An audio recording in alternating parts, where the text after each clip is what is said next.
Hold, this is restricted space. Please return. A Southern Watch soldier announced to a cloaked figure entering the blocked route. Bob cut the formalities.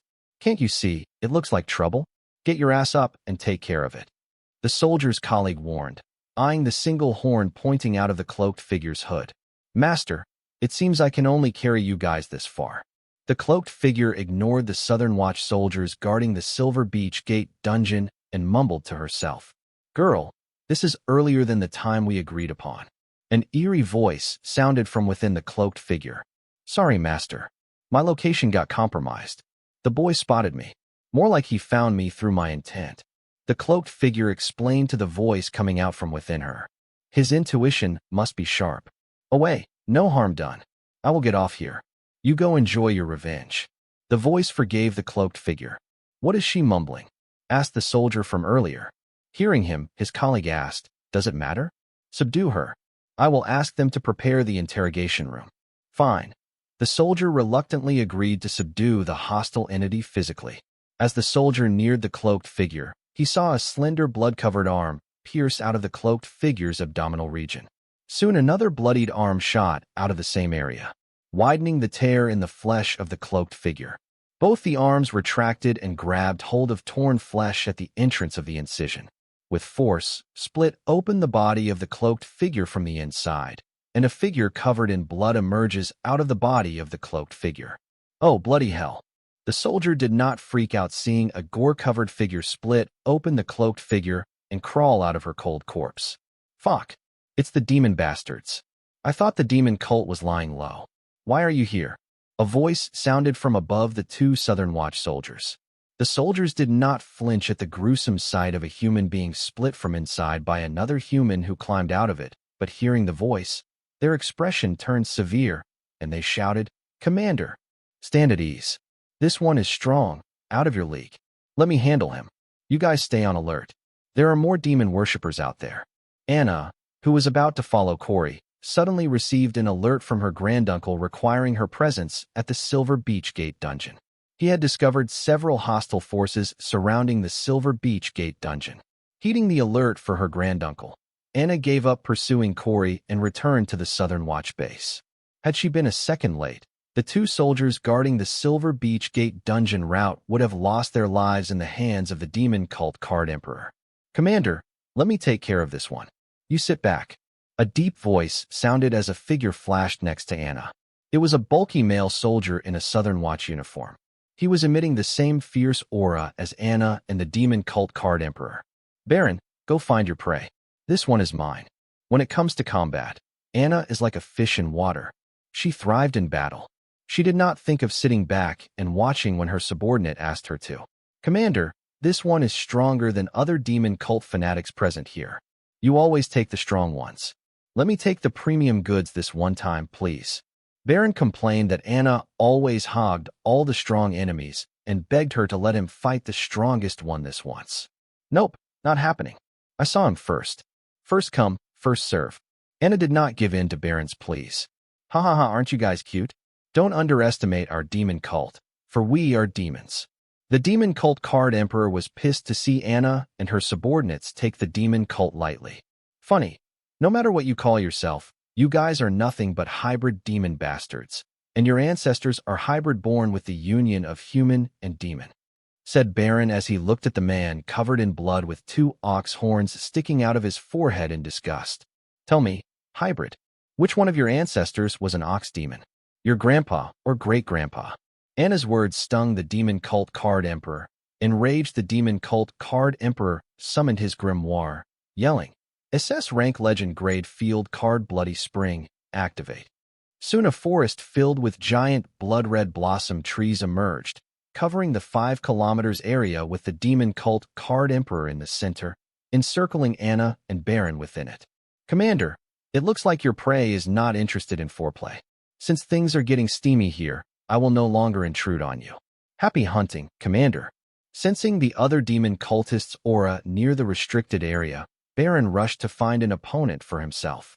Where do you think you are going? Bloody Spring Wind Cage. The demon cult Card Emperor wanted to stop Baron from leaving, so he activated a skill but failed. Where did he go? You want to trap the Typhoon Emperor. Aren't you ignorantly ambitious? Anna revealed the Baron's title, Typhoon Emperor. Hearing it, the demon cult member's eyebrows narrowed, and he grimacingly said, "What the heck are you guys doing here? A dungeon relocation testing doesn't require the presence of 3 titled card emperors. There must be something afoot here. Fuck. You demon cult people are slipping. How could you cultists plan an ambush without proper information?" Anna thought the demon cult was here for the Silver Beach dungeon, but when she heard the demon cult card emperor, she realized they weren't interested in the Silver Beach dungeon. "Are you guys even conducting tests on dungeon relocation?" The demon cult seemed to be more interested in dungeon relocation than the dungeon itself. Numerous identical cloaked figures with a single horn sticking out of their hood neared the restricted area, and upon reaching a certain distance, their body was torn from inside. Numerous card apprentices of the various realms ranging from Card King to Card Emperor crawled out of the cold corpse. In order to avoid being detected by a ray formation covering the city, the demon cult high realm card apprentices were smuggled to the restricted area where dungeon relocation tests were being conducted.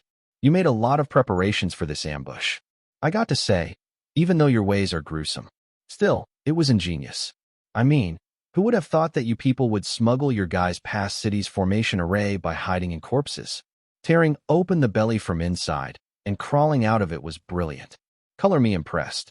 Anna genuinely appreciated the demon cult's planning and decision to execute the ambush on her military base. Shut up. Do you think this is funny? All people here are going to be sacrificed to the demon realm. Is it still funny for you? The demon cult card emperor said aloud, seeing Anna not take their ambush seriously. Whatever. Tell me, what are you guys after? Me? No.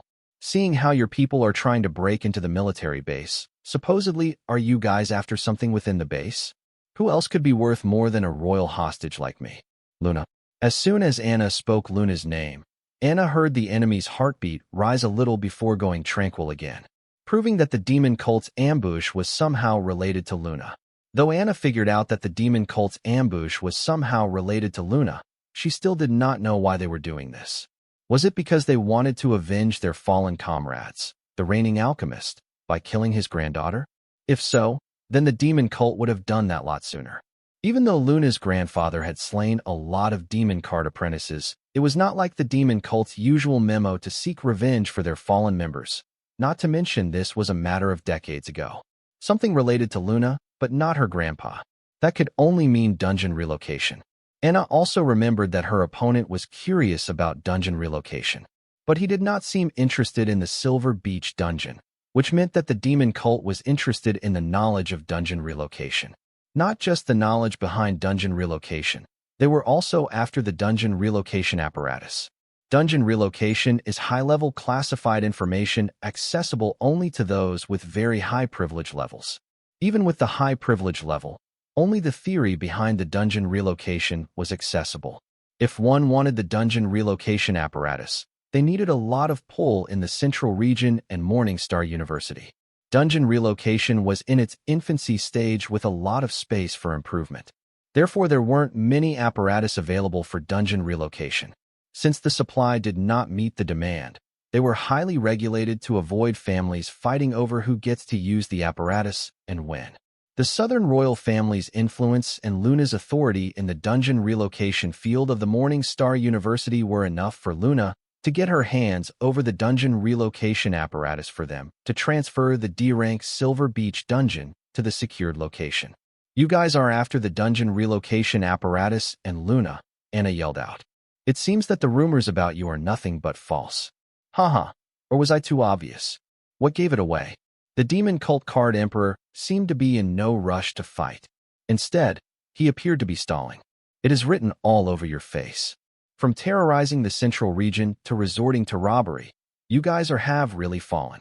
Who knew that you hybrids, too, are dumb like your demon ancestors? I guess it was to be expected. After all, a donkey will only give birth to a donkey. Or, in your case, should I say a cow will only give birth to a cow. Anna's sharp tongue cut deep into her opponent's heart with her words. Anna, too, was in no hurry to fight with the demon cult card apprentice because she trusted her soldiers could take care of themselves. And most importantly, she wanted to figure out the ambush of the demon cult. Where did they get their information from?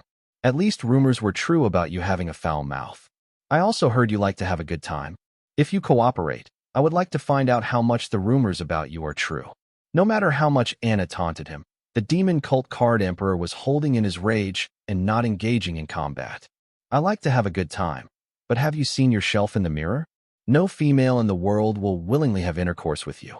You better find a demon cow for a partner like your ancestors did. Oops, I forget, even the demons despise your kind and consider you lower than the lowest creature in the demon realm. Your future is bleak, buddy.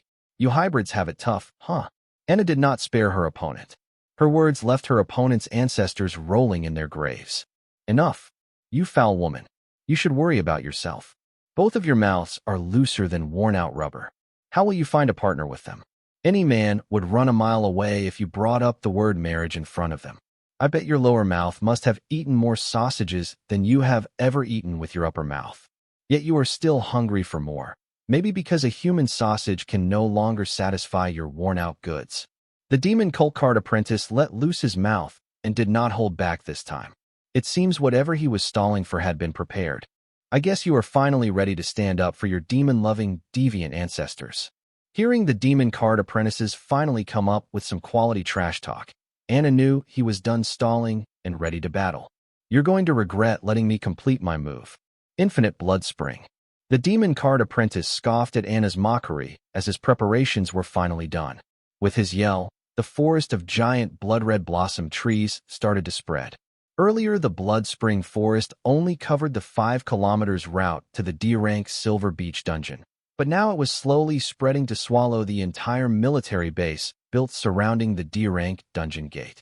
When the demon cult card emperor activated the Blood Spring Field card, he already had a plan in his head, that is, to swallow the military base into the Blood Spring Forest, making it easier for his minions to sneak into the military base and steal all the dungeon relocation apparatuses. While the demon cult card emperor summoned the Blood Spring Forest and stalled Anna, the roots of the blood blossom trees in the Blood Spring Forest extended to the various corpses of the cloaked figure surrounding the military base, in which the cult card apprentice was smuggled. Using the corpses of the cloaked figure as marks, the roots of the blood blossom trees circled the military base, meeting the condition for the demon cult card emperor to activate the skill Infinite Blood Spring of his field card. Anna, you lazy itch. What are you doing? If any of the parts of the dungeon relocation apparatus is damaged, the royal family will lose a lot of money. Please stop trying to enjoy the battle and, for once, finish the fight quickly. And sent a mental voice message to Anna after the Blood Spring Forest covered the entire military base. She was thankful that the dungeon relocation apparatus were unharmed in this ordeal. Don't worry, the demon cult minions don't dare to damage the dungeon relocation apparatus. I guarantee. Anna sent in a message assuring her that the dungeon relocation apparatus would be fine and wouldn't be damaged by demon cult minions. How can you guarantee that? What did you do? Anna's assurance made Anna more frantic, worrying about the dungeon relocation apparatus. I didn't do a thing. The demon cult is after the dungeon relocation apparatus and Luna, the core members of the dungeon relocation research. Since they want the dungeon relocation apparatus, I figure they would prefer it to be working, so they wouldn't dare harm the dungeon relocation apparatus. Anna reported nonchalantly. She was still not in a hurry to defeat the demon cultists and secure the military base. Why didn't you report all this? And why are they after Luna? And was surprised and irritated that Anna was sitting on so much information and did not think to report it others. I am the highest authority in this temporary military base. Whom do I report to? Now that you know, you report to the others. Anna was indeed the highest authority on the military base. Therefore, she had no one to report to and had to decide how to deal with the ambush on the military base by herself, and then command her soldiers accordingly. Wait, why are they after Luna? I know she is the core researcher in dungeon relocation. Still, if they can get information that we are conducting a dungeon relocation test here, then they should have all the research work on the dungeon relocation done by Luna and her team. So why do they need her? And didn't understand why the demon cult would risk abducting the descendants of the Southern royal family. Stealing from the royal family is one thing, but the abduction of the royal descendants was equal to declaring war on the royal family. No matter where the demon cult hides, the royal family would hunt them. Idiot. What is the use of stealing the dungeon relocation apparatuses if they do not know how to operate them? Why do you think the Morningstar University and the government agreed to allow our family to use the dungeon relocation apparatus? It is because we had Luna, one of the very few people who can operate the dungeon relocation apparatus. Working the dungeon relocation apparatus was no joke. It required excellent skills and knowledge about the dungeon relocation and not something that could be mastered by practicing a few times. Because in case of failure, the gate dungeon about to be relocated will destabilize and turn into a small black hole swallowing everything around it for a minute before getting exploded by the world's will.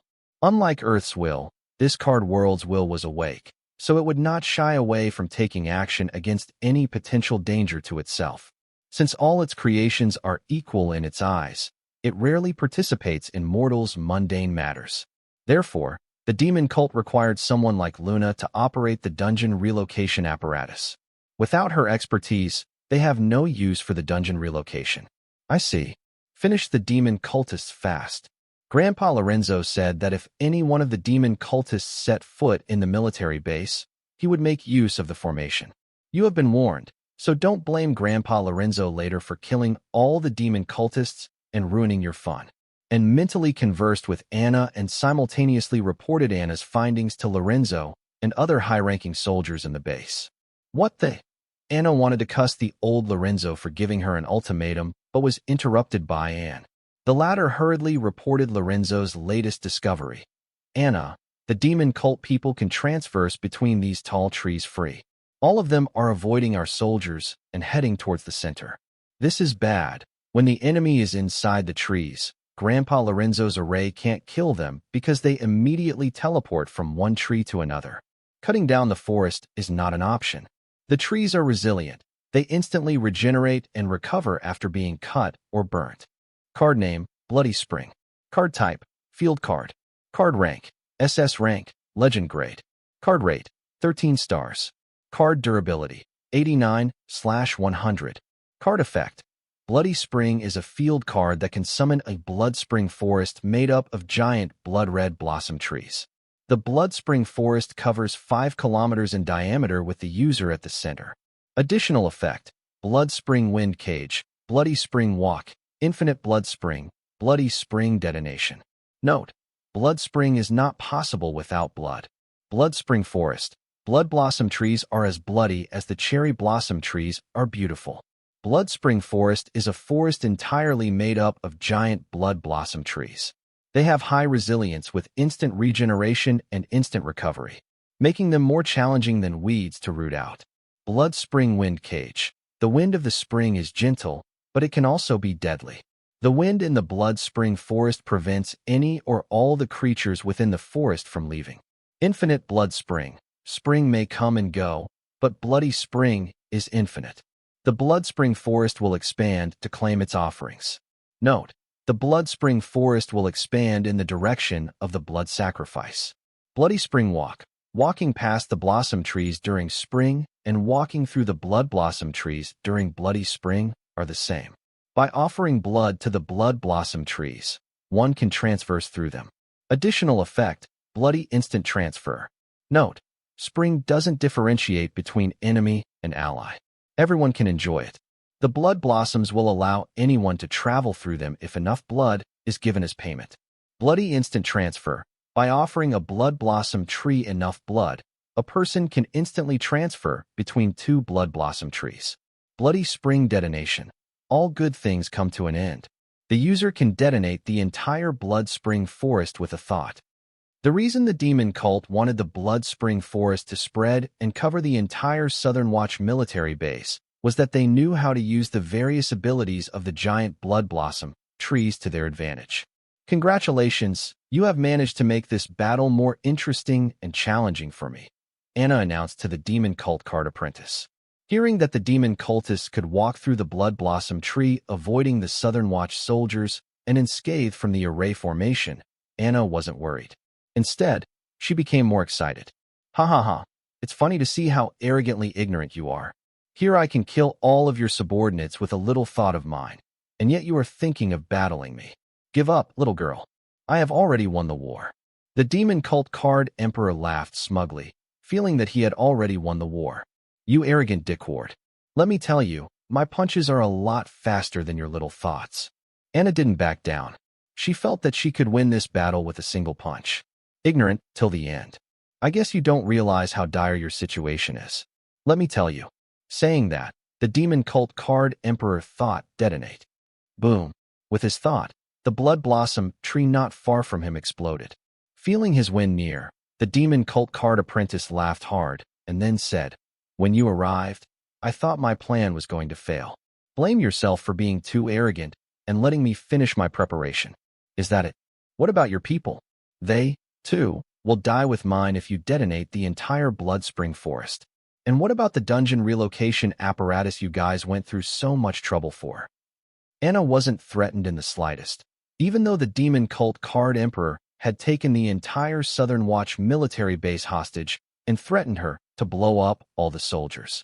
Anna's reason for not worrying about the demon cult's threat of mutual destruction is valid and justified.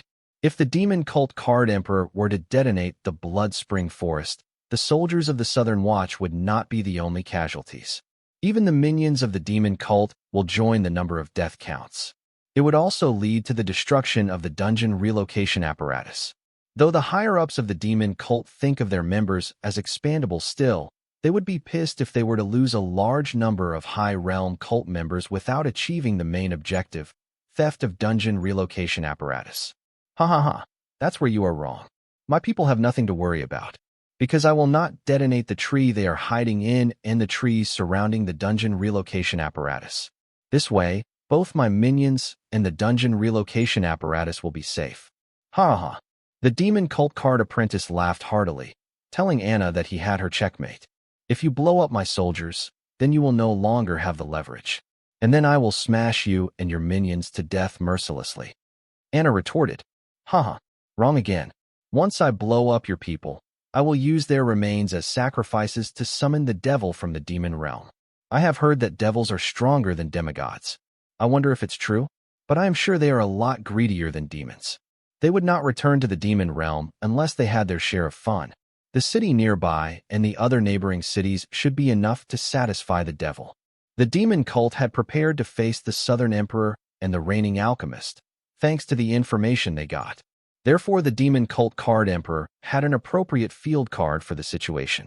It could withstand reigning alchemist's array formation and take the military base as a hostage, successfully trying the hands of the two most powerful and feared people under the demigod realm, Anna and Lorenzo. The demon cult planned meticulously.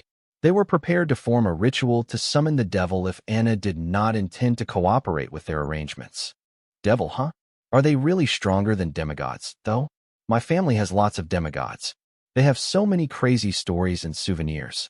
My uncle said he slew a few devils back when your demon cult was still in its prime, terrorizing the government, not indulging in petty crimes like robbery. My family did a number on your cult. Hey, nothing personal, just business. After all, the devil's body is a walking treasure trove of SSS rank card ingredients. Anna was not lying. She had seen many devil's skulls that her family's demigods had kept as a souvenir. After all, slaying a devil is not something everyone can brag about. Shut the FCK up. Demigods have an unfair home-ground advantage in this world.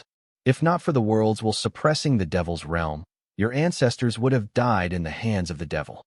The demon cult card emperor was enraged hearing Anna's words.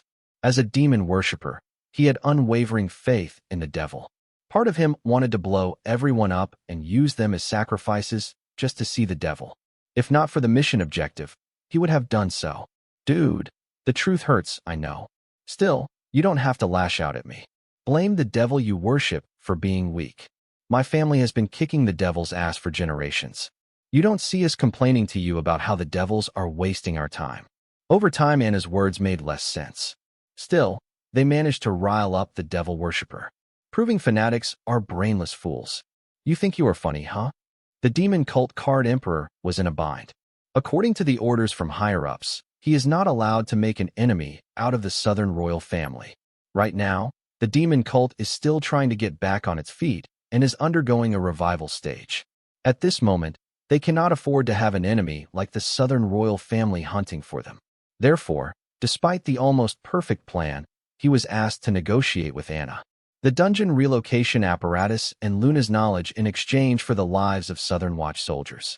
Knowing how the Southern royal family valued their people, especially the soldiers, the negotiation was possible despite their famous quote, "No negotiations with terrorists." But there's one thing the demon cult did not take into account: Anna. This crazy, it was not playing by the script. Instead of panicking in fear like a cornered rat, as anybody else in her situation would do, she was calmly cracking jokes with no worry whatsoever. She acted as if she had everything under control. Therefore, the demon cult card emperor could not pitch his negotiation conditions to her. Out of words, buddy. How about pitching the conditions for negotiation as ordered by your higher-ups? As the heir to the Southern royal family, Anna is already familiar with the demon cult pattern. These guys are no joke. They don't make threats. If you see one of them in your area, you know something terrible is about to happen. But if they do make threats, then you have something they want. Their negotiations are always one-sided, with no room for bargaining. If you make it out alive after negotiations, you are lucky, but should think twice before thanking your lucky stars. One would say, instead of complaining that the demon cult stole all your fortune and left you dirt poor, at least be grateful they left you with your life, and you can earn back what you lost in no time. But what they don't know is that if they rebuild themselves is also part of the demon cult's plan to plunder you again. These unlucky people were termed piggy banks by the demon cult. So when the demon cult card emperor went through the trouble to tell her what would happen, how he planned to sacrifice her soldiers to summon the devil and escape with the dungeon apparatus and Luna amidst the chaos. Right then, Anna knew that these people were looking for negotiations rather than an all-out bloodbath, which was a shame because she was hungry for some carnage. Since her opponents are from the demon cult, nobody would blame her for going overboard. What? How did you know? The demon cult card emperor asked in surprise. Anna knew his next move before he even showed it. This freaked out the devil worshipper. He started to doubt whether there was a leak on their side. This would explain why the royal blood is calm despite her men being cornered. The more the demon worshipper thought, the more paranoid he grew. And finally, he snapped, yelling, "Was it that itch? So all that hatred and revenge crap, all of that was just an act? No wonder that itch volunteered for this mission. I should have seen it coming. Art. What the FCK are you talking about? And which itch?" Anna seriously had no idea what the demon cult card emperor was talking about. Of course, you would deny it and cover for her. After all, you both are one team. You guys think you are smart and can screw me over, huh? Let's see who will be laughing when I blow up the whole Blood Spring forest and sacrifice them to summon the devil. Yes, the devil. He will be my salvation. He will avenge me. The demon cult card apprentice's eyes had turned pitch black. Black fur had started to grow on his body. Clearly, he was no longer himself, driven by pure chaotic emotions. Buddy, don't lose control. You are undergoing demonization. Don't let the darkness control you. Before you end up doing what we both regret. Take the pill, you son of a bitch. Take the pill. Anna was familiar with what was happening with the demon cult card emperor. It's called demonization. A very common phenomenon in the hybrid bastards born due to the intercourse between a demon and a human. When their emotions go out of control, they gain super strength and vitality in exchange for intelligence and charisma. This phenomenon is so common in the demon cult that they had to research a pill to suppress this demonization. I'm sorry. Betrayal is my trigger. Whenever I experience it, I lose control. I thought that itch, and you might have allied and pulled one over me. Clearly, that's not the case. If so, I would be dead already.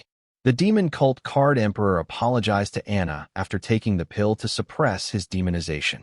Emotional triggers are the situation that could rile the hybrids up into entering the demonization. And this particular demon cult card emperor's emotional trigger was a betrayal. So when he mistook Anna's calmness as a leak and thought he was betrayed, he was emotionally triggered and entered the demonization state. Thankfully, Anna was able to remind him to take the pill in time to suppress it. No problem. It happens to the best of us. Who is this BTCH you speak about? Somebody I know?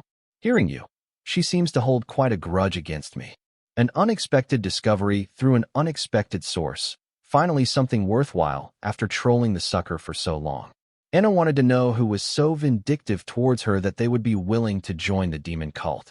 Anna gave it a thought, but nobody came to her mind. I don't think you know her. If you had, then you would have hunted her down by now.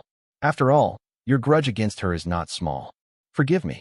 That's all I can say about that matter without being called a snitch. After the demonization incident, the relationship between Anna and the demon worshipper had turned weirdly friendly. Still, the demon cult card emperor knew where to draw the line. That's okay. You said she volunteered for this mission. Does that mean she is here? Anna recalled all the information tattled by the demon worshipper during his demonization to help her figure out who was the girl who held a grudge against her. As the Southern Emperor, Anna had a lot of haters, enemies, and a lot of displeased people. So one more hater was not a big deal for her, but this one was different. She was able to move the demon cult to achieve her goals, setting her apart from the other haters. This one showed the ability to do some potential damage to her right now. And what about after a decade or two? Then she might as well be powerful enough to come for her head directly. This alone was enough reason for Anna to take this one particular hater seriously. No comments. I really cannot talk about it. Forget about that, and let's negotiate about our current circumstances. Show of cards, I will show you what I got and want, and you show me what you got. I don't want things to get worse. Let's discuss and come to an understanding. The demon cult card emperor suggested to Anna that now that they are at this weird and awkward point, they might as well peacefully settle without any bloodshed. The demon worshipper used the awkward moment to slide into the negotiation deal his higher-up had asked him for. All he hoped for was that Anna would agree and she would not go off the script like the previous times. Sure, but you go first. After all, you have spilled most of it anyway. Anna followed the demon worshipper's suggestion. Fine. All I want is the dungeon relocation apparatus and a copy of Miss Luna's knowledge about operating the dungeon reputation apparatus. Of course, we will require Ms. Luna to make a sole contract stating that she did not lie or leave out anything in the copy, and also there is nothing harmful in it. In exchange, we will spare your soldiers. The demon worshipper finally announced his negotiation conditions. After a thought, he continued, "Please don't consider my willingness to negotiate as a sign of weakness. If needed, I will not hesitate to summon the devil at the expense of my people too." Anna finally understood what the demon cult wanted from Luna. They did not want to kidnap her, but they wanted to make a copy of all her knowledge on demon relocation and its apparatus operation. To make sure that the information given by Luna is correct and complete, the demon cult wanted her to make a sole contract. Yep, these guys never planned on kidnapping Luna along with the dungeon relocation apparatuses. All they wanted was her knowledge. They chose this despite the easier way available in order to avoid getting on the wrong side of the Southern royal family. After the war with the Orthodox faction decades ago, the demon cult was near collapse, but thankfully after a few long years, they have finally entered a revival phase, and they did not want to be disturbed right now. So it was in their best interest not to antagonize the Southern royal family by kidnapping one of their cubs. Wow, was that a threat? I will take that as a threat. And buddy, sorry, I cannot accept your conditions because your leverage is not enough. Anna responded without a thought as she already knew what the demon cult card apprentice's conditions would be. After all, he had mentioned them a few times already. What? Aren't the lives of your soldiers leverage enough? I guess the rumors about you caring for your soldiers' well-being were untrue. What the demon cult card emperor was afraid of happened again. Anna once again did not play according to the script. In concern for her soldier's life, she should agree to all his conditions, but she did not do that. Instead claimed that the leverage was not enough, which was equal to saying that the life of her soldiers was not as valuable as the dungeon relocation apparatus. Anna, as the commander of the Southern Watch, had to be prepared to make tough choices once in a while. If the people get the idea that by holding a few Southern Watch soldiers hostage, they can shake down the Southern royal family, then the soldiers of the Southern Watch who are meant to protect the Southern region will require protection. Bestowal card Southern Emperor. With Anna's chanted, her aura turned divine and immeasurable, and an overawing intent covered the entire Bloody Spring Forest and everyone within it. As if the domineering intent could differentiate between friend and foe, it provided an assuring warmth to the allies wandering in the Bloody Spring Forest aimlessly searching for their enemies and bone-chilling fright to the enemies hiding within the giant blood blossom tree. Now, Do you understand what I meant when I said that your leverage is insufficient? If not, I don't mind giving you a demonstration. Anna's piercing gaze looked at the demon cult card emperor as if looking at an ant. Be it the devil or outer god, here in the southern region, she was the unparalleled one. Demigod. How can this be? The demon worshipper stuttered. He felt overwhelming dread surrounded by Anna's overbearing intent. No amount of high-grade cards, rules, and runes can overcome the difference between a card demigod and a card emperor. After all, demigods are near-immortal half-divine beings. I hate to repeat myself, but if it's to prove my point, I can make an exception. Now, do you believe that I can punch faster than you think? Thoughts excel light in terms of speed. While light travels at 300,000 kilometers per second, thoughts virtually travel in no time. Therefore, claiming that a person can be faster than thought will be incorrect. But what if the said person is stunned and rendered incapable of thoughts? In the face of a demigod's punch, a mortal would barely have time to think before being sent to the afterlife. You broke through the demigod realm? The information we had on you said you didn't even start to forge your divinity yet. So, how did you break through to the demigod realm? This mission is a bust. The demon cult card emperor finally understood why Anna was not worried the whole time. Her carefree and calm approach to him, stalling for time as he prepared his trap, finally started to make sense. As a demigod, Anna did not have to worry about a mere card emperor and his traps. She could escape it all with a thought. At this moment, the demon worshipper realized that he was the cornered rat the whole time. He was so full of himself that he never considered this possibility, even when Anna made it evident by not playing by the script. But then he thought about the cult's information on Anna. It clearly stated that she had not started forging her divinity, yet she could take on semi-demigods by herself. Either Anna had stepped a foot in divinity long ago and was hiding it, or Anna's current show of power was just bravado. Then the demon cult card emperor remembered the southern royal family's heirloom passed down to the next generation heir for self-protection, and couldn't help but blurt out, unless. He gave you the key. The next heir of the southern royal family and southern region has already been selected. Does that mean he is retiring? This is big. A king never voluntarily steps down from his throne in his prime unless he is on his deathbed. Even if that's not the case, still the enemies will consider it a sign of weakness. It will be like declaring that the king is about to die. Prematurely choosing an heir can lead to conflict, which leads to conspiracies, the formation of factions, and internal struggle. That could prompt a coup, rebellion, and even civil wars. During the change of king, these things are unavoidable, but it will be hastened if the king shows favor to an individual. Therefore, most of the time, an heir is only chosen when it is indispensable, that is, when the king is on his deathbed. Hence the information that they have already selected Anna as the heir to the southern region was a big and juicy news. Anna's grandfather is basically a war god whose mere presence is keeping a lot of the royal family's enemies at bay. But the news that he chose his heir would only make these enemies jumpy. Therefore, Anna never used the family heirloom unless she knew there would be no witnesses left to spread the gossip. Boom. Under the oppression of Anna's overbearingly domineering intent, the flying demon worshipper crashed into the ground. Stuck to the ground, the demon cult card emperor couldn't move a muscle and felt his bone fracture under the intent. Knowing he spoke carelessly, throwing away his dignity and pride, he hurriedly begged for mercy mentally. Your Highness, forgive this lowly one.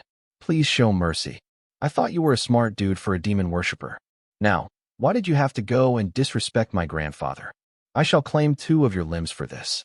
Give me a hand and a leg. Anna commanded. Soon the demon cult card emperor felt the overbearing intent oppressing him loosen slightly.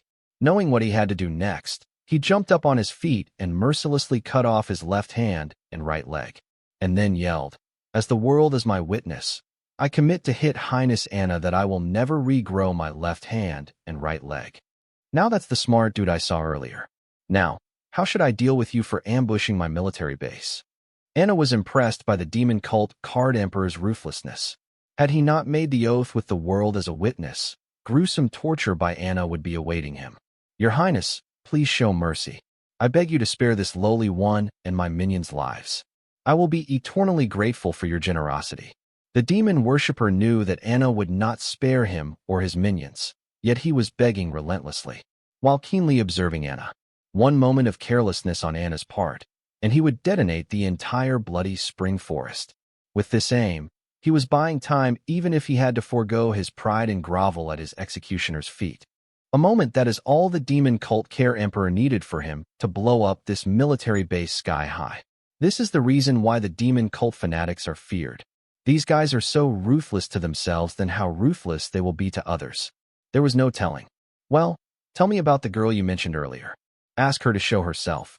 Anna was in no hurry to kill the demon worshipper because she wanted to find out about the vindictive girl who willingly joined the demon cult to gain the power to get vengeance on her. Such determination was worth her concern. That, the demon worshipper didn't answer. He looked hesitant. After all, he had nothing to gain from snitching to Anna. But if he doesn't make it here today, at least that girl, knowing her, will continue to pursue vengeance.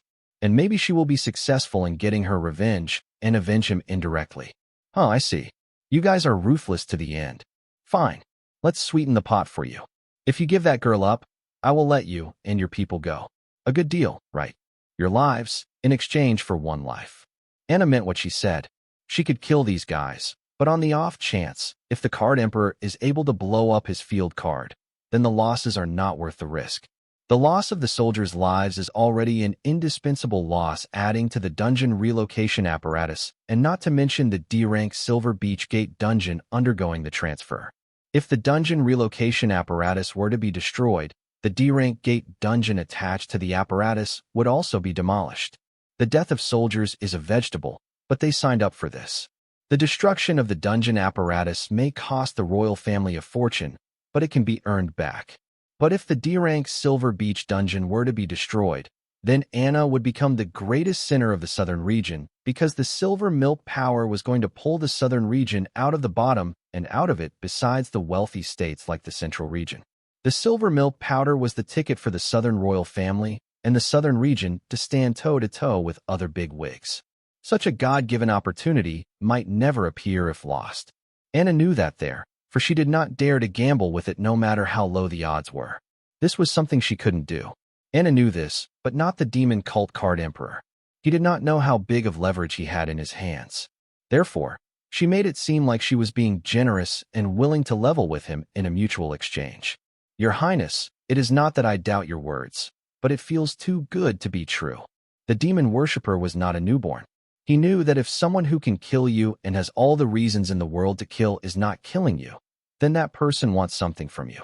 But he did not think that the life of a single girl was worth his and his subordinates' lives. Why would she agree to an unfair deal, unless she did not plan to honor it? Haha, be smart, not a wise ass. If I want to, with my intent, I can flatten every being in this city I feel has a relation with the demon cult. Getting rid of the girl is not the problem, but finding the mistake that I made. The grass that I did not pull out with its roots. I want to know that root, so that I will not repeat the same mistake twice. Count your lucky stars. You have something that I require to bargain for your life, or else I don't mind imprisoning each of your and your minions' souls to get the information that I want. You people are not the only ones who can use demonic cards. Anna knew it would be hard for her to convince the demon cult card emperor not to plan a suicide hastily, even if she gave him a good reason, because no one in his position would. But Anna also knew that anyone and everyone would choose life over death when given a choice. Therefore, she did not worry about the demon worshipper's choice, but diverted his mind from discerning what she was trying to hide. As long as the demon cult's card emperor's mind was occupied with the thoughts about surviving and whether or not he could trust Anna, his mind would not wander trying to find the reason that made Anna so generous. Therefore, Anna did not hesitate to threaten to torture the demon worshipper and his minions' souls for the information she required, to maintain the mental pressure on the demon worshipper. Your Highness, your generosity knows no bounds, but a rat will only feel safer in its hole. The demon worshipper skillfully asked Anna to assure him that she would keep the end of her bargain. Otherwise, there is no point in talking about all this. A rat, huh? I have never seen such a poetic rat. Since the rat feels safe in his hole, a few of your people can leave. But don't you dare try to trick me if you help the girl slip away. Then your demon cult had a new problem to watch out for. Anna let loose her leash a little so that the demon worshipper could start to feel that maybe, just Maybe he could make it out of here alive. Anna was giving the demon worshipper hope so that he did not plan on drowning while sinking the ship with him. As the world as my witness, I promise not to betray your highness's trust. The girl will stay behind and not leave with the rest of my subordinates. The demon worshipper made a one-sided oath with the world as his witness to show Anna that he could be trusted. After making the oath to show his sincerity to Anna, the demon cult card emperor, under the watchful eyes of Anna, had half of his minions gather next to him. And then, summoning his grimoire, he activated his long-distance mass teleportation card. Seeing the colossal teleportation circle appear under the demon cult minions, Anna was assured that the demon worshipper would keep his oath. He hadn't given up on life and wouldn't have crazy thoughts of embracing the afterlife by blowing up everything in flames. Still, she continued to monitor the bloody spring forest. After all, she would be an idiot to trust a demon worshipper. Shriek. A maddening shriek sound as the people who gathered in the teleportation circle died in the most horrifying way possible, torn to shreds by unstable space.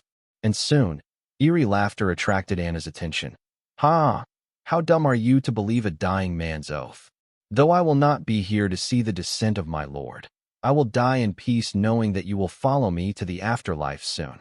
The words trailed to nothingness as their source had turned into dust. It was difficult to tell whether the demon worshipper sacrificed himself or the backlash of breaking the oath got to him before he could sacrifice him. Either way, that crazy son of BTCH got what he wanted. Vengeance at Anna. The demon worshipper never counted on returning alive if he failed to obtain his objective because the higher-ups would not tolerate failure. Upon his return, they would kill him and distribute his runes and cards to death demon slaves trained to detonate themselves to assassinate the target. So Anna's mercy and not a boon for him, but a short lease on his life. Therefore, he never planned on going back. Instead, he wanted to die while being a part of something more significant, like the descent of a devil, so he needed a moment out of Anna's constant scrutiny. Hence he played along with Anna's arrangements, and played his part to assure her that he chose life over vindictiveness. The oath served as an assurance, but no sane person would fully trust a demon worshipper. His plan of sacrificing his subordinates by using the long-distance mass teleportation card was a total gamble. The demon worshipper hoped that Anna would not catch on to his tricks. In the end, it worked in his favor as Anna focused on the blood spring forest for any last-minute foul play and ended up missing him, using the teleportation card to sacrifice his minions to summon the devil. Death by being trapped in an unstable space is excruciating as the victims are shredded to tiny particles. The demon worshipper couldn't be crueler to his subordinates. Even a butcher or an executioner is more merciful as they see to it that the lives they end die as fast as possible and as painlessly as possible. With the death of the demon cult's card emperor, his field card was deactivated.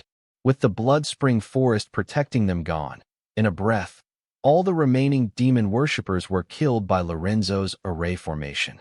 Before the Southern Watch soldiers could celebrate, the world darkened. Damn it, Anna. What did you do? Anne's voice sounded in Anna's head as the world turned dark, as the sun disappeared from the sky. It was as if the world was void of any color. Everything was black and gray. Soon a deep yet breathy and labored voice sounded. It's time for food. The land where the sacrifice ritual was conducted cracked into deep veins and magma could be seen coming out of the large crack. Before the cracks filled with magma could swallow all the grimoires, Anna reacted. Grabbing them, she placed them in her storage trunk card. It would be a considerable loss to let so many platinum-grade and diamond-grade grimoires burn and destroy in a pit of scathing hot lava. Then a pair of giant hands extended out of it, taking support from the ground. A massive, moldy, black, oddly shaped creature climbed out of it. With its presence, the world returned to normal, but a dark, menacing intent filled the surrounding. This overwhelming and intimidating intent originated from the creature. Heavy intent filled the surrounding area just with its presence, so how strong would its unbound intent be? The creature's body was similar to a sumo wrestler, entirely made of dried-up molten magma. It has eyes made of burning hot golden-red magma, so was its tongue, while the molten lava acted as its saliva. The creature appeared to be drooling as magma could be seen dripping out of its mouth as it pointed at Anna and cried, "Food." It wasn't clear whether it was asking for food or calling Anna its food.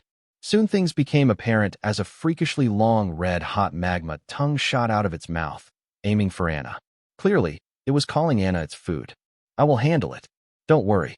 Assuring and mentally, Anna chanted, S-rank mythical grade Giga Force, Giga Fattening Activate, Giga Punch. Anna threw a Giga Punch at the incoming scathing hot whip-like tongue. As Anna's punch landed on the tongue, the molten lava-turned tongue burst into dust. Seeing its prey defend against its attack, it yelled with its meaty throat, food strong. This isn't going to work. I guess I can finally use that. SSS rank legend grade bloodline field card unparalleled arena, activate. Anna knew she could not continue to fight the creature out in the open, near the millenary base. It would not be safe for the dungeon relocation or her Southern Watch soldiers. Therefore, she hurriedly activated one of her infamous unique field cards, teleporting the creature and her to an arena-type dungeon, cutting them off from the outside world. As long as she defeats the devil in the field card, no harm will befall the military base or the dungeon relocation. Card name, Unparalleled Arena. Card type, Field card. Card rank, SSS rank, Legend grade. Card rate, 13 stars. Card durability, 100/100. Card effect, a field card created using the Unparalleled bloodline. When a descendant with Unparalleled bloodline fights in this arena, all the predecessors of the Unparalleled bloodline that have joined the world's will descend to bear witness to their descendants' battle along with the world's will and the rules within it. Additional effect, Unparalleled glory, Unparalleled honor. Requirement, consumption of Unparalleled bloodline. Cooldown period, duration required for the card apprentice to rejuvenate their bloodline. Note, a card apprentice can only use this card by feeding it their Unparalleled bloodline, and neither of the party can leave the arena without a proper victory has been announced. Unparalleled glory, be victorious and bring glory to the Unparalleled bloodline. Within the Unparalleled arena, all the prowess of the card apprentice with Unparalleled bloodline will be boosted by 10 times unconditionally. Unparalleled honor, regain the honor of the Unparalleled bloodline with your life. In exchange for one's life, one can gain unparalleled strength for a short duration. Note, the duration of unparalleled strength depends on the realm of the card apprentice. Soon the devil and Anna appeared inside a glorious arena. Its walls were covered with colorful murals which recorded the unparalleled lores. And then there were giant full-body statues of the predecessors with unparalleled bloodline who had become one with world's will. As soon as Anna appeared in the arena, the eyes of the statues shone with divine light. The unparalleled bloodline ancestors have descended into their respective statues to watch their descendant fight. Why are we summoned? A sheepish voice asked its fellow statues with telepathy. It appears our descendant has summoned us using her bloodline. Another thought responded. Why? Supposedly to bear witness to her fight. I can't believe one of our descendants has such an inflated sense of self-importance. A thought commented on Anna's idea of summoning her predecessor to watch her fight. No, this is more than that. Very creative to think of such a card. If I had this card, I wouldn't be here with you people. A younger thought sounded. Boy, if you longed for life, you should have chosen reincarnation, then becoming one with the world's will. Reprimanded a thought. I have lived a long and satisfying life, but I think could have ended differently. The younger thought clarified that it had no attachment to the living, but showed regrets towards its last moments. Shut up. That's the devil Festus. I killed him long ago. Why is he still alive? And I thought your generation ended the demon cult. A wild thought furiously shouted, seeing its old enemy well and alive. Hey Gramps, you do know that you can't kill a devil. After all, their soul is tied to the dark realms. They can reincarnate limitlessly unless you kill them in the dark realm. Answered the younger thought, reminding the wild thought that devils have become a part of the dark realm unless they are killed within the confines of the dark realm. The devils don't truly die, but their souls fall into a deep slumber and reincarnate once their energy is rejuvenated. FCK Dark Realms. Devils' existence in the dark realm is equal to God's. Fighting them there is equal to walking to our deaths. Another sound pitched in talking about how the devils are almost unbeatable in the dark realm. Forget about killing them. How do you travel to and from dark realms? Asked another younger thought. Boy, don't you know about making gates to other realms? An elderly thought asked. After all, it clearly remembers passing down the method to its descendants. About that, I destroyed the method to create the gate, fearing my son would fall for the enemy's honey trap and hand it over to them. A thought reported with great embarrassment. What the heck were you thinking? If you had such a prodigal son, you kill him, not destroy the secret arts passed within the family for generations. The wild thought cussed ferociously. About that, he was stronger than me, so I had no choice but to resort to desperate means. The thought replied in great embarrassment. Who is this fool's son? Come out for me. The wild thought yelled, believing that if the fool's son was stronger than him, then his soul must have been able to become one with the world's will. About that, he chose reincarnation in his final moment. If I am not wrong, he should have been strong enough to resist the erosion in the river of souls. So he would have reincarnated with his complete memory. The thought, though embarrassed by its son, did not hesitate to brag about him and his prowess. FCK, you are the prodigal one here. I believe it is you who spoiled him rotten. FCK, if I had my hands, I would have slapped your ass back into your mother's womb. Hearing the thought brag about his prodigal son shamelessly despite having destroyed his family's secret art, the wild thought went ballistic. Old Foggy, watch what you say about my daughter-in-law. A feminine thought sounded, warning the wild thought from talking ill about her daughter-in-law. Huh, he is your grandson. No wonder. If the tree is rotten, it is no surprise the fruits are also rotten. The wild thought said sarcastically. What did you say to me? That's it. I have had it with you. Come on, let's see who is who, what's what. The feminine thought was wilder than the wild thought. She was very edgy for someone who achieved true one with the world. Ancestors, calm down. I think the descendant who summoned us can hear us. So it is not too late to pass all the secret arts to her once she is done defeating the devil. A younger feminine voice hurriedly came to mediate between her two ancestors, reminding them that it is not too late. They could still pass on their heritage to the descendant who summoned them. This was the first time Anna had used her bloodline card since its creation, as it required her bloodline to activate. Bloodline like blood is replenishable, but not as easy, and it also comes with serious side effects. Therefore, Anna had kept this card as a last resort. If not for her considering the safety of her people in the temporary military base, the D-Class Silver Beach Gate dungeon, and Sky Blossom City itself, Anna would never have considered using this card as the side effects of consuming the bloodline are very strong. Even for someone as tough as Anna. Since she had used the card anyway, Anna wanted to experience the card to the fullest, of course, apart from the skill unparalleled honor. And she was excited to see the beautiful murals on arena walls and the full-body sculptures of her ancestors. Everything was grand and beautiful, but one thing annoyed her the most. The divine light in the eyes of the statues would flicker while making buzzing sounds without any rhythm. Buzz. The buzzing sound was irritating to hear, and Anna can't help but shake the feeling that the statues were judging her. But remembering the card info, she realized that the statues might be possessed by her ancestors' consciousnesses. Buzz. If her assumption was correct, then were the sculptures really judging her? And the flickering light in their eyes and buzzing sounds that they made, could it be their way of communicating with her? Were they trying to convey something to her? Buzz. Thinking about all of this, Anna was frustrated. Even if her assumptions were accurate, it would be useless as she couldn't understand what her ancestors were trying to say.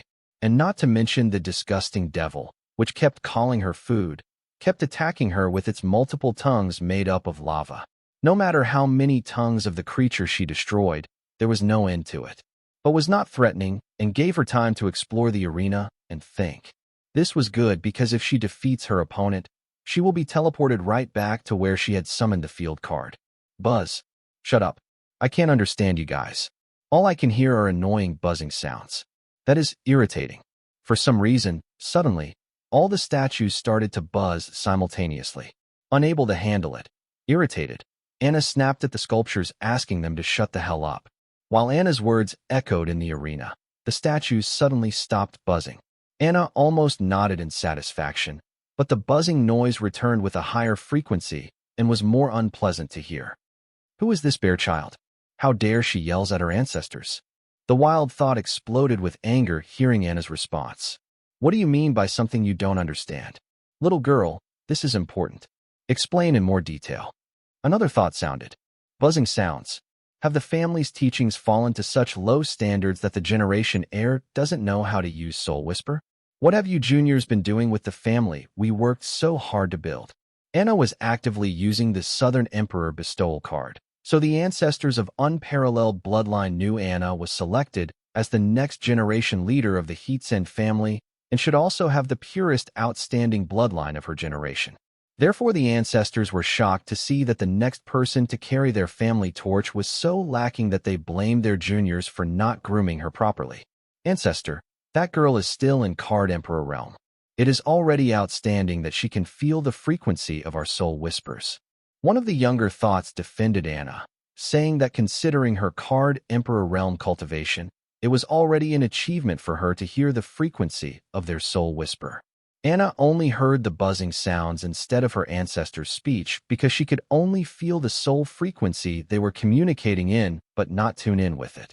Even though Anna had the full strength of a demigod, her soul was a mortal soul who hadn't forged a divinity yet. Therefore, despite the demigod realm's power, she lacked the perks of having a divinity. What the heck is that supposed to mean? I could hear and decipher soul whispers when I was in the Card King realm. Yes, granted that I couldn't communicate with others using the soul whisper. It was not just me, my father and sister could do it too. The older thought did not agree that Anna was a genius for feeling the frequency of their soul whispers at the Card Emperor realm, as he was able to achieve more at a lower realm. What did you accept? The unparalleled bloodline has been diluted ever since the founders listened to the younger generation and lifted the inbreeding rule. You idiotic younger generation and your new world ideas will be the ruins of our family. An ancient thought suddenly sounded, blaming the younger generation for forcing the founders to lift the inbreeding rule. Hearing the ancient thought, all the other thoughts went silent. They did not expect the presence of one of the big bosses, an ancient card apprentice of the unparalleled bloodline. The silence of the other thoughts did not mean that they agreed with the ancient thought, but he just chose to stay silent out of respect, as bickering with the ancient thought would not change anything. Hearing the silence, the ancient thought was pleased and believed that others thought its opinion was valid and reasonable. So to put a nail in the coffin, it added, I think we should have the next generation heir reinstate the inbreeding law. It will take time, but the unparalleled bloodline will regain its old supremacy again. Hearing the ancient thought, the other thoughts became active and started to slam it mercilessly. One went as far as to yell, "You old relic, keep your deviant ideas to yourself. I feel ashamed knowing that I am related to you. How can you have such thoughts about your sisters, nieces, and grandchildren? Disgusting. You sicko." Hearing the displeasure of the other thoughts and various names they referred to him with, the ancient thought became speechless. It did not think that it would face such an intense backlash for trying to revive an age-old tradition. And what about the thoughts from his generation? Why weren't they coming out in his support? It is because of their lazy elders that young people these days forget their roots. Don't they understand that due to their stubbornness, they are killing their ancestral bloodline slowly? Old dead people. Shut up. I am having a hard time trying to focus on the battle. Anna yelled in annoyance. For some odd reason, the small humanoid mountain of dried magma was getting stronger, faster, and bulkier with every punch she threw at it. Hearing Anna yell, the unparalleled bloodline ancestors went quiet, but soon started communicating using masked soul whispers. Anna could still hear hushed buzzing from the statues of her ancestors, but it was a lot more bearable than before. And this also proved her assumption that the buzzing sound was made because of her ancestors trying to communicate with her or each other. But they are an unruly bunch since they would not fulfill her demand of staying silent. Ancestor, you have defeated this devil once. Can you tell me about its abnormal state? Why is it so weak for a devil? A thought asked the wild thought who claimed that he had killed the devil Feastus on this world. Right now, it is indeed very weak for a devil because this is not its true form. The devil Feastus has two forms, the first form, the slumber form, and the second form, the awake form. At present, it is in its slumber form. Just think of this form as sleep-eating. Its consciousness is asleep. The only thing it cares about is devouring everything within its sights. The more it consumes, the stronger it grows. I don't know if this is a coincidence, but this girl is wise to have trapped Feastus in that field card. With the help of its molten lava, It can devour everything in its sights if this fight were happening in the outside world. Then by now, Phaestus would have consumed enough to gather the required strength to kill a demigod with a single blow. Here in the arena, Phaestus cannot use its magma to devour everything surrounding it continuously, so it is growing much slower than when I fought with it. The wild thought explained. Right now, it is not devouring anything. So why is it growing stronger with the passing time? Unless it can also devour the physical force used by the girl to attack it. Hearing the explanation of the wild thought, the thought from earlier figured out why the devil Phaestus was growing stronger over the period. It was devouring the force from Anna's attacks. Oh my, this devil is more troublesome than it looks. One of the thoughts gasped aloud.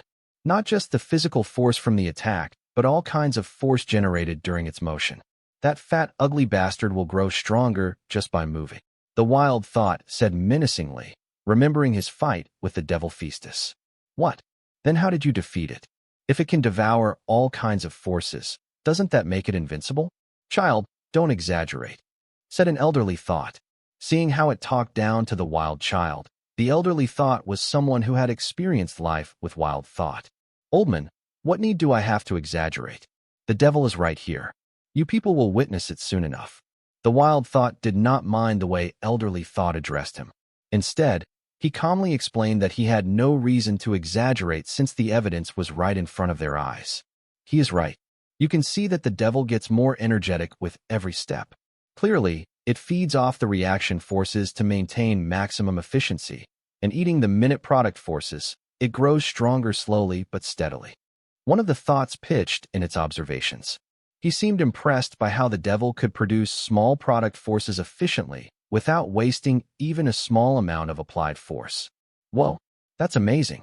If I had a movement technique like that, I could walk around the world 10 times and feel energetic. An older thought said in pure amazement and appreciation. Child, you killed that devil, right? Were you able to use its body parts as ingredients to recreate such a card? Many thoughts were impressed by the devil Phaestus's ability.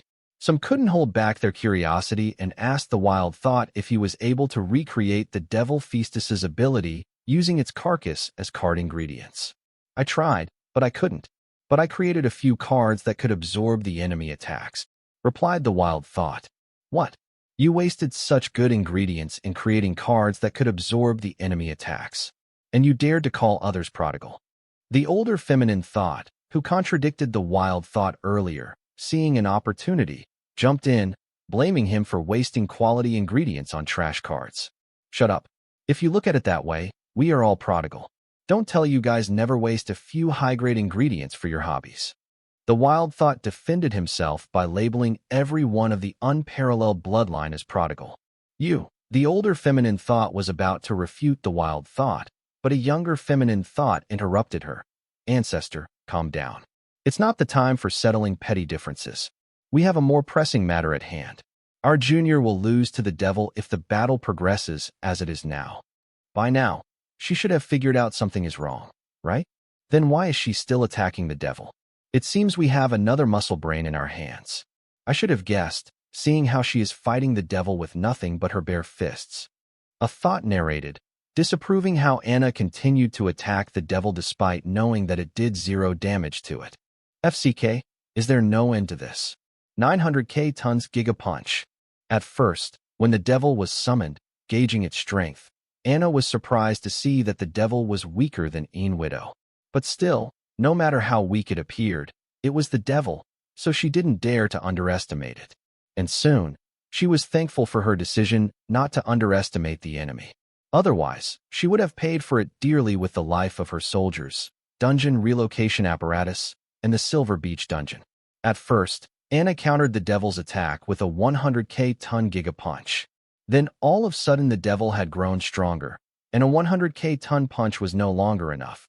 She had to kick it up a notch 150k ton punch, but the devil adapted to it soon.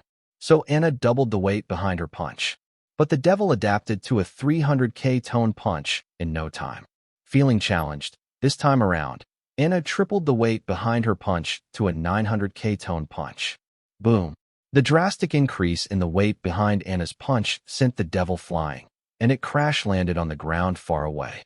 But soon, It got back up on its feet unscathed, and then rushed toward Anna, shooting multiple magma-whipped tongues at her. Once again, Anna sent the devil flying effortlessly.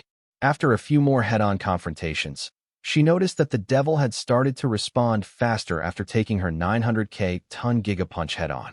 Clearly, the devil was showing signs of adapting to the 900k-ton gigapunch. So Anna increased the weight behind her punch to 1 million tons, which was the limit of weight her body could handle with the help of the Southern Emperor card. After a few more scuffles, the devil slowly adapted to the 1 million ton punch, putting Anna in a bind as this was the limit of her strength with the help of the area formation covering the southern region. Desperate, Anna realized that the devil grew stronger as the fight prolonged. She did not know how or why the devil kept getting stronger, but she understood that prolonging the fight would end badly for her. So she decided to no longer hesitate and use the unparalleled arena skill, Unparalleled Glory, to increase her strength tenfold and one-shot the devil for good. Unparalleled Glory, activate. SSS Rank Legend Grade Booster Dice Card, activate. Deca Booster, activate. 100 million ton Gigapunch.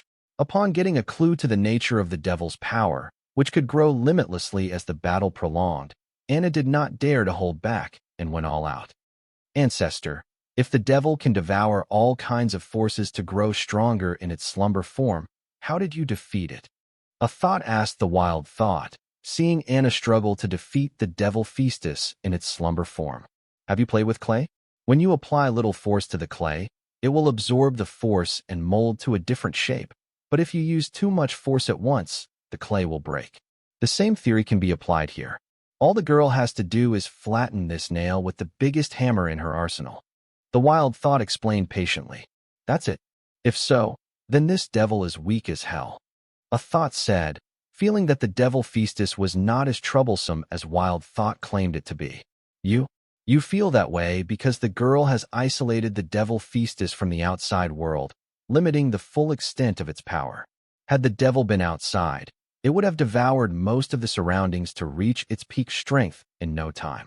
Here, in the arena, the devil has nothing to devour except for the physical force the silly girl is attacking it with. Therefore, it's taking so long for it to build up its strength.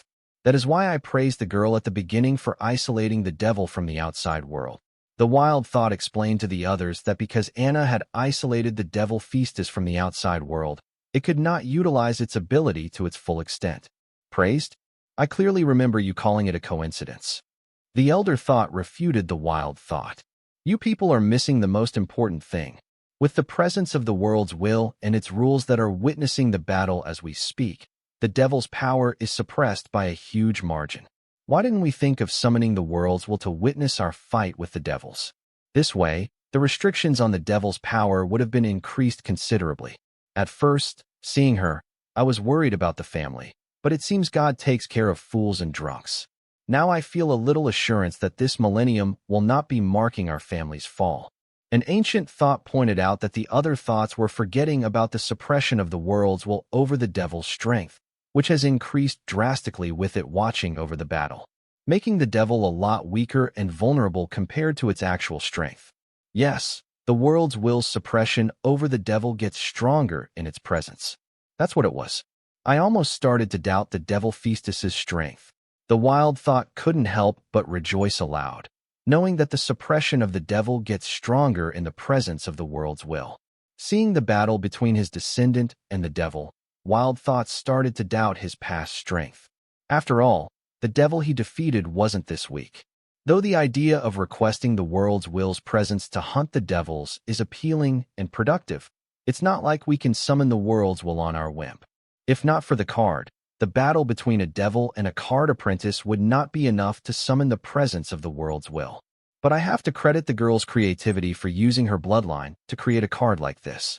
After all, none of us thought of something like this. Card name, Booster Dice. Card type, Skill Card. Card rank, SSS rank, Legend grade. Card rate, 14 stars. Card durability, 99/100. Card effect, upon activation, the card rolls 2 cube dice. The number rolled will be used as a multiplier to boost the user's next attack. Additional effects: Mono Booster, D Booster, Tri Booster, tetrabooster, pentabooster, hexabooster, heptabooster, octabooster, nonabooster, decabooster, handicap booster, dodecap booster. Cooldown period, 11 seconds. Unparalleled glory, activate. SSS rank legend grade booster dice card, activate. As soon as Anna activated the booster dice card, the image of 2 dice in the card rolled and finally stopped at a 4 and a 6, adding to 10. Dice being rolled. Dice 1, 4, dice 2, 6, total 10. Host's next attack will gain Decabooster. Decabooster, activate. 100 million ton Giga Punch. With that, the weight behind Anna's next punch increased to 100 million tons. The original weight behind Anna's punch is 10,000 tons. After activating this Southern Emperor card, the weight behind Anna's punch increased by 100 times, from 10k to 1 million tons. Later, after using the Unparalleled Glory skill, the weight increased by another 10 times, from 1 million to 10 million tons. Now, when Anna used the card booster dice, thanks to her excellent luck, the weight behind her punch gained a 10 times booster and was raised from 10 million to 100 million. Boom! As Anna's 100 million tons Giga Punch landed on the Devil Feastus, it exploded in the impact. The sturdy body of the devil, which withstood so many punches from Anna, burst like a watermelon with the effect of a 100 million ton punch. That's it. When did it become so easy to defeat a devil? Have the devils grown weaker over the years? A thought expressed its disbelief seeing Anna defeat a devil without so much as a scratch on her. FCK. I remember when it took me 9 days and 10 nights to defeat a single devil, and the aftermath was greater than a disaster. Another thought expressed its awe at how Anna managed to get rid of the devil effortlessly and with 0 casualties. This girl is growing on me. I don't know if it's pure luck or if she is cunning from the beginning. All in all, I am impressed with how she handled this devil. A feminine thought spoke, praising Anna's achievement. I know, right? I guess it is to be expected. After all, she is a descendant of the unparalleled bloodline. Another thought credited Anna's achievements to her unparalleled bloodline. Ahem, aren't you guys getting ahead of yourself? The battle is not over yet, and a proper victor hasn't been decided. The wild thought reminded its fellow thoughts not to reach a judgment hastily, as the battle isn't over yet. Ancestor, what do you mean? Hasn't the devil's body been blown to pieces by the girl's punch? I think the victor here, in this battle, is apparent. A younger thought replied to the wild thought impatiently. You guys are forgetting something. Didn't I tell you guys that this devil has 2 forms? The girl has only managed to kill the first and the weakest form. Another form is yet to show itself. The wild thought did not keep the mystery and revealed that the devil is not entirely dead, and it has another form that is more dangerous than the slumber form, the awakened form. Not good. That girl is defenselessly gazing at the murals, unaware that the battle hasn't reached its conclusion. Girl, snap out of it. Look behind you. One of the thoughts yelled, feeling protective toward Anna. Buzz. Why did they become noisy again? Anna thought, hearing the hushed buzzing sound get louder. Thinking of something, she said aloud. Aren't these murals beautiful? How did you find me? I made sure to erase my presence. A deep, spooky voice sounded from behind Anna. My ancestors warned me. Anyway, don't you think these murals are beautiful? Whoa, the story they tell. Anna turned around to face the devil and asked. Anna had indeed thought that the devil had died and indulged herself by watching the murals. But when the buzzing sounds from her ancestors grew, she felt irritated and wanted to leave the arena. That is when Anna asked herself, why did the arena not teleport her back? The only possible reason for it would be her battle with the devil did not end. But she saw the devil blow up to pieces and die unless it was playing possum. Realizing this, Anna immediately asked out loud if the murals were beautiful, outwitting the devil into giving up its presence. Devil wasn't a fool, but it overestimated Anna's capabilities and fell for her lies. You dare to ask my opinion on the murals filled with records of my race's defeat and execution. Aren't you a brave soul human? Unlike the devil in the slumber mode, who only knew the one-syllable word, food, the awakened mode devil was more chatty, and added, brave doesn't cut it. You are more suicidal. If death is what you seek, it's not far. But seeing how you could defeat my slumbering form, I would personally like to invite you to join my family. Family? Devils have a family. I get to learn new things every day. Anna said nonchalantly as she ignored the devil and walked towards a particular mural. Pointing at the mural, Anna said, "Is that you? Or somebody related to you? Seeing how my ancestor killed that thing in the mural, you must be somebody directly related to it. Fate works in mystical ways. 1,000 years ago, my ancestor killed your ancestor, and here we are repeating what they did. That bastard is your ancestor. I have changed my mind. I no longer want to make you that part of my family, but imprison your soul and torture it for eternity. Ha. Fate indeed works in mysterious ways. I can finally have my vengeance." Vengeance? Don't tell me that's you in the mural. If my ancestor killed you back then, how are you still alive? Feeling the devil's hatred for her ancestor, Anna thought that the devil in the mural and the devil in front of her were one and the same. Unlike you humans, we devils are immortals. We don't die, and you can't kill us. The devil bragged, a lie in order to psychology dominate his opponent, who would not be depressed to fight an immortal enemy. Yeah, right. There must be some trick to it. Anna was no 2-year-old. Growing up in a family filled with demigods, she knew better than anyone that true immortality doesn't exist. WTF? Does she know nothing about the devils? What happened to the devil-slaying manual that I left behind? It had everything you needed to know to slay the devils and survive in the dark realms. An ancient thought yelled, seeing how Anna was clueless about devils and dark realms. What devil-slaying manual? Did our family have such a book? A younger thought asked in doubt, as it didn't remember a book named Devil-Slaying Manual in their family heirlooms. The book I made using the devil's skin and wrote in devil blood? Do you guys know how much time I spent making that book to pass on my knowledge to the future generation? Don't tell me you fools lost that too. The ancient thought grew impatient, knowing that his life work was not handed down to the future generations as he expected it would. Father, you sure you wrote such a book, because I never found one. There was no mention of it in your will, nor your diary. A thought claiming to be the son of the ancient thought from earlier revealed that it did not find the devil-slaying book. What are you saying? I clearly remember giving it to you. Wait a second. I remember it now. I seem to have lost it in a gamble. So I rewrote it on a piece of paper and misplaced it. Sorry, my bad. The ancient thought realized that he had lost the devil-slaying book he had written using devil's blood and on devil skin leather paper in a gamble. A moment of awkward silence prevailed as the other thoughts glared at the ancient thought. As the wild thought said, each one of them is a prodigal, some more than others. Don't look at me like that. At least I thought of passing the knowledge while none of you did. The ancient thought defended itself, saying it was more thoughtful than others. Trick? You, humans, need something like that. We devils don't. Anyway, there is no point in arguing with you. Let's begin the battle, shall we? The devil finally showed its intention to fight Anna. When did devils become polite enough to greet their opponent before a battle? I thought your kind preferred sneak attack. No matter how strong one is and what the situation is. After all, your kind thrives on chaos. Anna prepared for a sneak attack from the devil, but to her dismay, it did not come. This is surprising, considering her opponent is the devil. Your opinion of devils seems to be biased. I guess it comes from the folklore your kind sings about our kind. Don't you know not to take the story seriously? What do humans know about the devil's dilemma? Saying that, the devil flicked its finger aiming at Anna. Lava sweat flick.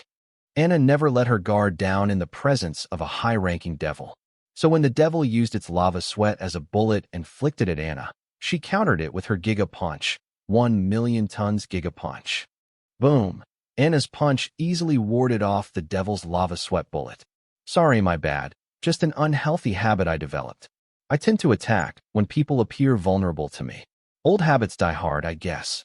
The devil apologized, referring to its sneak attack as a force of habitat. I expect nothing less from you since you fired the first shot. Don't blame me for continuing. Saying that, Anna pounced on the devil, yelling, 10,000,000-ton Giga Punch, barrage. Ancestor, does the girl have any chance of winning against the devil? A thought which yelled earlier to warn Anna asked the wild thought for his opinion on the battle. You tell me. Nearly half of the devil's strength is being suppressed by the world's will. Not to forget, he was forced to awaken by Anna, which means he woke up before gaining his peak strength. Not to mention, the girl's field card suppresses the devil's innate ability. Considering all these disadvantages he is penalized with, the devil's strength is nowhere near its peak strength. And we already saw Anna's last move, the 100 million ton punch which she used to subdue Phaestus's slumber form. If that's her limit, then her chances of winning against Phaestus is less than half. For her sake, let's hope that she has a few more tricks up her sleeves. The wild thought patiently explained the chance of Anna winning against the devil. Considering the wealth each of us left behind for our descendants, she should have been given more tricks by her family. An elderly thought expressed. Let's hope so. Otherwise, this arena will be her burial grounds. A thought spoke its concern. Girl, is this all you got? It seems that you defeating my first form was pure luck. Facing the barrage of Anna's 10 million ton punch, the devil nonchalantly taunted Anna. FCKU. Booster dice. Hepta booster. 70 million ton giga punch barrage. Anna once again made use of the booster dice card, and this time, it rolled a 2 and 5, giving Anna a total of 7 times boost in her strength, increasing the weight behind her punch to 70 million tons. A series of 70 million ton punches connected with the devil's dried molten lava exterior before it could dodge, as the sudden increase in the weight behind the punch caught it off guard. Faced with Anna's giga punch, the dried molten lava exterior of the devil cracked, and hot lava started to ooze out of them. By the time the barrage of 70 million ton punches ended, the devil's shape was beaten into the arena floor comically. That hurt. Saying that, the devil slowly picked himself up from the floor. Anna was in a dilemma, seeing that even a series of 70 million ton punches could barely crack the devil's tough exterior. This discovery made Anna reconsider her plan. Because even if she was lucky and were to roll a 12 using the booster dice card, she did not believe that a series of 120 million ton punches would be enough to put the devil to the ground permanently. Until now, Anna has used the strong physique that she had gained due to her unparalleled bloodline to overpower her opponents in the battle. But the same was not possible with the devil, as its physique was outstanding and on par with her physique in terms of endurance, strength, agility, and vitality. Finally, Anna had met her match, like her mother used to warn her about. Thankfully, she prepared her for this particular moment. Anna's mother already knew Anna's weakness. She always asked what Anna would do if she met someone physically stronger than her. Anna's mother also gave Anna the answer to that question and asked her to practice it, as if her life depended on it. Lava pool. The devil summoned a pool of lava which covered the entire arena floor, reaching its waist in height. Alerted, Anna flew up.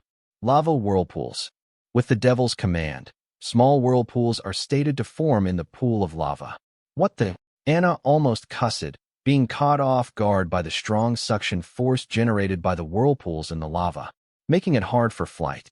Girl, come down. Let's play in the lava. The devil was skimming between the lava whirlpools nonchalantly. It did not seem to be affected by the suction force of the whirlpools. The lava summoned by the devil seems different from regular lava. I sense a dark rule power from it. One of the thoughts commented. So you noticed. That lava is a combination of two meanings of two different rules, lava and dark rule. I do not particularly know what meanings of lava and dark rule can form such sinister lava, but I know the ability of the lava. That lava doesn't burn up things. Instead, it sucks their essence out of them. When the items are entirely deprived of their essence, they turn to dust, just like how items turn to ash when wholly incinerated. Therefore, unless you experience the power of the law firsthand, you don't know what it actually does. And also, just because it sucks the vitality doesn't mean it doesn't burn. It burns like hell. The wild thought explained the specialty of the devil Phaestus's sinister lava. Whoa, so interesting. What happens to the essences devoured by the lava? Does the lava use it to multiply, or does it feed the extracted essence to the devil? An enthusiastic thought asked the wild thought interested in the sinister lava and its working, both depending on the will of the devil. Because of this ability, fighting prolonged warfare with this devil is not recommended. It's like an inexhaustible killing machine. The wild thought answered based on its experience. How does the extracted essence be made use of by the devil, other than refiling its stamina? Asked the thought from earlier.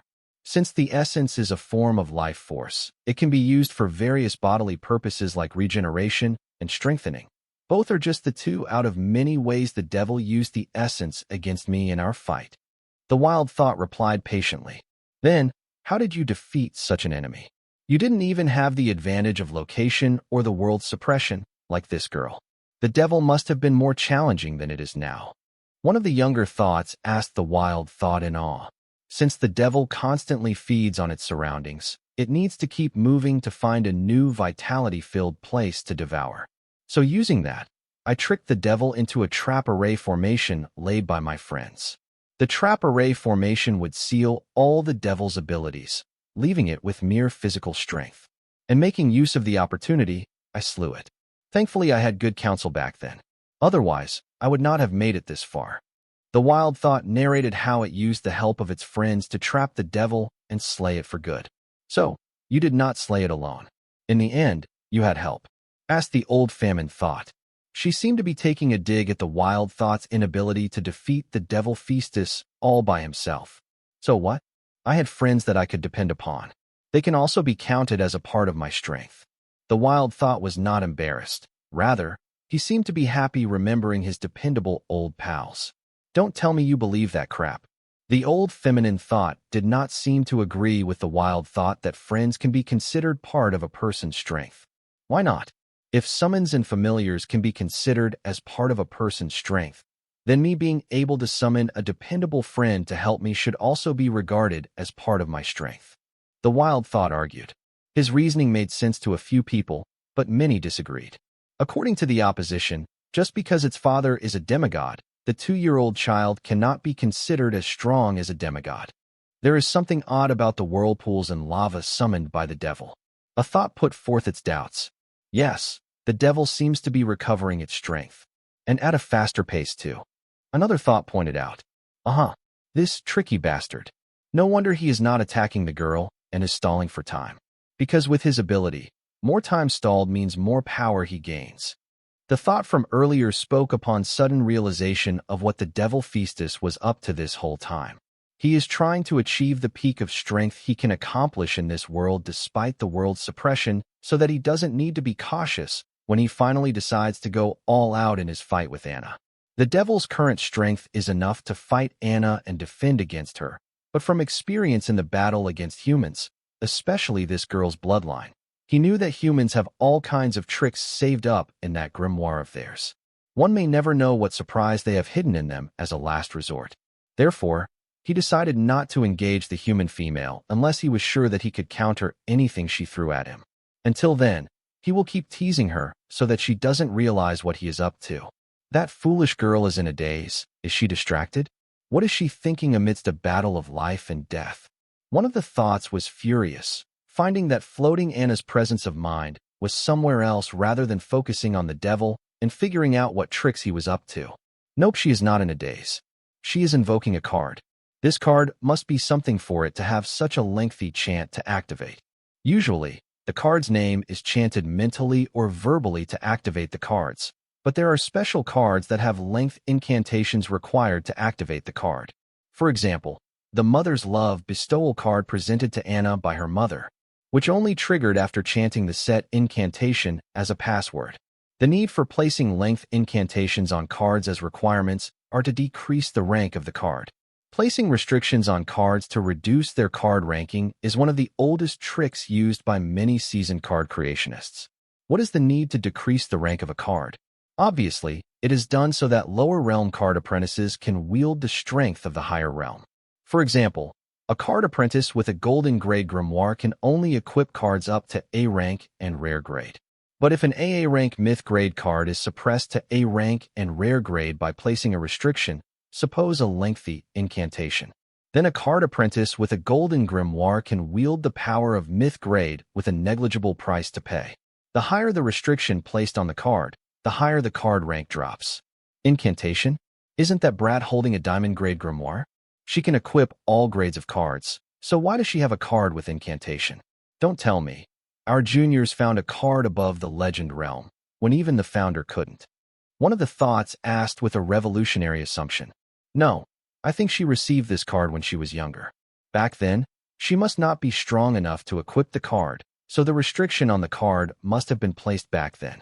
Now she must have no choice but to use the card despite the restriction. One of the thoughts put forth its opinion, killing the revolutionary assumption at its bud. Whoa, Then that card must be one hell of a card for her to have kept it equipped despite its restriction. The thought was not wrong to assume that. After all, why would a person still keep a card with limitations when they have other alternatives unless that card is irreplaceable in terms of strength rather than some lousy sentimental value? Whatever she is up to, she better hasten it. Those whirlpools of lava are restoring the devil's strength to peak at a terrifying speed. A younger thought reminded others. It is up to the girl to save herself. We cannot offer her strength as we are mere spectators and nothing more. Sighed an ancient thought. He wanted to rush to his descendants' aid, but he had let go of worldly affairs to achieve a true one with the world. Now no amount of regrets can change the fact that he can only helplessly watch as his brave descendant fights something out of her league in terms of realm and experience. Ancestor, how are the lava whirlpools able to restore the devil's strength so fast? There is nothing for it to devour in this field card. How are they doing that? One of the younger thoughts asked in doubt, unable to figure out the fuel used by the lava whirlpools to restore the devil's strength to the peak. The soul energy in the air.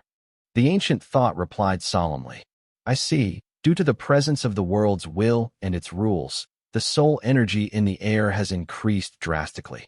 Even the soul energy in the air of the SSS rank dungeon will fall shy when compared to the soul energy in the air within this arena. That bastard devil knows this and is using it to his advantage. He is using the suction of the lava whirlpool to suck in the air with a high concentration of soul energy, and once the air is in contact with the lava, it will devour all the soul energy in the air and pass it to the devil. Those lava whirlpools are working as air soul energy conversation engines for him. Since all this process is done using rule power, energy loss is kept to a minimum, maintaining high efficiency. This meant that the devil was getting 10 times or even more energy than it spent on summoning the lava and maintaining the whirlpools within it. Hence its strength was recovering at a frightening pace, showcasing the difference between the slumber and awakened form of the devil. I am dumb. Mother, help your silly daughter. Ding. 1/1000. I am dumb. Mother, help your silly daughter. Ding. 2/1000. I am dumb. Mother, help your silly daughter. Ding. 489/1000. I am dumb. Mother. Anna kept repeating the same chant within her mind.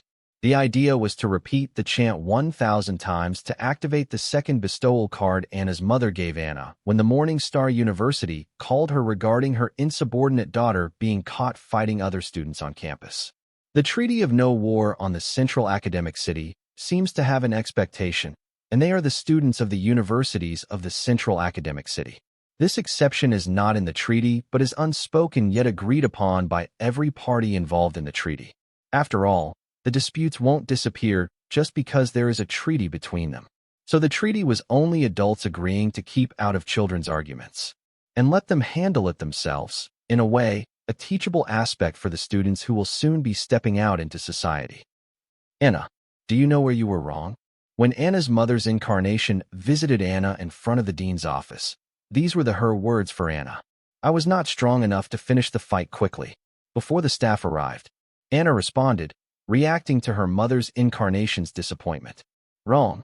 You got caught. Take all the time you need to play with the cats and dogs, but be smart enough not to get caught. The incarnation corrected Anna. There are too many of them. All of them are experts in different kinds of cards. I have a hard time juggling all of them simultaneously. They always ambush me fearing my field cards, making it impossible for me to summon my field card in their trap. Anna did not understand what the incarnation was saying. She just kept giving reasons for her loss. She did not want to see her mother disappointed. To avoid being ganged upon, Anna invented arena dungeon-type field cards to isolate her enemy from the herd and take care of them one by one. But soon, her enemies adapted, and her bullies stopped assaulting her directly. Instead, they started lying in ambush and setting up traps so that Anna could not summon her field card or any other card for that matter. She had to take on all of them with her physique and unparalleled bloodline. This is how Anna began to depend on her physique more than cards. Whoa, you are stupid, aren't you? Seeing her original body's daughter not understand what she was saying, the incarnation could help but blurt out these words. Mother. Anna knew her mother was an expert at hiding affection, so she rarely showed appreciation. Therefore, Anna didn't mind her and would let it be. But her blatantly calling her stupid was not acceptable. "Silly goose, who are you?" The incarnation shook her head and asked Anna. Anna did not want to participate in her mother's charades. After all, her mother will never understand her. "Anna, remember, you are the lone heir of the Heatsind family's main branch. Own it. Do you know how many students get scholarships from our family to study in the top 10 universities? And why do you think that your family does that? You, of all people, must know your grandfather hates charity. Silly girl, be smart. You are not alone. You were never alone. Take this. It will help when your bronze alone are not enough." Reminding Anna that she is the long heir of a royal family, the incarnation handed Anna a card. As Anna glanced curiously at the card info of the card given to her by her mother's incarnation, the incarnation turned to the clerk escorting her and said, "My work here is done. Tell that fat-assed bastard if my daughter or I are summoned to, or even required to enter Dean's office, I will forget about the treaty and bomb his predecessor's mother statues built at University Gate to dust, and his fat ass will be next." Passing her massage for the Dean of Morning Star University to the clerk, Anna's mother's incarnation vanished in thin air before Anna's angry yell resounded throughout the campus. This is not funny, having read the incantation to activate the bestowal card. "I am dumb. Mother, help your silly daughter." Ding. 784/1000. What are you doing hovering up there? Come join this uncle in a hot lava bath. The devil once again invited Anna to enter the lava pool with him. Anna did not reply to him. She continued to chant the incantation. "I am dumb. Mother, help your silly daughter." Ding. 904/1000. Hey, are you ignoring me? What are you up to, you little rat? The devil scooped up a handful of lava and threw it at, hovering Anna. Whoosh! Anna dodged the incoming sinister lava ball instinctively. Though she continued to chant the incantation in her head, her presence of mind was still in the arena.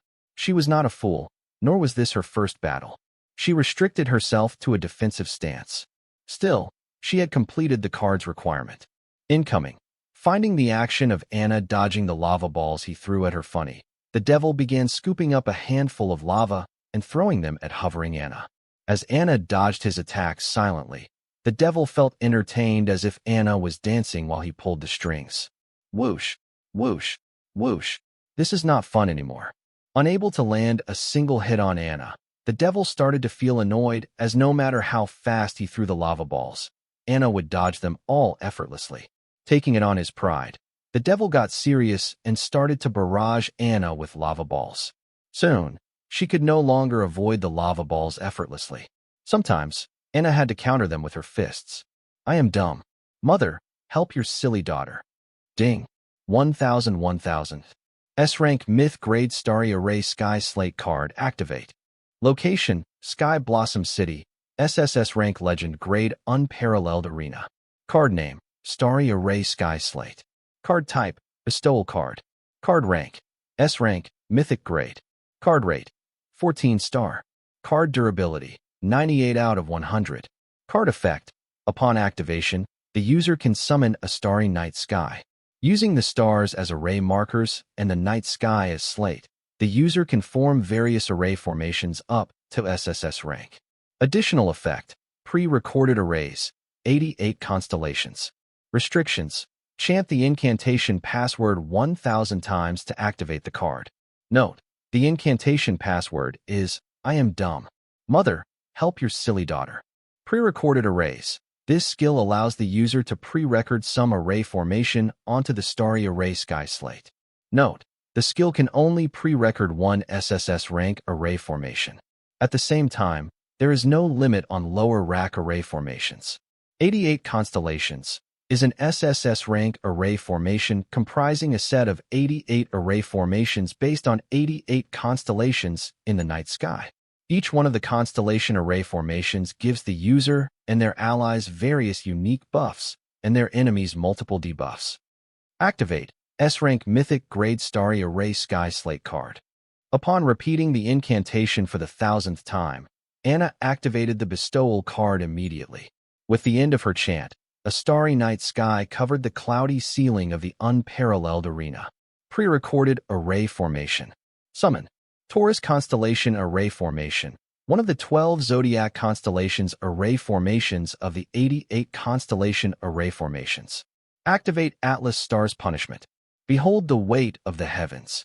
Once the starry array sky slate was set up, Anna immediately summoned the Taurus constellation array formation, one of the 12 zodiac constellations array formations of the 88 constellation array formations on the starry array sky slate, and then activated the array to bring down the punishment of the Atlas, one of the stars of the Taurus constellations, on the devil.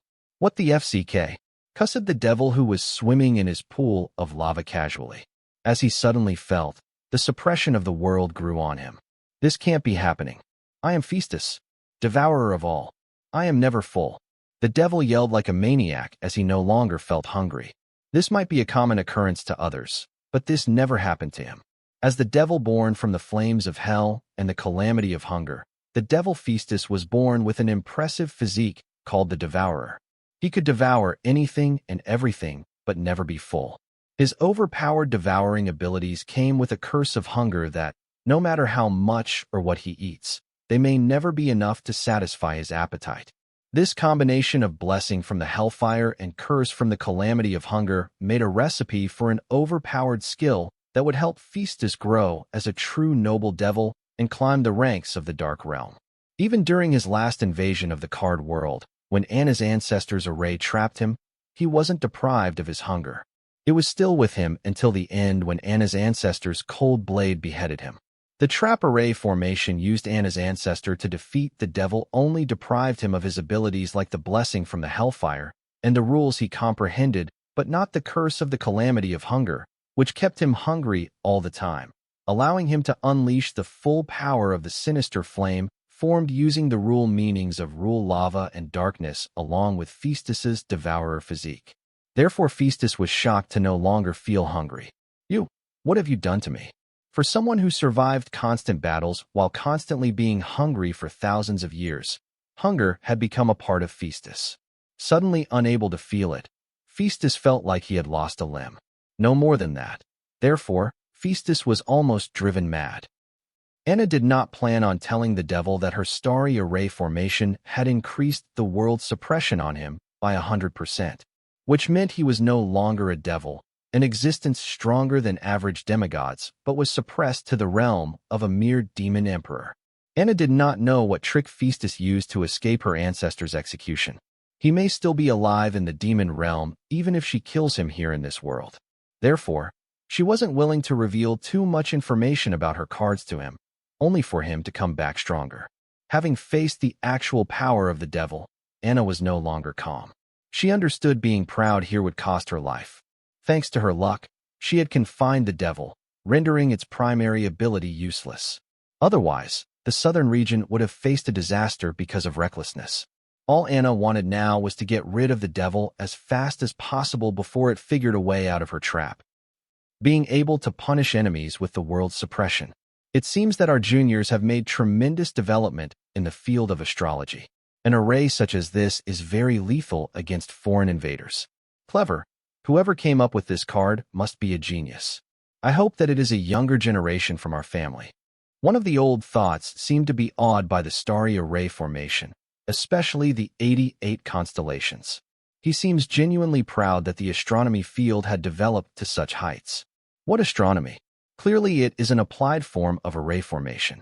Don't take credits from other fields, kid. An ancient thought did not agree with the older thought. With his opinion, a huge debate broke among the thoughts. They even forget that Anna's battle hadn't concluded yet as the battle's winner is evident. You and your ancestors are the same, resorting to tricks rather than strength. You filthy bunch. Booster dice. Booster factor 11. 10 million ton punch barrage x 11. 110 million ton punch barrage. Booster dice. Booster factor 11. 10 million ton punch barrage x 11. 110 million ton punch barrage.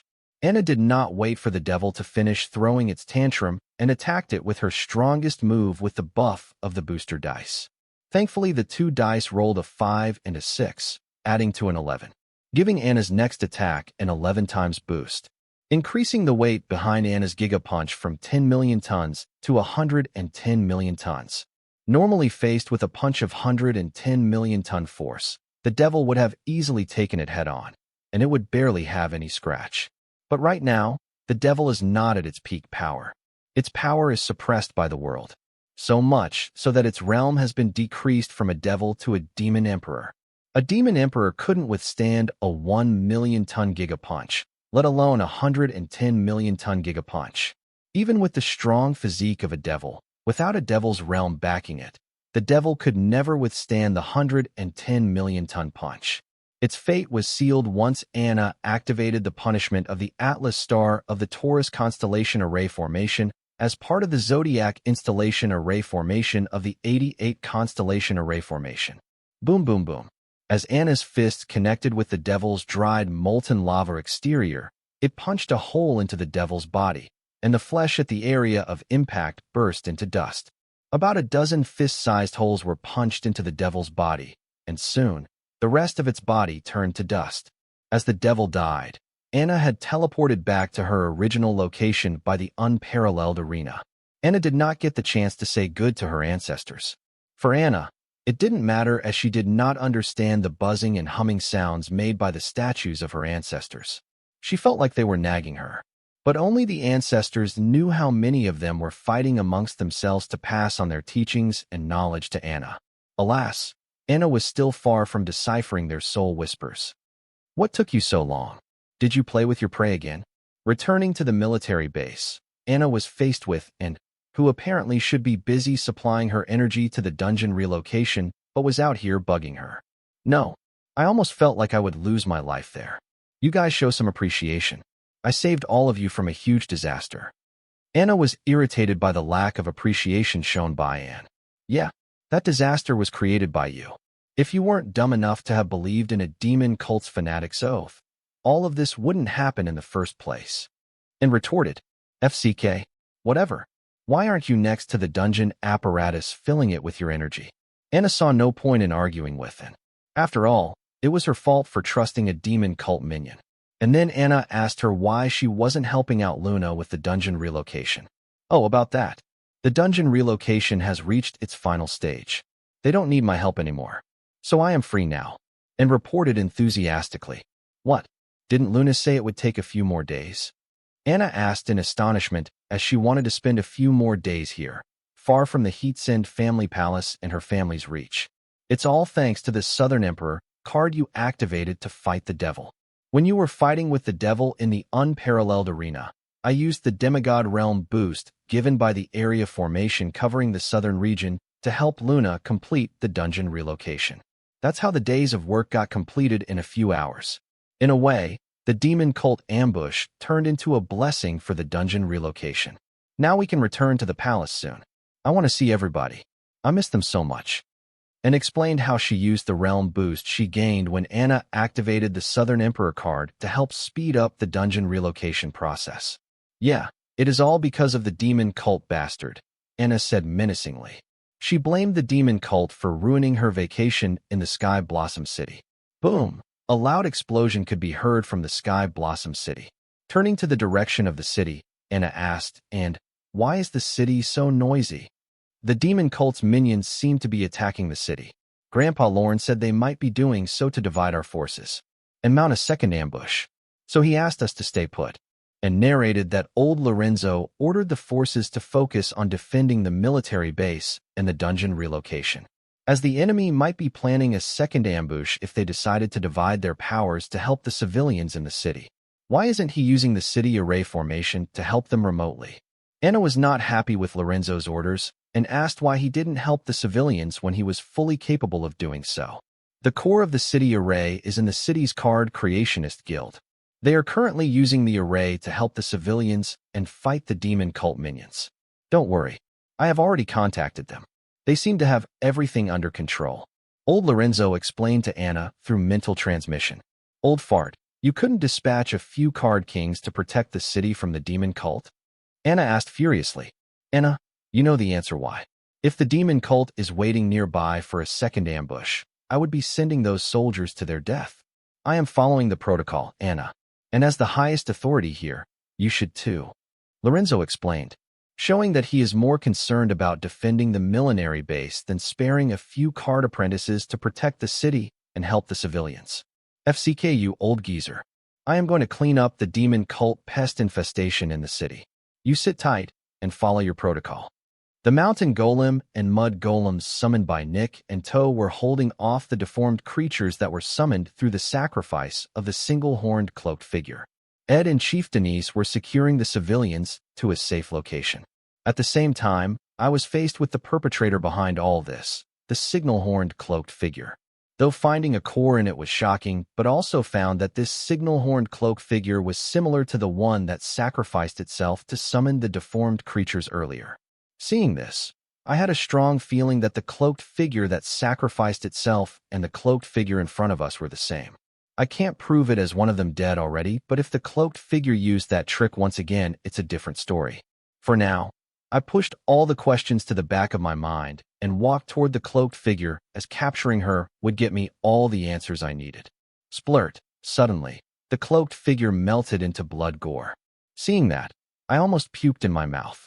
But abruptly, the blood gore started moving as if it were alive. The gore branched into small lines which formed a magic circle of some kind. Not knowing the purpose of the magic circle, I stepped back. Flash. The large magic circle on the ground formed by the gore remains of the single-horned cloaked figure started to glow. Shriek. A loud shriek originating from the magic circle pierced everyone's ears. Hearing the sound, I knew this magic circle was another summoning circle activated through sacrifice. So I used Viltronian flight to gain a distance from the magic circle. I didn't know what type and rank of monsters were being summoned. I am confident about my strength, but don't plan on underestimating my enemy. Hovering in the sky, I look down at the magic circle while Hive AI scans my surroundings to caution me about any possible assassination attempt. Soon I noticed that the asphalt road on which the magic circle was drawn turned into sand, and rows of sharp pointy objects in the circular pattern surfaced with a hole in the middle, which sucked in the asphalt turned into sand. It appears to be a mouth of a creature. Whoosh. A second later, those sharp pointy objects shot up into the sky, revealing its entire body to me. The summoned creature was a 10 meters wide and 40 meters long earthworm-type monster. After the creature's whole body shot out of the ground into the air, it dove back into the earth. And then it kept circling the ground beneath me as I hover in the air. Seeing this, I couldn't help but compare the monster and its ability to a fish in the water because I felt like the ground was like one giant swimming pool for the earthworm-type monster, making us land dwellers its prey. While I observed the giant earthworm-type monster using my soul pupils, I noticed that no matter where I flew, the beast could triangulate my position and then swim in the ground beneath where I was hovering. This showed that this monster was also targeting me and me alone as it ignored all the other people that kept running right above it. The earthworm-type monster was of peak card lord realm. Its realm and abilities made it a formidable opponent to get rid of, and also making it a good assassin. But unfortunately, it did not know I had soul pupils, and I could see it no matter how deep it roamed in the ground to avoid being caught by my mental exploration. Stone Voltrontian, I chose you. I summoned one of my A-rank Stone Voltrontians to deal with the earthworm-type monster. I had summoned the normal Stone Voltronian instead of the boss Stone Voltronian, as this Stone Voltronian had comprehended a rule meaning suitable for this enemy. A while back, I found that upgrading the Calamity Daughter core to the Calamity Daughter gem in the Stone Voltronians gave them the ability to comprehend rules. For example, boss Stone Voltronian had comprehended the petrification meaning of the rock rule. As for the Stone Voltronian I summoned right now, it had comprehended the Earth rule and its meaning, Earth escape. The Earth escape meaning allowed the Stone Voltronian to burrow through the Earth like swimming in water, quite similar to the ability of the giant earthworm-type monster. Stone Voltronian, Calamity Daughter Gem, second transformation, Titan form activate.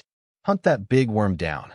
With my command, the Stone Voltronian turned into a giant Stone Voltronian Titan and burrowed into the ground pursuing the giant earthworm-type monster.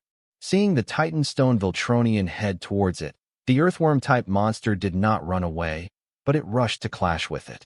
It underestimated Stone Voltronian ability inside the earth, believing its ability gave it an edge over its opponent.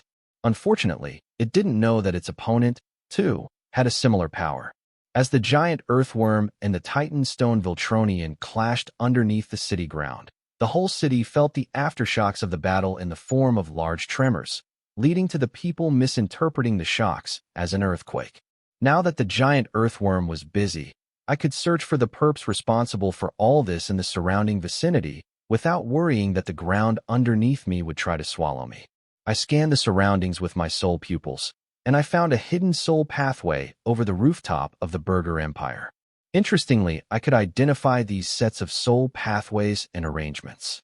They belonged to the single-horned cloaked figure who sacrificed herself earlier to summon the giant earthworm-type monster. Somehow this single-horned cloaked figure has escaped death and cheated the demonic ritual twice. I don't know how she did it, but there has to be a trick to it. But it does not change the fact that, despite her low realm, she was no ordinary opponent. The cloaked figure realized that I was peeking at her, so I rushed toward her at full speed before she could escape again. As soon as the single-horned cloaked figure realized I had spotted her location, she activated some kind of clone card and summoned 66 exact copies of herself. Then all 67 of them sacrificed themselves once again, turning themselves into gore slime. These gore slime joined together to form one big blob of gore. Then the giant gore blob morphed into an enormous humanoid blood golem, blood lord of Card Lord realm. Seeing this, I stopped my advance and backed away to a safe distance. Observing how the cloaked figure could summon 66 exact copies of herself and use them to perform a demonic summoning ritual, I realized that her clone card was out of the ordinary since clones cannot be used in ritual sacrifice, especially not for a demonic summoning ritual. Now that I have solved half of the cloaked figure's mystery regarding how they can sacrifice themselves to a demonic ritual and still stay alive, the claimed figure seemed less threatening. Did I feel threatened by it earlier? Yes, as what it did was basically equal to cheating death. But now that I understood the trick behind how it did it, I was no longer that threatened by it now. The giant blood golem, Blood Lord, made an enormous blood sword and slashed at me. It, too, like its predecessor, targeted me at the command of its master. I dodged the incoming blood sword and yelled, "Stone Viltronian, I chose you. Calamity Daughter Gem, second transformation, Titan form." I summoned another one of my Stone Viltronian to face the giant blood golem. This, too similar to the boss Stone Viltronian, had comprehended rock rule, but the rock rule meaning it chose at the bifurcation point is Stonecraft. As the name suggests, Stonecraft allows the user to create magical items using stones. Higher the quality of the rock, the better the item grade. This was surprising and a waste of a good meaning on a monster. Stone Viltronian is a monster. It doesn't know any other fighting style other than using its fist and stone manipulation ability. Therefore, a meaning as valuable as the Stonecraft, which requires a host with a strong imagination, is as good as wasted on a Stone Viltronian. But still, I think I can train it to use Stonecraft meaning more efficiently using the Hive AI. With the help of the Hive AI, Stone Viltronian used the Stonecraft to create an enormous stone sword to counter the Blood Lord and its blood sword. Still, the moments of the Stone Viltronian were sluggish. It hasn't gotten used to taking orders from Hive AI, but it was able to hold its ground against the Blood Lord. Leaving them alone, I searched for the cloaked figure once again and found her in the middle of the civilians, secured by Ed and Chief Denise. Since the cloaked figure was hiding in a crowd, I did not dare to stare at her too long, fearing that I may alert her and trigger her to sacrifice herself with the other people surrounding her to another one of her demon summoning rituals. Now I was in a tricky situation. I wanted to confront the cloaked figure, but she hid among the civilians. Even if I knew where she was, I could not face her worrying for the tens of innocent souls surrounding her.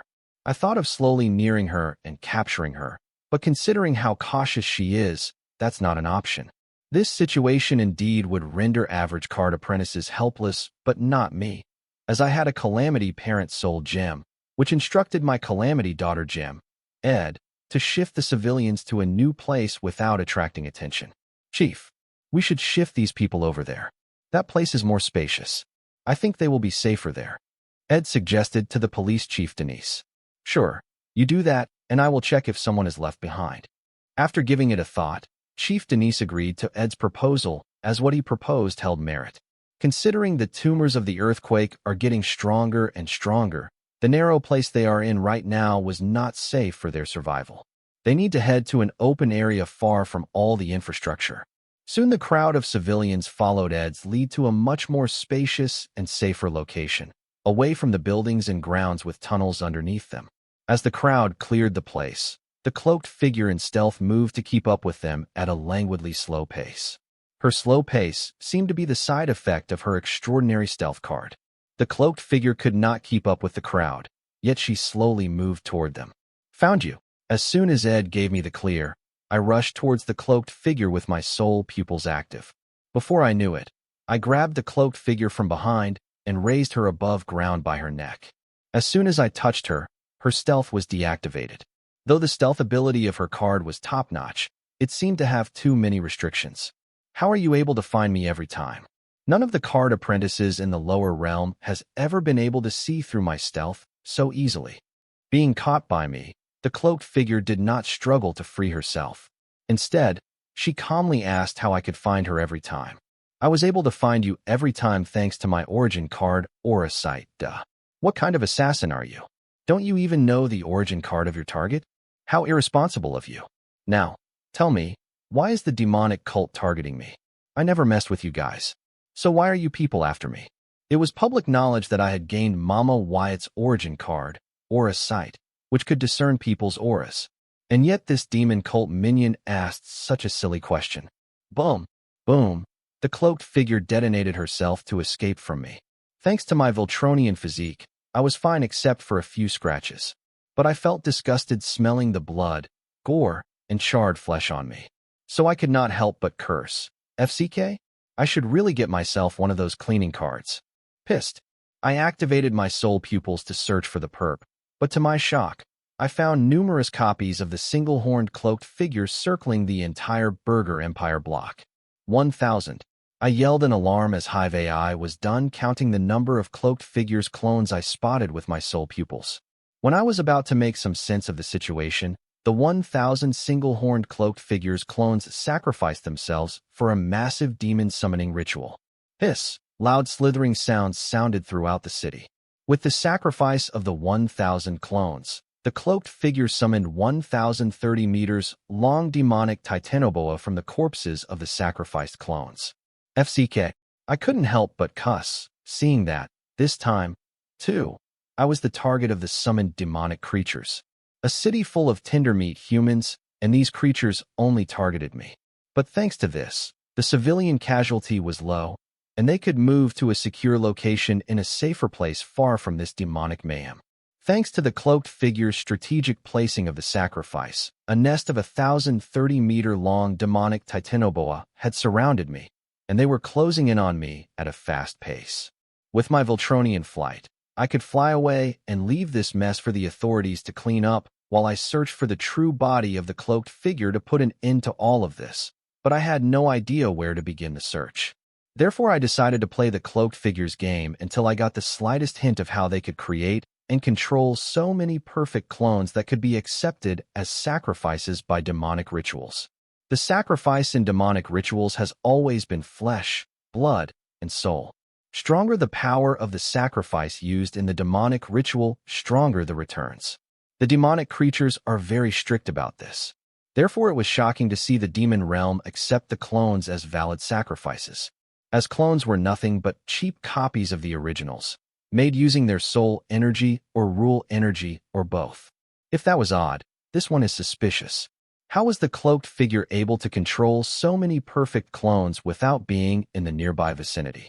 Knowing that clones need to be guided and instructed to do what they are doing, I scanned the surroundings, searching for a suspicious card apprentice who may be commanding these clones, but that was a dead end.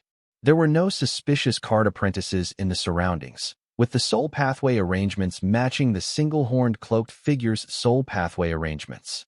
This could only mean that the single-horned clocked apprentice had the ability to control his clones from a long distance, making it impossible for me to track the culprit behind the Burger Empire mayhem, leaving me no choice but to participate in his play, hoping that I could get some clue or hint with regard to the cloaked figure and his cloning abilities. Summon. Stone Voltronian X 3-inch. With no choice left, I summoned the remaining 3 Stone Voltronians from my Monster Orb item card. Stone Vitronians, Calamity Daughter Core, Second Transformation, Titan Form Activate. With my command, the boss Stone Voltronian and the other 2 Stone Voltronians transformed into Titan Stone Voltronians, and then stood on guards facing 3 different directions with their backs towards me, preparing to fight the incoming 1,000 demonic Titanoboa. Titans, Stone Manipulation. Spiked Spinning Top. As the demonic Titanoboas near me, I commanded the Titan Stone Voltronians to execute the spiked spinning top move I used against Vivian and her reverse harem in the school tournament. But this one would be on a 10 times larger scale than the one excited in the tournament. Following my command, the Titan Stone Voltronians used stone manipulation to create a huge spiked stone dome, which was laid on a large circular stone foundation of the same diameter as the stone dome, and with 4 of us inside it. By the time the spiked top was set up, the 1,000 Titanoboas were about 100 feet from us. The Titanoboas were of the Card Lord realm, similar to my Titian Stone Voltronians. Though the Titanoboas were 30 meters long, they were puny in front of my 50-meter-tall stone dome created by my Titan Stone Voltronians. Despite seeing me hide in such a large stone dome, the 1,000 Titanoboas did not stop their advance. Instead, their speed increased, ready to break through the stone dome with their large bodies. But they would soon come to regret that. Spin. Just when the demonic creatures were about to crash onto the stone dome, I ordered the Titan Stone Voltronians to use their stone manipulation to spin the spiked stone dome at the highest speed possible. Whoosh! With my command, the Titan Stone Voltronians spun the stone dome at an incredible speed. Splash!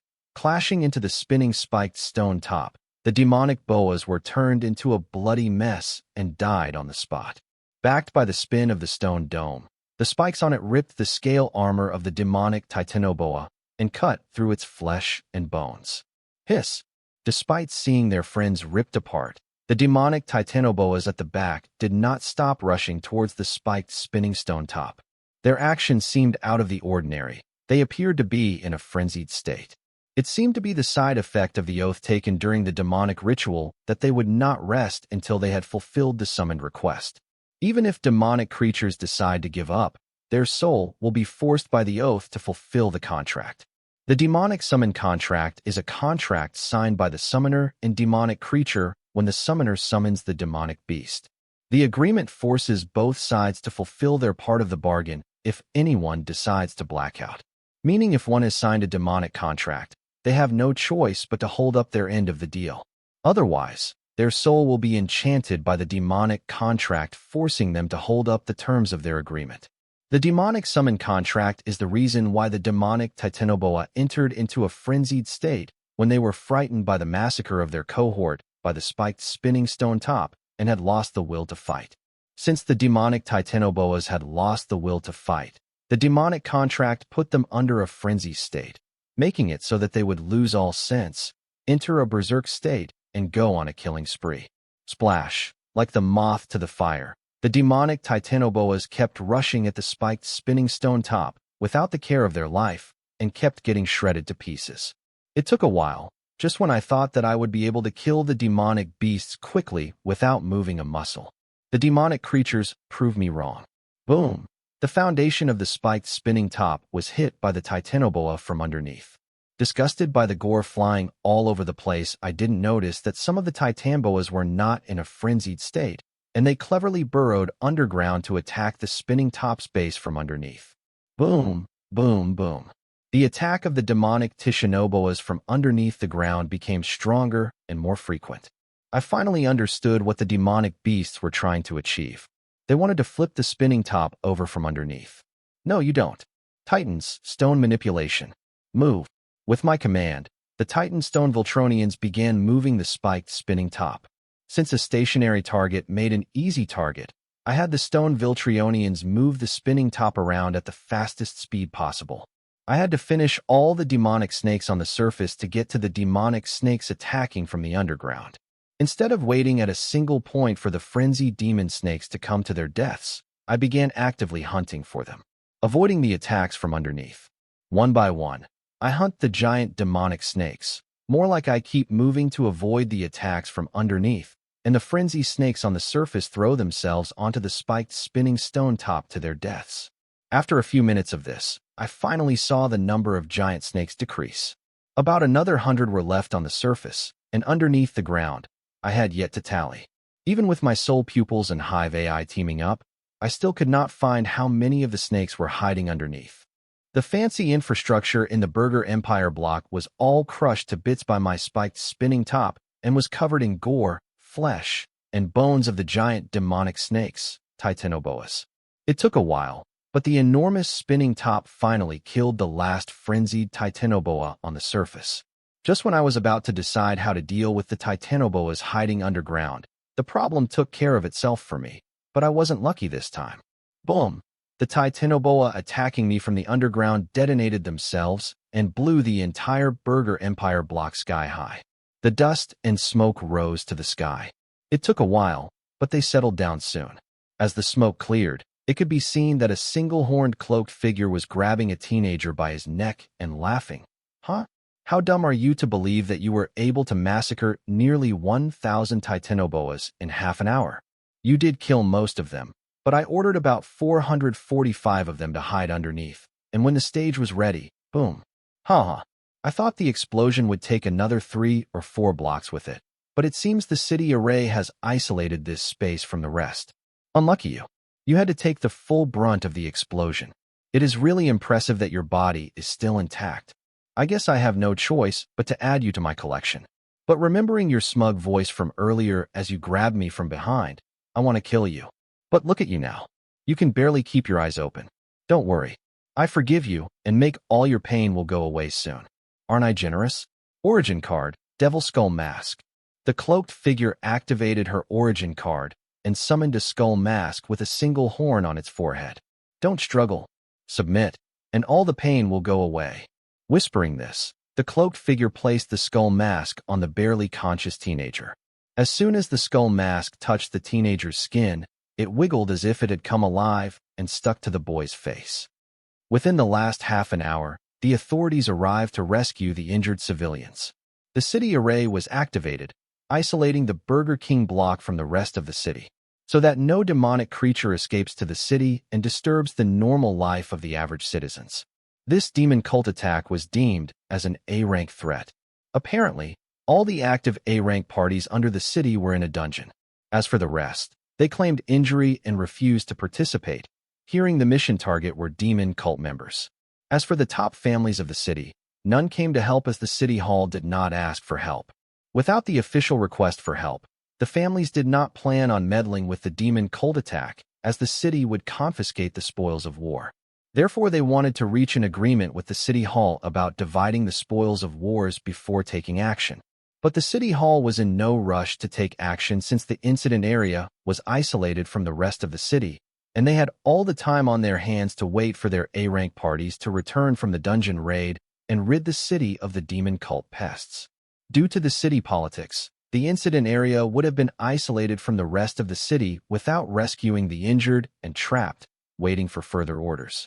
But thanks to the bravery shown by Chief Denise and Ed Bright, many injured civilians were rescued and given proper medical care. But still, Chief Denise could not stop them from abandoning a teenager to fend for himself in the incident area isolated from the city. Even though it was difficult for me to count the number of demonic Titanoboa hiding in the underground, it could be calculated by subtracting the number of demonic snakes I killed from 1,000, the original number of snakes attacking me. The answer we get would be the number of Titanoboa hiding underneath the ground. So once I realized that nearly half of the giant demonic snakes were hiding underneath the ground, I knew the cloaked figure was up to something. So I asked the 3 stone Viltronians to strengthen our defense to the max. As I expected, the cloaked figure was really up to something. It blew the whole block from underneath. Thankfully, the injured civilians were brought to safety beforehand by Ed, Chief Denise, and authorities. As for Nick and Tom, they felt overshadowed when I summoned the 50-meter-tall spinning massacre top, so they cleared the field and became spectators from outside under my permission. I had already strengthened my defenses, knowing that the cloaked figure was up to its tricks. Therefore, I was intact despite the explosion, which took an entire block down with it. Yet I decided to pretend that I was injured so that I could get the rat hiding in the hole to come out. Therefore, after the explosion, when the smoke and dust hadn't cleared yet, I ordered the 3 stone Viltronians to blow up the spiked stone top and return to the monster orb. As for the other 2 stone Viltronian fighting the Blood Lord and giant earthworm monster, their bodies were destroyed. Thankfully, their monster cores were kept safe by the shell of Calamity Daughter Gem, which meant they could recreate their body once again as long as they had my permission. But for now, I let their Calamity Daughter Gem lay on the ground peacefully so that my trap to catch the rat doesn't spook it away instead. When the cloaked figure was giving her cliché villain speech, I wanted to stop pretending and smack her for almost boring me to death. But I wanted to see what she had in store for me, so I let her be and continue acting arrogant. Card name, Devil Skull Mask. Card type, Origin card. Card rank, Unique grade. Card rate, --. Card durability, --. Card effect. The Devil Skull Mask is created from the skull of the Swarm Devil Broodnun. Wearing the Devil Skull Mask allows the user to use Swarm Devil Broodnun's innate ability, Swarm. Additional effect, Devil Skull Mask, Demon Core, titled Demon Core, Dormant, Darkness, Dormant, Devilification, Vile Sense, Devil Spawn. Note, the holder of this card can never walk on the path of divinity, and they are destined to wake the way of darkness. Swarm. This ability allows the Devil Broodnun to create limitless absolute clones of herself by laying countless eggs. The devil clones hatched from the eggs will be a perfect copy of the Devil Broodnun, creating a clone swarm. Devil Skull Mask. This mask has the ability to duplicate itself limitlessly to create Devil Skull Mask Swarm. When the duplicate Devil Skull Mask is used on other humans, they morph into a perfect clone of the original holder of the Devil Skull Mask down to the soul pathway arrangements, let alone the physical resemblance. A human host doesn't have the physique to use the innate ability swarm of the Devil Broodnun, so instead of laying eggs to create a perfect clone swarm, the user can use the Devil Skull Mask to produce a delicate Devil Skull Mask to be used on other humans and turn them into an exact copy of oneself, a perfect clone, forming a clone swarm. Additional ability, Swarm Mind. Swarm Mind. The minds of all the clones wearing the duplicate Devil Skull Mask will be connected to the mind of the original wearing the original Devil Skull Mask, allowing the clones to share the same thoughts, abilities, perspective, memory, behavior, and senses as the original. Since the clones don't have thoughts of their own but share the original thoughts, the clone swarm will sacrifice themselves for the original. Because according to the original's thoughts, the original's life takes priority over the clone in any situation since the clones are disposable. Then the same thoughts are shared with the clones by the swarm mind, making the clones think and believe that the original's life is more important and takes priority as they are disposable. Therefore, the clones will not complain or rebel against the original orders, making it easier for the original to control and command the clones. Note, the range of swarm mind is restricted to the realm in which the original is present in, meaning the original can connect and control any of its clones from anywhere in the same realm. Demon Core. With the help of the Devil Skull Mask, the user can forge a demon core, giving the user a demonic physique, which helps increase the durability and strength of the user's body to a monstrous level. Title Demon Core. Dormant Title Demon Core allows the user to connect with the world and comprehend rules and their meanings. Note, a card apprentice who has forged a Title Demon Core cannot forge Ego Gem. Darkness. Dormant The enlightenment of one's darkness helps a demon emperor transcend into a devil. Note, card apprentice who has found their darkness cannot find their divinity. Devilification. As one with the devil's bone, the user can partially transform into a devil and access the devil's power for a limited period. Note, the limit of the devilification will depend on the strength and the will of the host. Warning, using devilification forcefully may lead to losing oneself to the darkness. Vile Sense. The devil's bone is the creation of dark realms. Its holder can sense the part of the dark realm from where the swarm Devil Broodnun belong to. Devil Spawn. The holder of this ability can dwell in demonic mystic arts with very lax repercussions, near negligible. Such a shame that your body will lose your current appearance. The duplicate devil skull mask looks so good on you. Soon, you will be a part of me, so it doesn't matter. I guess. Seeing the devil skull mask attached to my face effortlessly without facing any resistance, the cloaked mask figure commented before adding, I haven't used this ability on a card apprentice who has forged an ego gem. You will be my first test subject. Therefore, don't resist. Because I don't have much control over what is about to happen next. Duplicate devil skull mask activates. With the command of the cloaked figure, the duplicate devil skull mask began to release dark vapors as its intent dove into my body. The intent felt malicious, so I had the feeling that it would soon try to take over my body or plant a slave brand on my body. Knowing all this, I still chose to continue my act. I did not resist. I let it be as it pleased in my body. I did so because once the devil skull mask's intent entered my body, it formed an indirect connection between the cloaked figure's grimoire and I. I asked my Hive AI to access the indirect link to hack the cloaked figure's grimoire and track the location of the original cloaked mask figure. And I also asked the Hive AI to check for card info on the cards equipped in the cloaked figure's grimoire. This way, I can finally solve the mystery behind the cloaked figure's cloning card and demonic summoning ritual. While my Hive AI was busy hacking into the cloaked figure's grimoire, the devil skull mask's intent did not spend time searching and scanning my body, but it directly headed for my ego gem. Then the malicious intent warped around my ego gem. As the intent wrapped the ego gem, I felt like the connection between me and the world weakened. That's when I realized that the malicious intent was trying to begin morphing me from the core. That would be my ego gem containing my ethereal spirit in it. Despite knowing what the malicious intent was up to, I continued to let it be and did not resist. I let the malicious intent of the devil skull mask continue to influence my ego gem despite knowing its intentions for two reasons. The first reason is that I believe in the capabilities of my calamity soul gem. I was confident that the malicious intent of the devil skull mask would not be able to breach through the shell of the dungeon calamity seed covering my calamity soul gem. Even if it was the devil himself who attacked, he could not break through the shell of the dungeon calamity seed, let alone a mere malicious intent of a card apprentice with a demon core. The second reason for doing so is that I wanted to buy enough time for the Hive AI to hack into the cloaked figure's grimoire and get the original body's location and card info on the cards she had equipped. The indirect link between me and the cloaked figure's grimoire is present because of the malicious intent of the devil skull mask entering my body. So, if I were to get rid of it, then the connection would be lost, and I would lose the only chance to track the location of the cloaked figure's original body. Therefore, I patiently wait and let the malicious intent do its best while my Hive AI hacks into its master's grimoire. Once I get the original cloaked figure's location and its card info, I can put an end to this and seek retribution on it. It took a while, but soon the Hive AI was able to hack into the cloaked figure's clone's grimoire.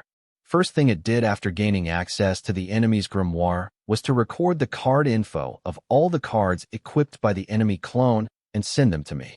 Then it proceeded to track the original body of the cloaked figure by triangulating its location through the frequency that the original body uses to deliver its commands to the clones. That would take a while, and meanwhile, I went through the card info of the cards equipped by the original and shared it with the clones. Reading the card info of the cloaked figure's origin card Devil Skull Mask, I finally understood the trick behind the cloaked figure's countless clones and limitless demonic summoning ritual. Unlike the cheap imitation clones of the average card apprentice, made using soul energy or rule energy, the clones of the cloaked figure were perfect clones made using a living person with flesh, blood, and soul. 3 necessary things for sacrifice in a demonic ritual. No wonder the cloaked figure could use its clones for conducting the demonic summoning ritual. Its clones are made up of living people, top-grade sacrifices for any demonic ritual. Not to mention the passive ability, Devil Spawn, which allowed the cloaked figure to undertake limitless demonic rituals without facing any severe repercussions. This ability was like the cloaked figure's personal get-out-of-trouble-free card. With the help of the Swarm Devil Bridnun's innate ability, Swarm, the cloaked figure can create as many perfect submissive clones of himself as he wants. And with the passive effect of the Devil Spawn, the cloaked figure could perform as many demonic rituals as possible without facing any severe backlash. making the cloaked figure an expert demon summoner with an infinite demon army at its disposal. Apart from that, clones seem to share the thoughts, abilities, perspective, memory, behavior, and senses with the original, meaning that the clones made using Devil Skull Mask can share the grimoire of the original. This ability was similar to what I created for Deborah Khan and her Skeleton Centaur Knight. With the help of the ability share effect of the Devil Skull Mask mixed with the Swarm Mind skill, which allowed the original to control and command the clones remotely, the original cloaked figure could rain terror on any place in the realm with her clones from the comfort of its home and never get caught.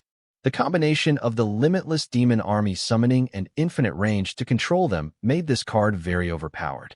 Just imagining that a person could attack a city with the waves of demons to destruction from the comfort of their home had me feeling a chill on my back. I don't know the capabilities of higher realms card apprentices, but for lower realm card apprentices to face this situation would lead to their total annihilation. Though I was able to handle the demon tide, I was having a hard time tracking the original body. Without getting rid of the original body, it was impossible to put an end to this mayhem. If not for the cloaked figure being careless right now, I would have never been able to track the original body.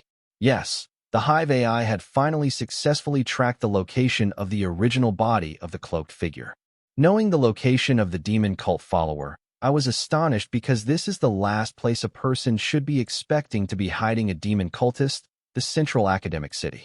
The holy city of humankind's knowledge, that was where the original body of the cloaked figure was hiding. Knowing this, I was surprised as the Central Academic City was the hub for this world's most innovative and most intelligent beings. How the heck did a demon worshipper manage to hide there without getting caught? A holy place like the Central Academic City should be the last place to spot a demon fanatic. But it seems the Central Academic City is not as safe as the people make it seem. Having found the location of the cloaked figure's original body, I realized that up till now, I was fighting a meritless battle. Since I didn't care about helping the city, the only merit of fighting the cloaked figure was hunting it down.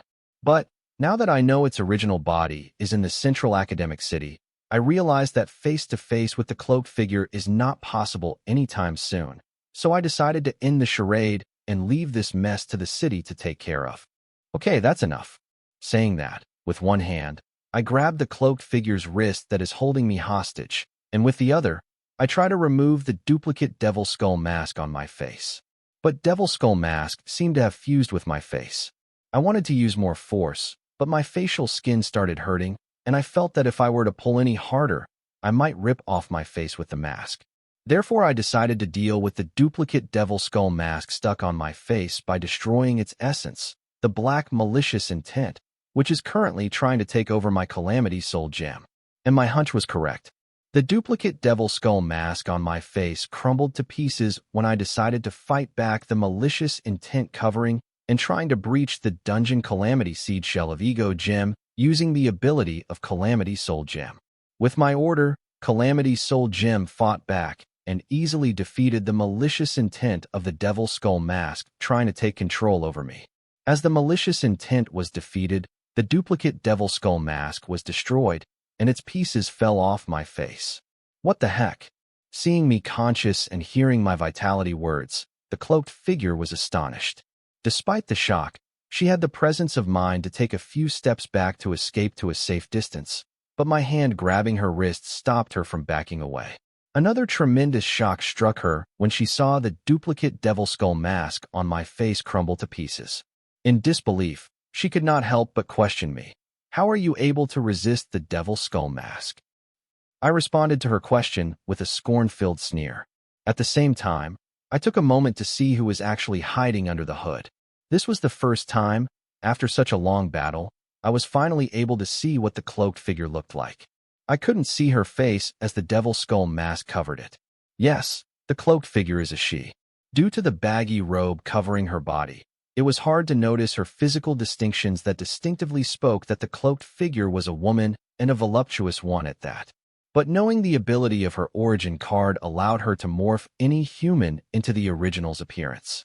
Knowing the truth, I was disgusted with what I saw under the road instead of appreciating it.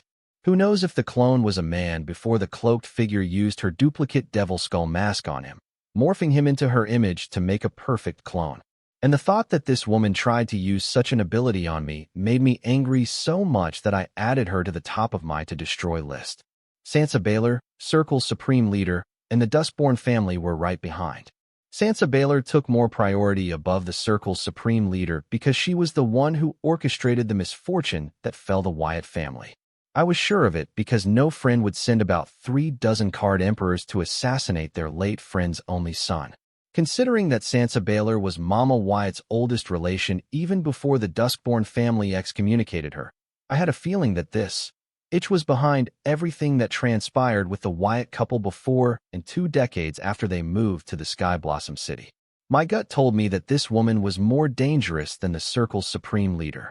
But above all of my enemies, my greatest enemy would be the cloaked figure and her disgusting ability.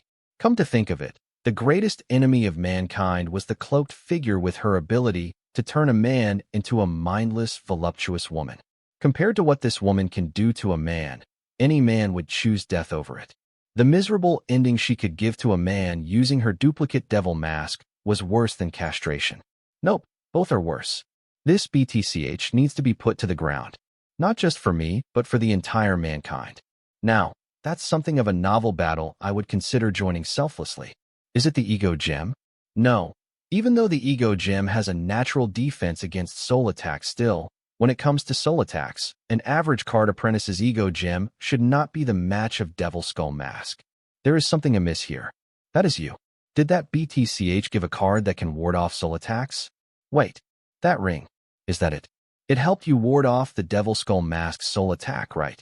How much does that BTCH care for you to waste one of her item card slots in her grimoire for your safety? FCK? It seems I underestimate your value to her. Haha. This is going to be for fun than I had thought. Killing you should make her feel the fraction of pain I felt back then. The cloaked figure started to mumble to herself.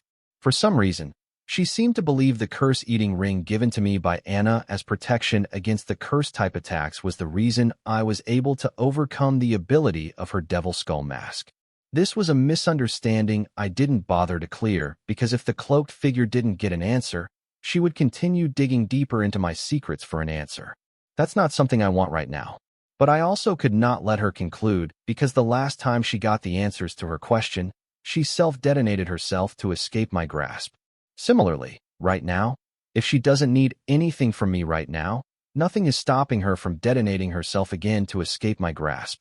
So I had to give her a reason to stay. But I wasn't foolish enough to clear her misunderstanding for that.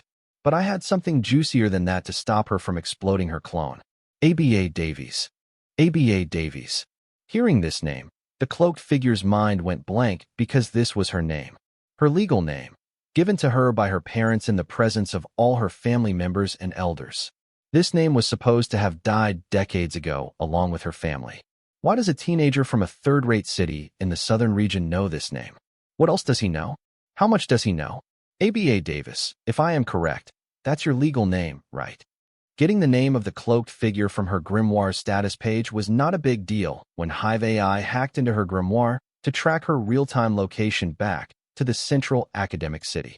Nope, you got the wrong person. Saying that the cloaked figure was about to detonate her clone. Feeling the anomaly in her soul pathway arrangements, I wanted to stop her, but I was too late. Boom! The cloaked figure blew herself up. It seems my calculations were wrong. Instead of getting curious about how I knew her name, she got frightened and blew her clone up. FCK. I cussed as gore, and brain matter covered me for the second time. I was starting to regret not buying a cleaning card. Letting out my anger, I gave the 2 Calamity Daughter gems of Stone Viltronians lying on the ground permission to reform their body and return to the monster orb. Having collected my pets, I stood on the ground covered with blood, minced flesh, and bone, looking at the array isolating this block from the rest of the city to ensure that the ABA Davies, the devil's spawn, had left the city for good. I had no ambush or assassination attempt to worry about from her side for now. Crack. The invisible compressed space wall separating the Burger Empire block from the rest of the city cracked as a feminine figure flew in. Oh, look at you. I take my eye off you for 1 second, and you soil yourself. Did you miss this pretty sister? Who else other than Anna? For the first time, I was grateful to see her as she had a high-grade cleaning card. What took you so long? I asked. When the ABA wreaked havoc in the city, I thought the Southern Watch soldier would be the first to respond. But as the classic cop cliché, they too were late and arrived too late. Thankfully, the people had been taken care of. Those demon pests ambushed the military base too. They seemed to be after the dungeon relocation apparatus. It took a while for me to exterminate them. Anyway, why are you complaining? You seem to have handled the things on your end. Hearing Anna, I knew that attacking the city was not the demon cult's plan, but a personal vendetta mission of ABA Davies. From my conversation with ABA, I knew she seemed to hate Anna with a burning passion and wanted to see her hurt more than anything else in the world. So ABA attacked the city out of her own accord to kill me, a person who Anna had taken fancy to, so that she could indirectly inflict pain on Anna. It was clear that this whole ordeal was related to Anna, not me. I was being targeted because Anna had taken a fancy to me. This was not a news to me, as I always thought that I would be targeted because of Anna. But I believed it would be one of her ex-lovers or admirers, but not a demon cult hoe with a grudge against Anna. No, she escaped. To be accurate, she was never here, to begin with. So I don't know if saying that she escaped would be accurate. I said, trying to find the right words to explain what happened. You are making no sense. Add more details, and don't forget the context for me to understand what you were saying. Anna's brows narrowed, unable to understand what I was saying. Before that, how long are you going to make me wait before you use your dirt purge card on me? I asked Anna. Geez, how am I supposed to know if you don't ask? If I were your girlfriend, it would be another matter. Anna responded, but I did not see her summon her grimoire to use dirt purge on me. Yes, I am sorry.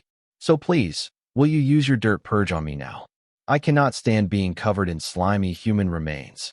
Being polite and humble gets the job done when you don't want to answer specific questions like, for example, am I your girlfriend? Avoid all you want, but you will be mine sooner or later. Dirt purge activate. Hearing Anna's declaration, I felt a chill on my spine, but the experience of dirt purge that followed right after made my nerves loosen a little. Anna, by chance, do you happen to know ABA Davies? She seems to hate you with a burning passion, and her life's goal appears to be to inflict pain on you. I asked Anna.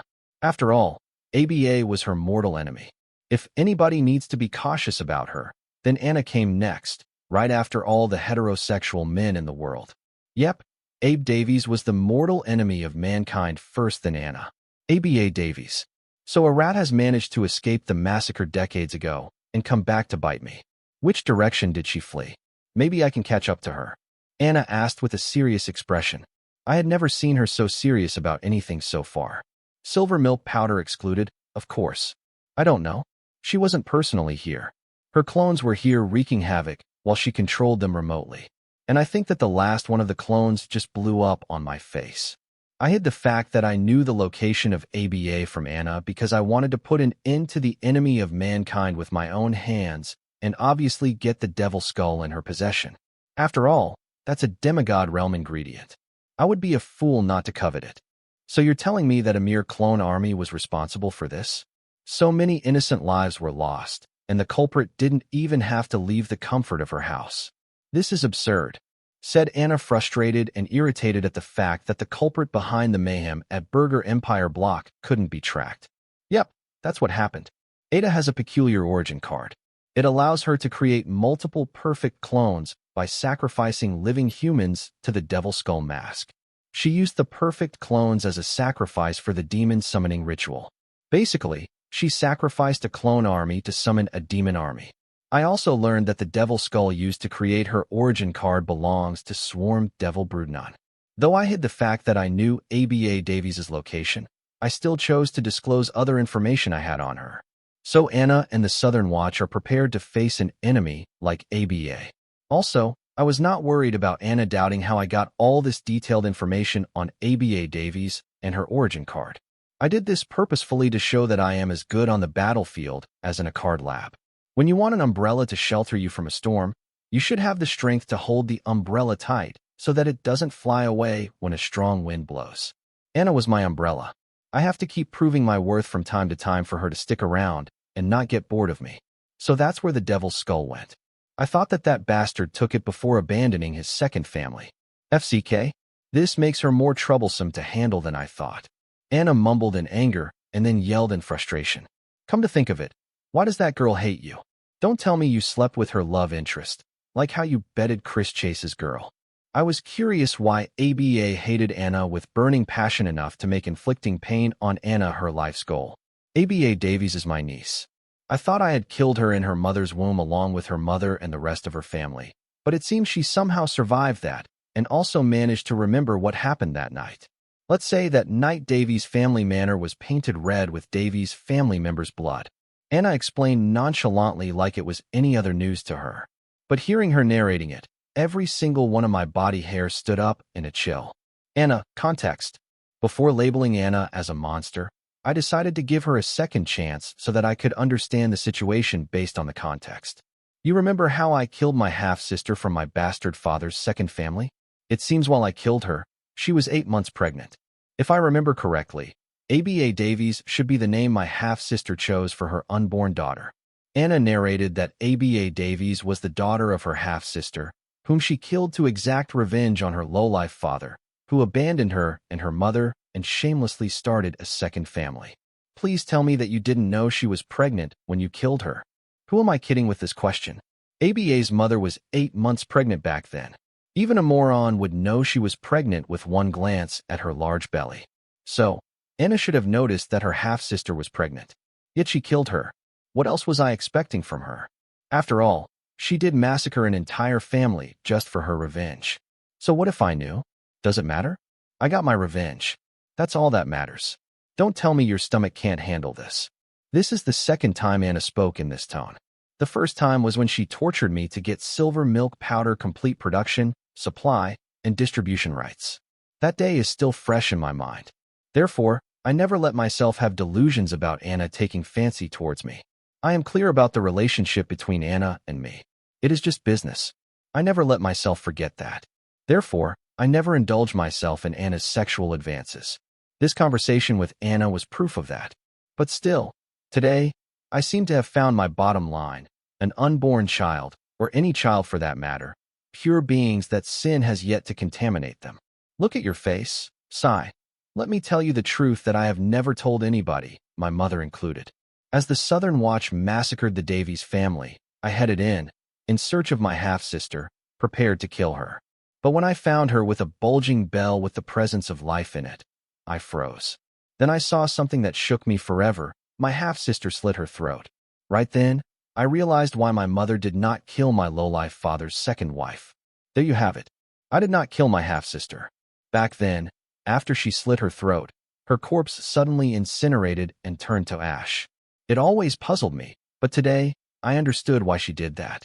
It seems she chooses to sacrifice herself to protect her daughter and give her a second life. Seeing my complexion turn pale, Anna revealed her secret that she never killed her half-sister. I remained silent as I didn't know if Anna was telling the truth or just spinning up lies to keep her image intact in my eyes. I am not a good person. In my past life, I created a targeted gene bioweapon to kill all the people with Voltronian powers. But still, purposefully killing an unborn child made my stomach churn. You don't believe me, huh? At least now I know where I stand in your heart. Anna felt devastated seeing the boy for whom she laid her feelings bare naked did not trust her words. Park, are you sure a devil was summoned? It has been more than an hour. There is no sign of a devil. Corey asked Park as she decided to head back to the warehouse after seeing Anna breaking the array and entering the isolated space, the Burger Empire block. I am 200% sure. I cannot mistake that feeling. However, it was only for a second. A devil was indeed summoned in the city's outskirts, near the dungeon highway. Park vouched that she felt a devil being summoned outside the city near the dungeons. Park was puzzled about what happened to the devil. If it had descended, why wasn't it wreaking havoc as they are known for? Was it hiding? What can make a devil opt to hide? What Park did not know is that she felt the devil's presence only for a second because as soon as it was summoned, Anna trapped it in her bloodline field card, Unparalleled Arena, and slew the devil in there. Therefore she did not feel the presence of the devil once again. I believe you. So it's a good thing that I did not recklessly run towards the dungeon area, heeding your request. If we had, then we would be facing a devil right now. Not to mention our tidal demon core. If the devil had sensed it, we would have become the devil's first target after its descent on this plane. Corey said casually as she walked away from the Burger Empire block. After sensing the dark realm connected to this world, Corey hurried to Burger Empire to check out what was going on, but on her way, she found that Corey Park could feel the dark realm connect to this world near the dungeon fields outside the city. Since the connection to the dark realm was stronger outside the city, Park insisted on going there, but Corey Bright disagreed with her because they did not know who was behind these incidents. If it were someone dangerous and stronger, their lives would be at risk. Therefore, Corey did not want to head out of the city and instead chose a simpler way, that is, to guide toward the Burger Empire, where the connection to the dark realm is weaker compared to the connection to the dark realm outside the city. This meant the enemies near the Burger Empire were weaker compared to the ones outside the city. And if anything were to go wrong, there were always city authorities for help inside the city, but outside, she would have zero assistance and would have to face the stronger enemy. So heading towards the Burger Empire to check on the connection of this world to the dark realm and to know the people behind it was the safest bet. Therefore, no matter how much Park pleaded and assured her about their stealth ability, Corey did not budge. Since you insisted and came all the way here, why didn't you go help Wyatt with demons? Corey Park asked Bright why she did not make a move to help her boss, who was being targeted by thousands of sinister demons. Obviously, because I wanted to make a stunning entrance when his life was in danger, but who knew that bastard's pet grew that strong in a few days? And that demon card apprentice was stupid for falling for his act. I mean, I could tell he was faking it from out here, but she couldn't when she was standing right next to him. That BTCH must have been dropped on her head as a child for her to be so dumb to fall for his act. Corey planned to time her entrance so that she could rescue her boss at his desperate hour, but to her shock, her boss had grown so strong that he did not require her help. As a result, Corey was in a foul mood and blamed the demon cultist for being too weak. That girl, we have to find her. She has a devil's bone. Even though that devil skull seems too old and overused, still, it belongs to a full-fledged devil, the swarm devil Broodnon. If you get that, then your accession to the devil realm will be easier and faster. Not to mention our connection to the dark realm will increase. And we can summon Little Beam with little repercussions to pay. Oh, I missed that little thing. Corey Park seemed to be eyeing the devil skull in possession of ABA Davies. The reasons for that couldn't be more obvious. She wanted to make use of it to reach the devil realm and return to the dark realms to exact her vengeance on her old boss. But she appeared not to know the location of ABA Davies. This meant just watching ABA Davies' battle from afar. She discovered that the cloaked figures that kept sacrificing themselves for the devil summoning ritual were mere clones being remotely controlled. Swarm Devil Broodnon? Do you know her? Seeing Corey Park could tell who the devil skull belonged to just by looking at it. Corey Bright thought Park was acquainted with the Swarm Devil Broodnon personally back in the Dark Realms. I knew her, but she didn't know me.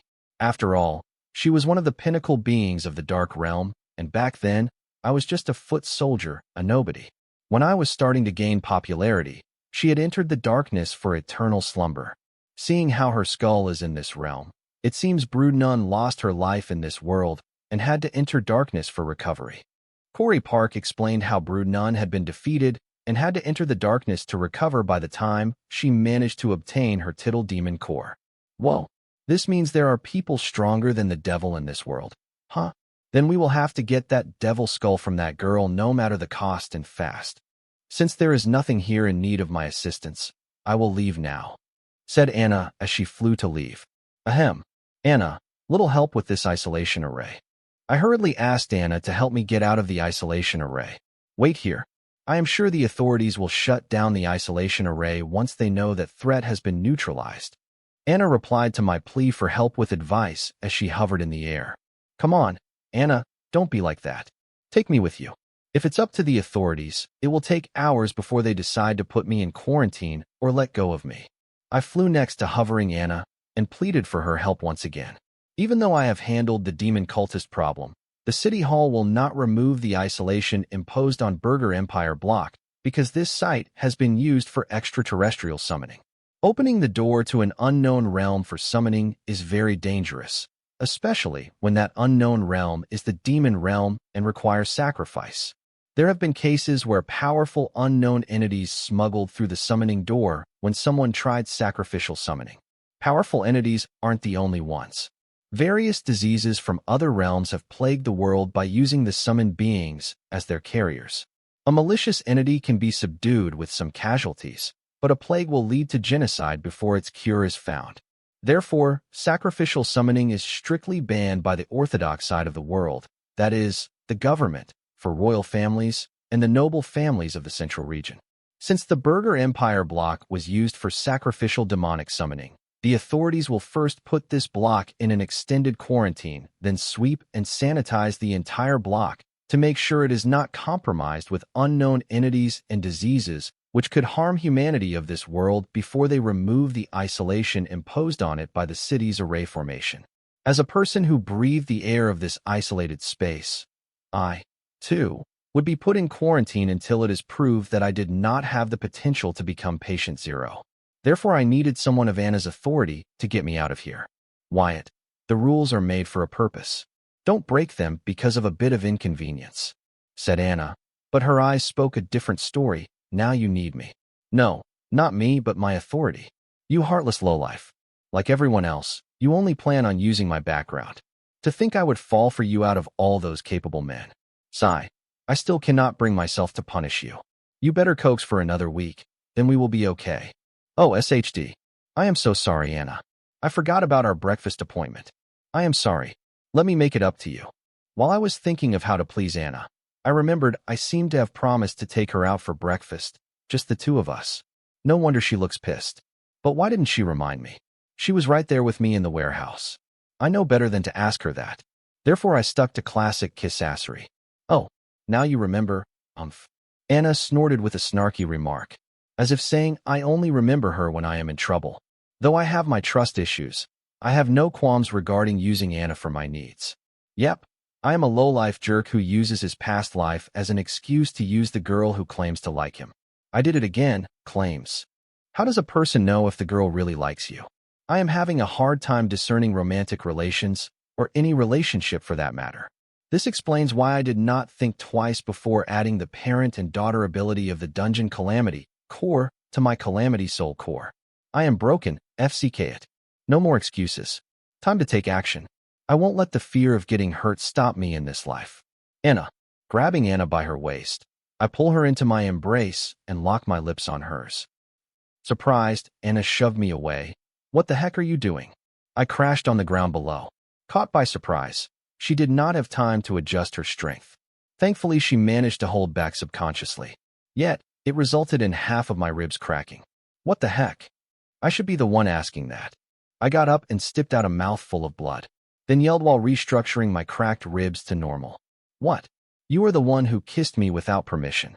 You're lucky that I didn't kill you. Anna shouted. 6 cracked ribs. How is this considered lucky? And what permission? You kissed me without my consent all the time. I yelled back. Despite Anna harming me, the soul contract between us didn't activate as I was the aggressor. FCK? Even the world's will is a better judge of relationships than I. That's different. I do it because I like you, not because I want to use you.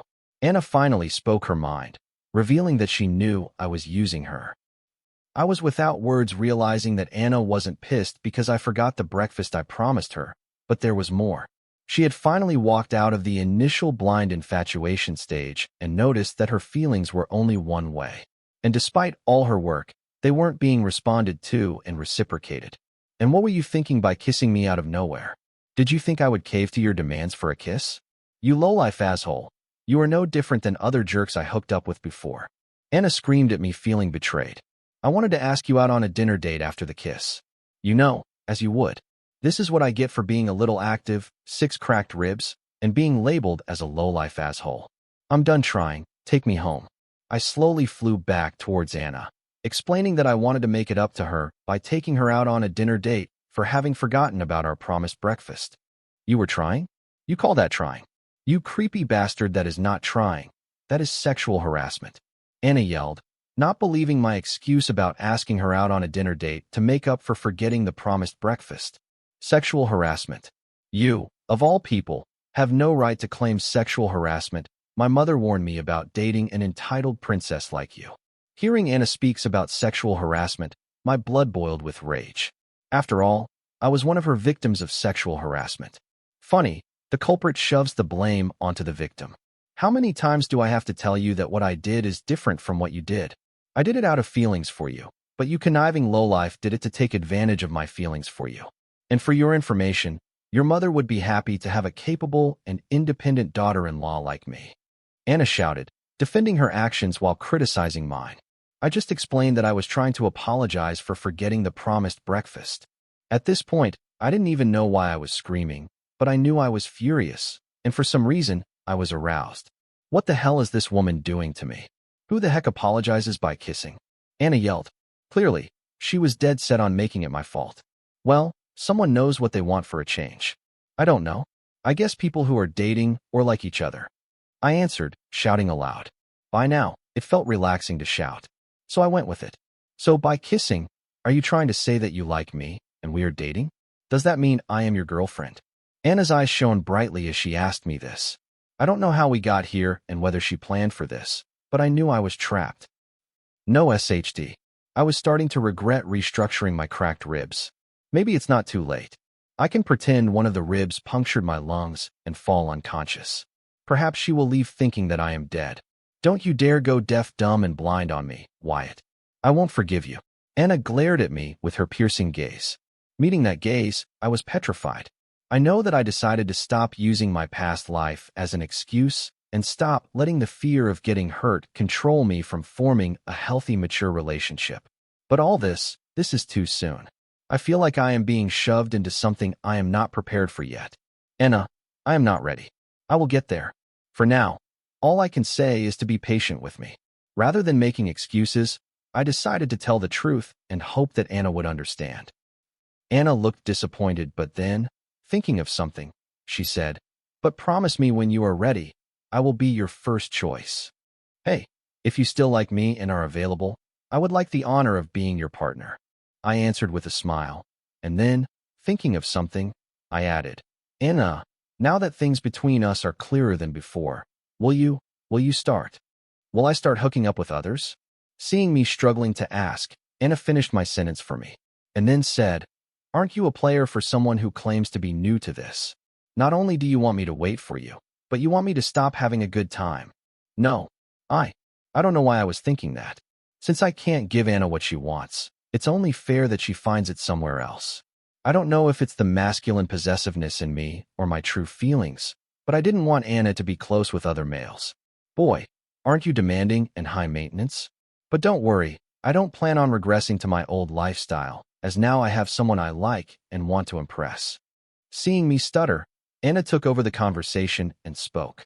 Hearing her, I felt calm and assured. Why would I feel assured if Anna plans to be true to her crush? I see. And thank you for understanding.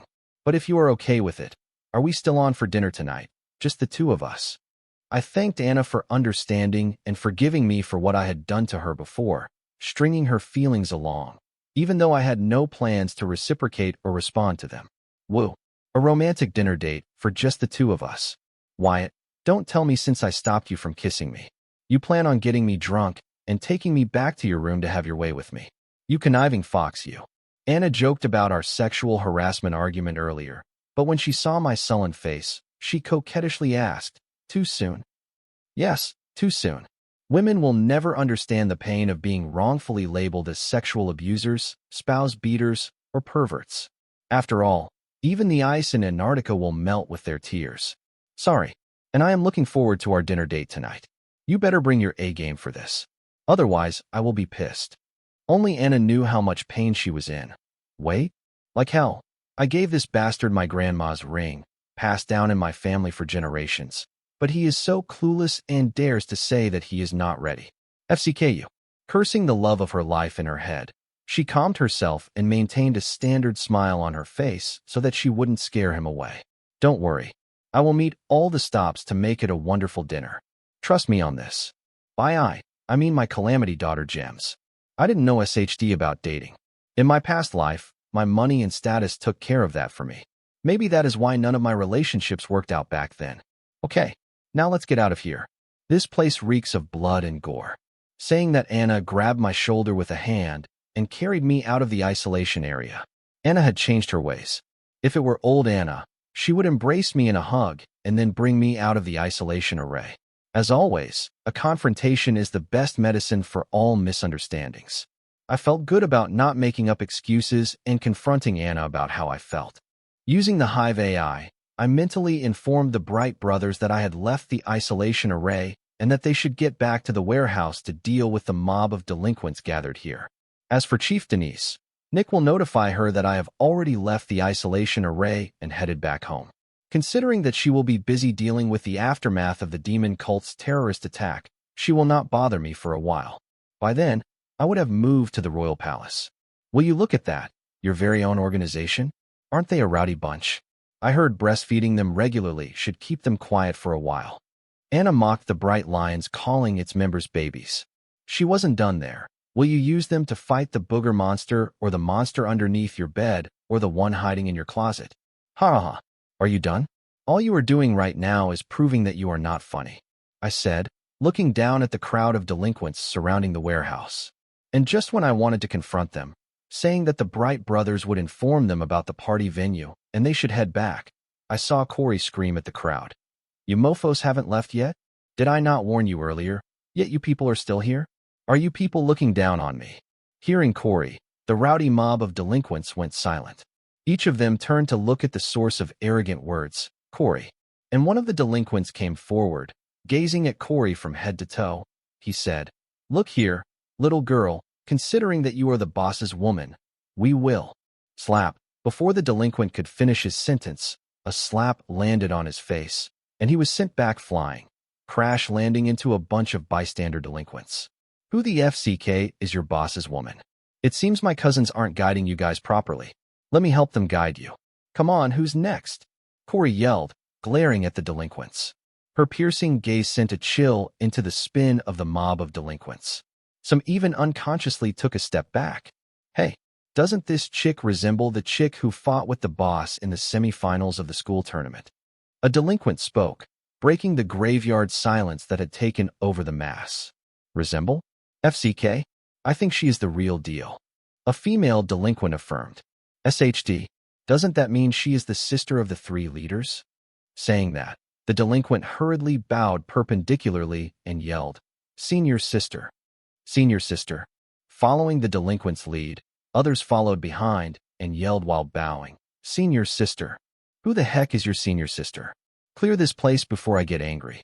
Seeing that the delinquents were still bowing and not moving their asses, Corey added, Don't make me repeat myself. You guys heard the senior sister. Move it. Let's head back to the billiards. The delinquents hurriedly cleared the area and left for one of their hangout places, billiards. Humph. Seeing the delinquents leave, Corey nodded in satisfaction before looking up into the sky with a smirk and heading back into the warehouse. That girl's senses are good. Such raw talent is wasted in this dump. But it looks like you got yourself a capable general. Anna sighed, looking at Corey, who headed back into the warehouse. Her smirking at us was a sign that she had sensed our presence. General? Oh, please, I wouldn't trust her with my coffee. And she is not a part of my organization. I spoke the truth, but seeing Anna praise Corey, I couldn't help but ask, What's the deal between Corey and you? You seem to be a lot more patient with her when compared to others. I am doing what every godparent would do, Anna replied. Godparent? You are Corey's godmother. I don't freaking believe it, I said in dismay. I knew Anna was old, but her being Corey's godmother was news to me. That's a long story for some other time. And don't you have a customer waiting for you? Let's go. Seeing my big bright eyes, eager to hear the story behind her becoming Corey's godmother, Anna looked away and made an excuse to change the topic. Wyatt, I heard from the children outside our warehouse that you were arrested. What happened? As soon as I entered the warehouse, I was faced with the worried Susan. Arrested? No, that was a prank. Police Chief Denise is a friend of my mom's. She wanted to talk. There is nothing to worry about. Technically, I wasn't lying to Susan. I was telling the facts in a way that sounded less alarming to hear. But when I contacted Guild Master Van for help, he said that he was on his way to the precinct with the TSR Guild's legal team. After learning that I was in trouble, Susan contacted Van for help. As I said, it's all a big misunderstanding. Aren't I here and not in a prison cell? Isn't this proof enough? I assured Susan that there was nothing to worry about. Okay, I will believe you. And also, you should be more cautious these days. The Burger Empire block was isolated due to a demon cult terrorist attack. Susan did not know that I was at the heart of the terrorist attack, as I was the target. I did not plan on telling her that, as I didn't want her to worry unnecessarily. Wyatt, aren't you lucky? It looks like you got yourself a keeper, said Anna, but clearly, her face was sullen. I understood Anna was jealous of how close I was to Susan. It is not like what you think. But yes, Susan is the best manager I could have asked for. I said hurriedly, trying to imply to Anna that I was telling the truth when I said I wasn't ready for a relationship yet. And if I were, she would be my first choice. Kane, sorry for the delay. I had to tend to some urgent matters. I apologized to Kane Kaga for the delay. It is okay, Master Wyatt. I can understand since it is urgent. It can't be helped. You gotta do what you have to do. Kane nodded in understanding. He was not bothered by the delay without any notice. Thank you. Thanking Kane for understanding, I added. I hope the delinquents that had gathered outside didn't trouble you. No, the delinquents were very welcoming once I said I was your customer. While waiting for you, I had a surprisingly good time with them. I never thought that I would ever be friends with delinquents. After all, every delinquent I have met before said that my face resembles that of a punching bag. So being friends with the delinquents was a refreshing experience. Some even taught me how to deal with a bully. And I finally understood why every bully I met earlier said that my face resembled that of a punching bag.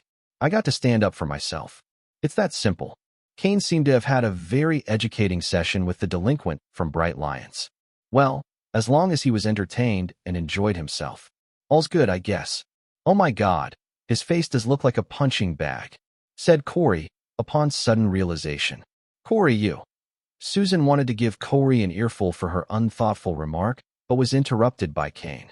It's okay, Miss Susan. I can handle this. Corey, a punching bag is better than being mistaken for a $2 whore. The influence of the delinquents on Kane was progressive.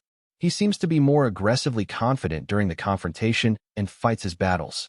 But there was a problem that the delinquents of Bright Lions didn't teach him about picking his opponents in battles.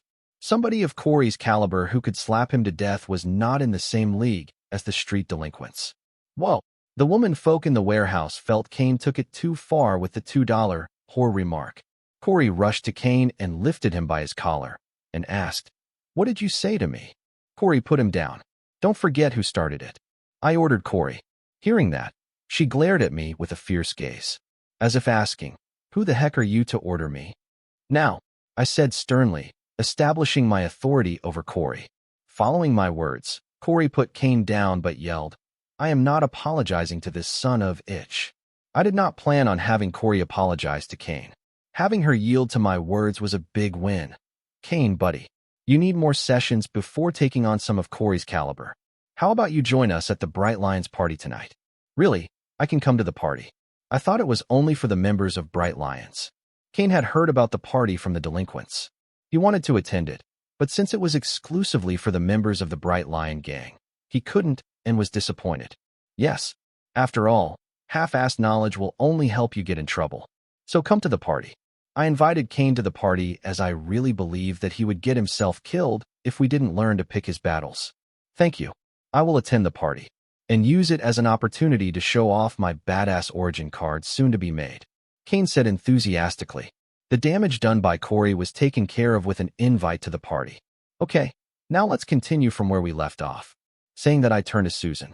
Here's the card, and I have already planted an ironwood seed in a big earth pot for you to conduct your experiment without any hindrance, explained Susan as she handed me the D-rank rare grade arborist occupation card.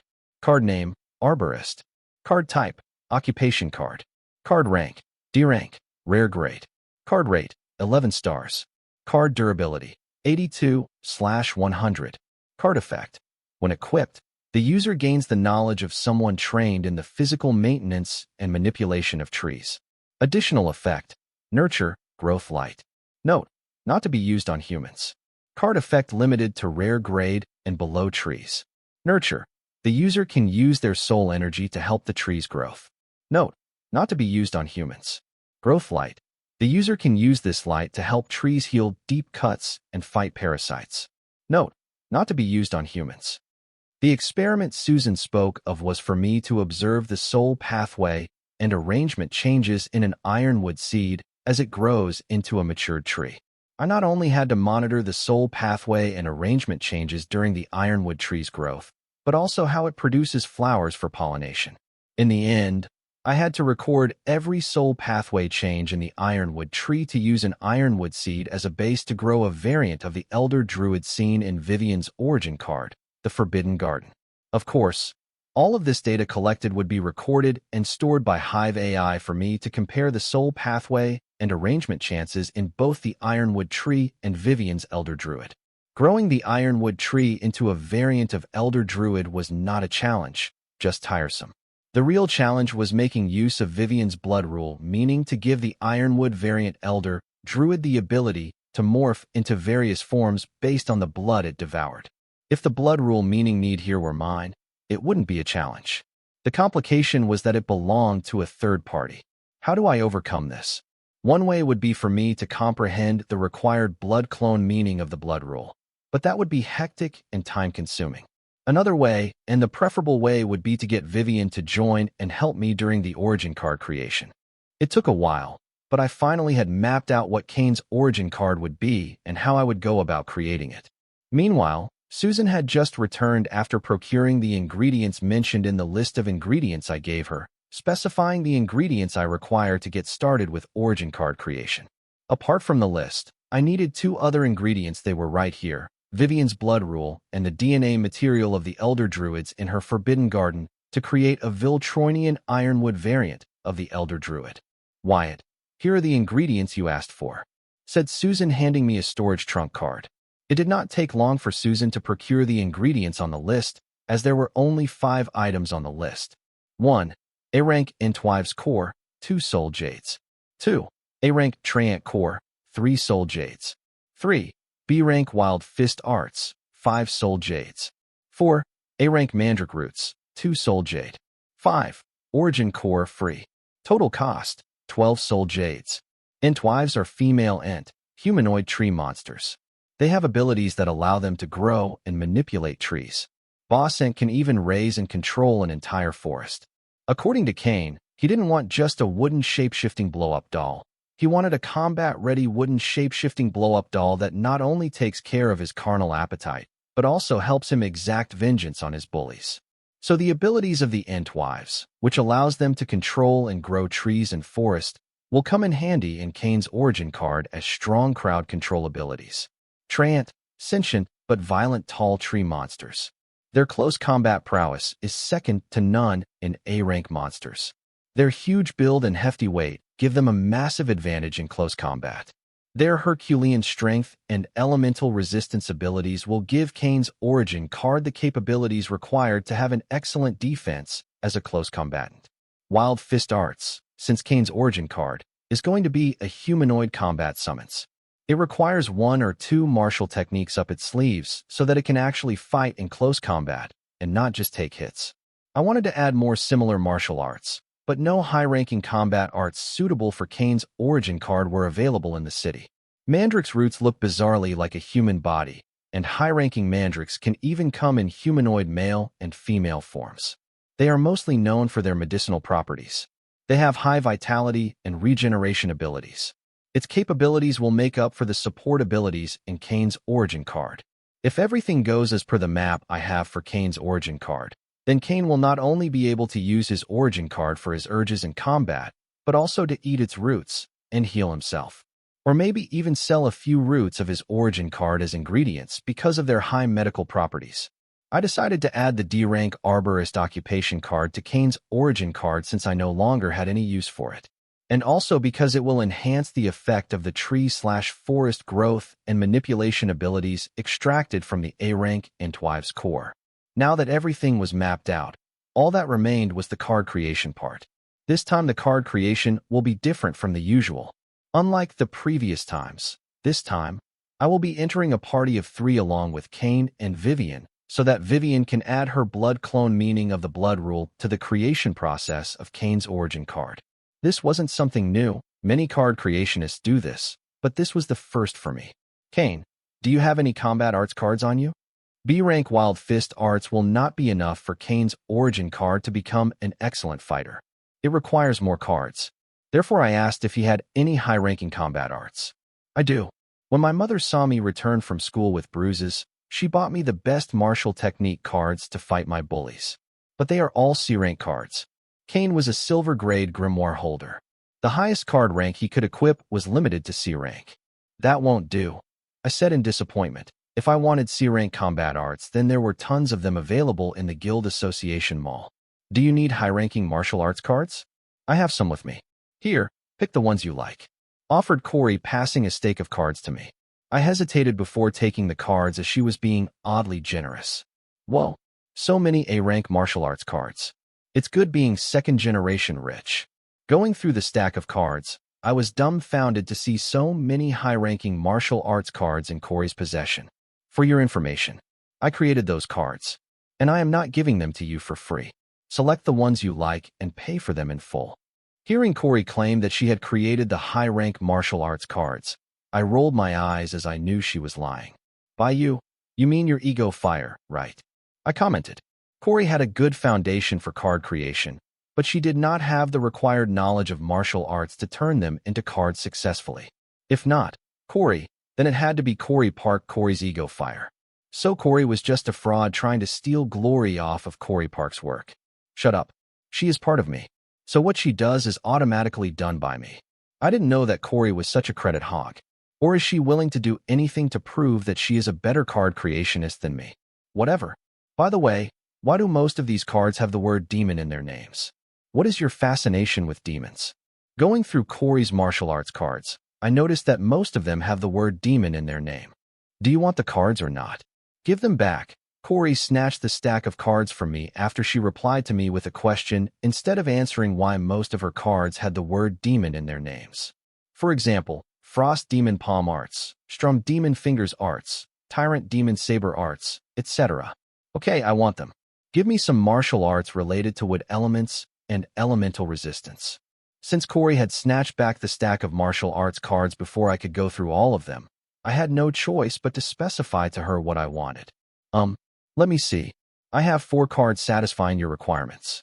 Here, Tree Demon Whip Arts, Wood Demon Sealing Arts, Demonic Wood Escape Arts, and Desolate Demon Body Arts.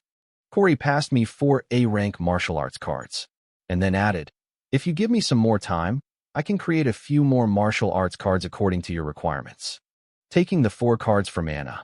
No, we don't have the time. I rejected her offer because I needed to create Kane's card before his grandfather caught wind of it, and also because the 4 martial arts cards given by Anna were more than enough for Kane's origin card. Card name, Wild Fist Arts. Card type, skill card. Card rank, B rank, rare grade. Card rate, 8 stars. Card durability, 89/100. Card effect, equipping this card, the user will learn and gain proficiency in the fist technique called Wild Fist Arts. Additional effect, enhanced strength, enhanced agility, wild footwork. Card name, Tree Demon Whip Arts. Card type, skill card. Card rank, A rank, rare grade. Card rate, 7 stars. Card durability, 95/100. Card effect, equipping this card, the user will learn and gain proficiency in the whipping technique called Tree Demon Whip Arts. Additional effect, enhanced dexterity, enhanced reflexes, mirror whip, rapid whip, whip shield. Mirror whip, the user can use the whip so fast that it can create mirror images confusing the enemy. Rapid whip, the user can withdraw the whip rapidly, making it impossible for it to be caught by the opponents. Whip shield, the user can maneuver the whip so efficiently that it can form a shield to ward off attacks. Card name, Wood Demon Sealing Arts. Card type, skill card. Card rank, A rank, rare grade. Card rate, 8 stars. Card durability, 97/100. Card effect, equipping this card, the user will learn and gain proficiency in the sealing technique called Wood Demon Sealing Arts. Additional effect, Wood Coffin Sealing Arts, Wooden Stake Crucifixion, Wood Burial. Wood Coffin Sealing Art, the user can manipulate wood to create a wooden coffin imprisoning the enemy within it. Imprisoned in the coffin, the enemy cannot access soul energy or rules. They are entirely cut out of the outside world.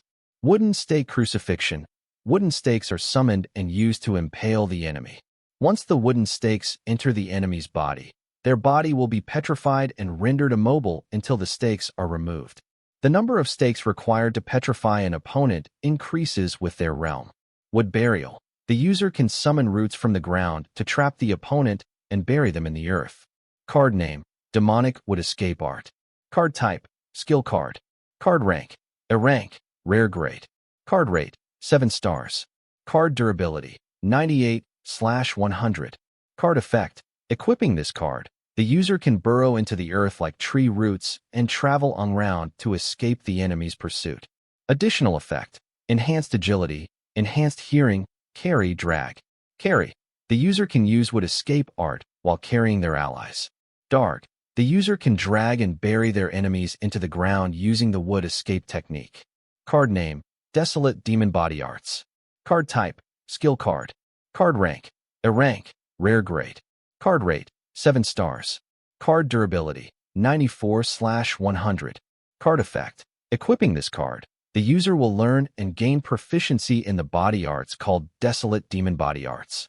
The desolate demon's body has high resistance to elemental energies. Additional effect, enhanced strength, enhanced defense, enhanced vitality, enhanced stamina, enhanced elemental resistance, desolate body. Desolate body. Upon activation of this skill for a limited period, users' bodies become invulnerable to elemental attacks. Going through the card info of the 4 demonic cards, I was impressed as they match my requirements perfectly. Wood whip and sealing arts will perfectly fit the crowd control skills I was planning for Kane's origin card. As for the wood escape technique, it seems pretty similar to Mandrick's earth escape skill. If I play it right, I may be able to fuse these 2 arts and add a hybrid escape art to Kane's origin card. The enhanced elemental resistance provided by desolate demon body arts will complement the elemental resistance from the Treant core that I plan on adding to the origin card. Also, the Herculean strength of Treant will enhance the physical effect of the desolate demon body art. Seeing how the martial arts cards created by Park were the perfect match for my requirements, I really wanted to see what she could pull off if I gave her some time. But I didn't have that luxury since I had to finish card creation before Kane's grandfather heard about this. I did not see the need to hide the truth from Ramikaga, but since Kane wanted it that way, I had no opinion. How much for these 4 cards? I asked Corey the price of martial arts cards. After all, she made it very clear that I had to pay in full to get the cards. 1,000 soul jades each. Corey quoted a sky-high price. But considering that if these cards were auctioned, they could fetch a higher price, I did not complain, and agreed to her price because compared to the millions of soul jades Kane was paying in terms of assets, these 4,000 soul jades were a small price. Now that all the ingredients have been prepared, let's head to the card lab. I headed towards the card lab, while Kane and Vivian followed behind. Inside the card lab, forming a party, all 3 of us sat in the lotus position. Then I took out Kane's fate ingredient, ironwood seed, and the origin core.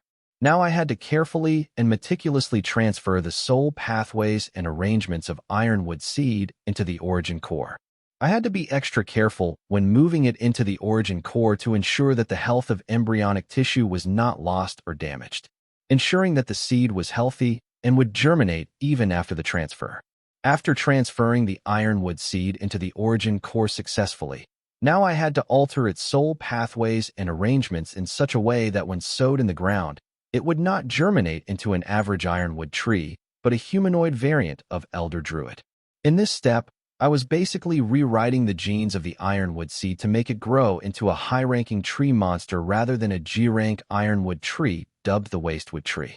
If it were an ordinary card creation, the chance of me pulling this off is meager, but this is not a common card creation, but an origin card creation, and I was dealing with a fate ingredient here, making my chances pretty high. After all, origin cards are miracles by themselves. They don't have card ratings and durability, so I didn't have to worry about achieving low card ratings and maintaining high card durability. That's a load off my back. As long as I did not make a colossal blunder, I would be fine. With the soul pupils, my chances are more than pretty high.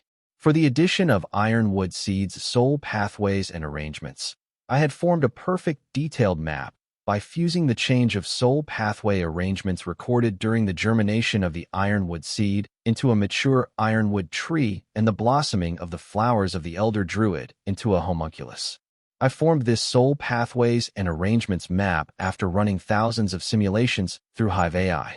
If I were to edit the ironwood seed's soul pathways and arrangements according to this map, the ironwood seed would no longer germinate to grow into a common ironwood tree, but a beautiful female, humanoid monster quite similar to the fairy guards produced by elder druids in Vivian's Forbidden Garden origin card. Later I would further alter these soul pathways and arrangements map by merging the soul pathways and arrangements of the Entwives, Mandrake, Treant, and Viltronian core. I needed to do this so that the humanoid tree monster I created could inherit their abilities. Unlike humans, who depend on grimoire for supernatural abilities, monsters depend on their core and body. Therefore, the humanoid tree monster I was creating needed to inherit the physique of Entwives, Mandrake, Treant, and Viltronians so that it could also inherit their supernatural abilities and display them without any hindrance and side effects. So the appearance of the end product created was unknown. I couldn't guarantee that in the end, the humanoid tree monster created would be as beautiful as the fairy guards created by elder druids. That's where the prowess of Vivian's blood clone meaning of blood rule will come in handy. So without further ado, I began modifying the soul pathways and arrangements of the ironwood seed according to the map I had developed with the help of Hive AI.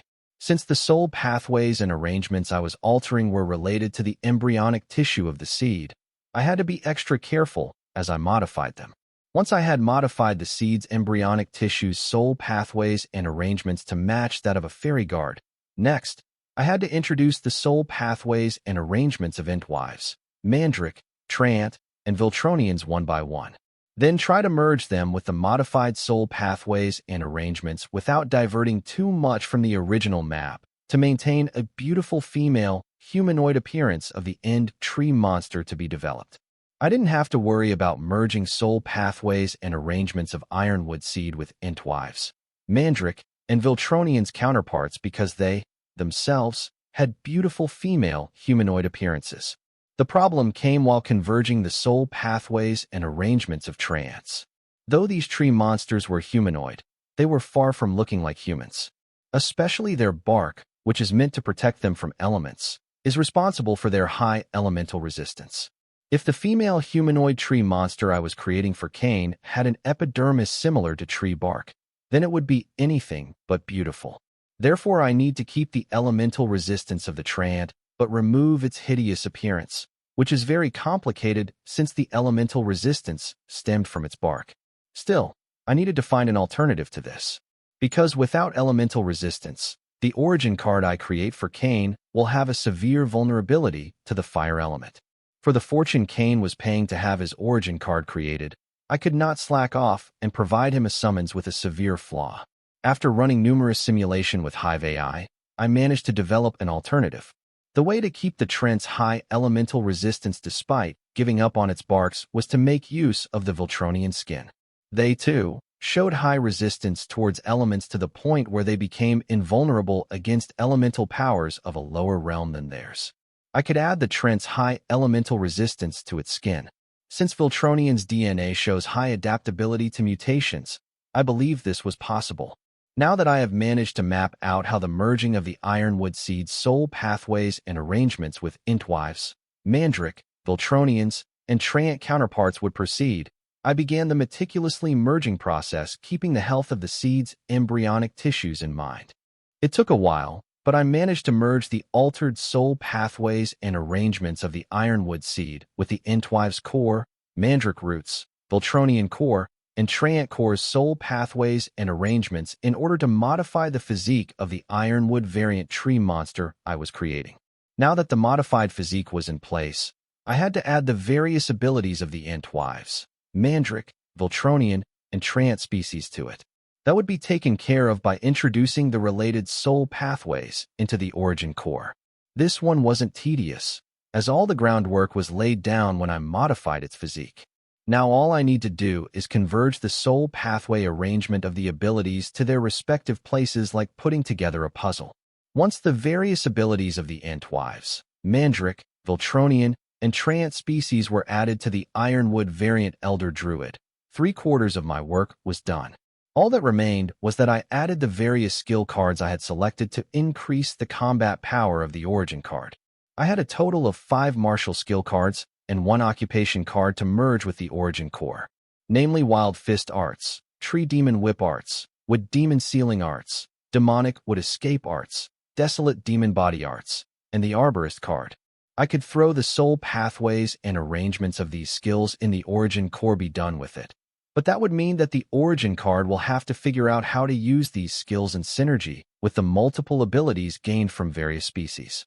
That would require Kane to spend time training with his origin card.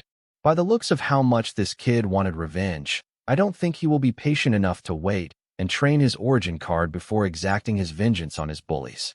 And considering that I was getting paid big time for this single origin card, I decided to go one step further for Kane and arrange the skills with their compatible abilities so that they can display maximum efficiency in combat and other respective fields.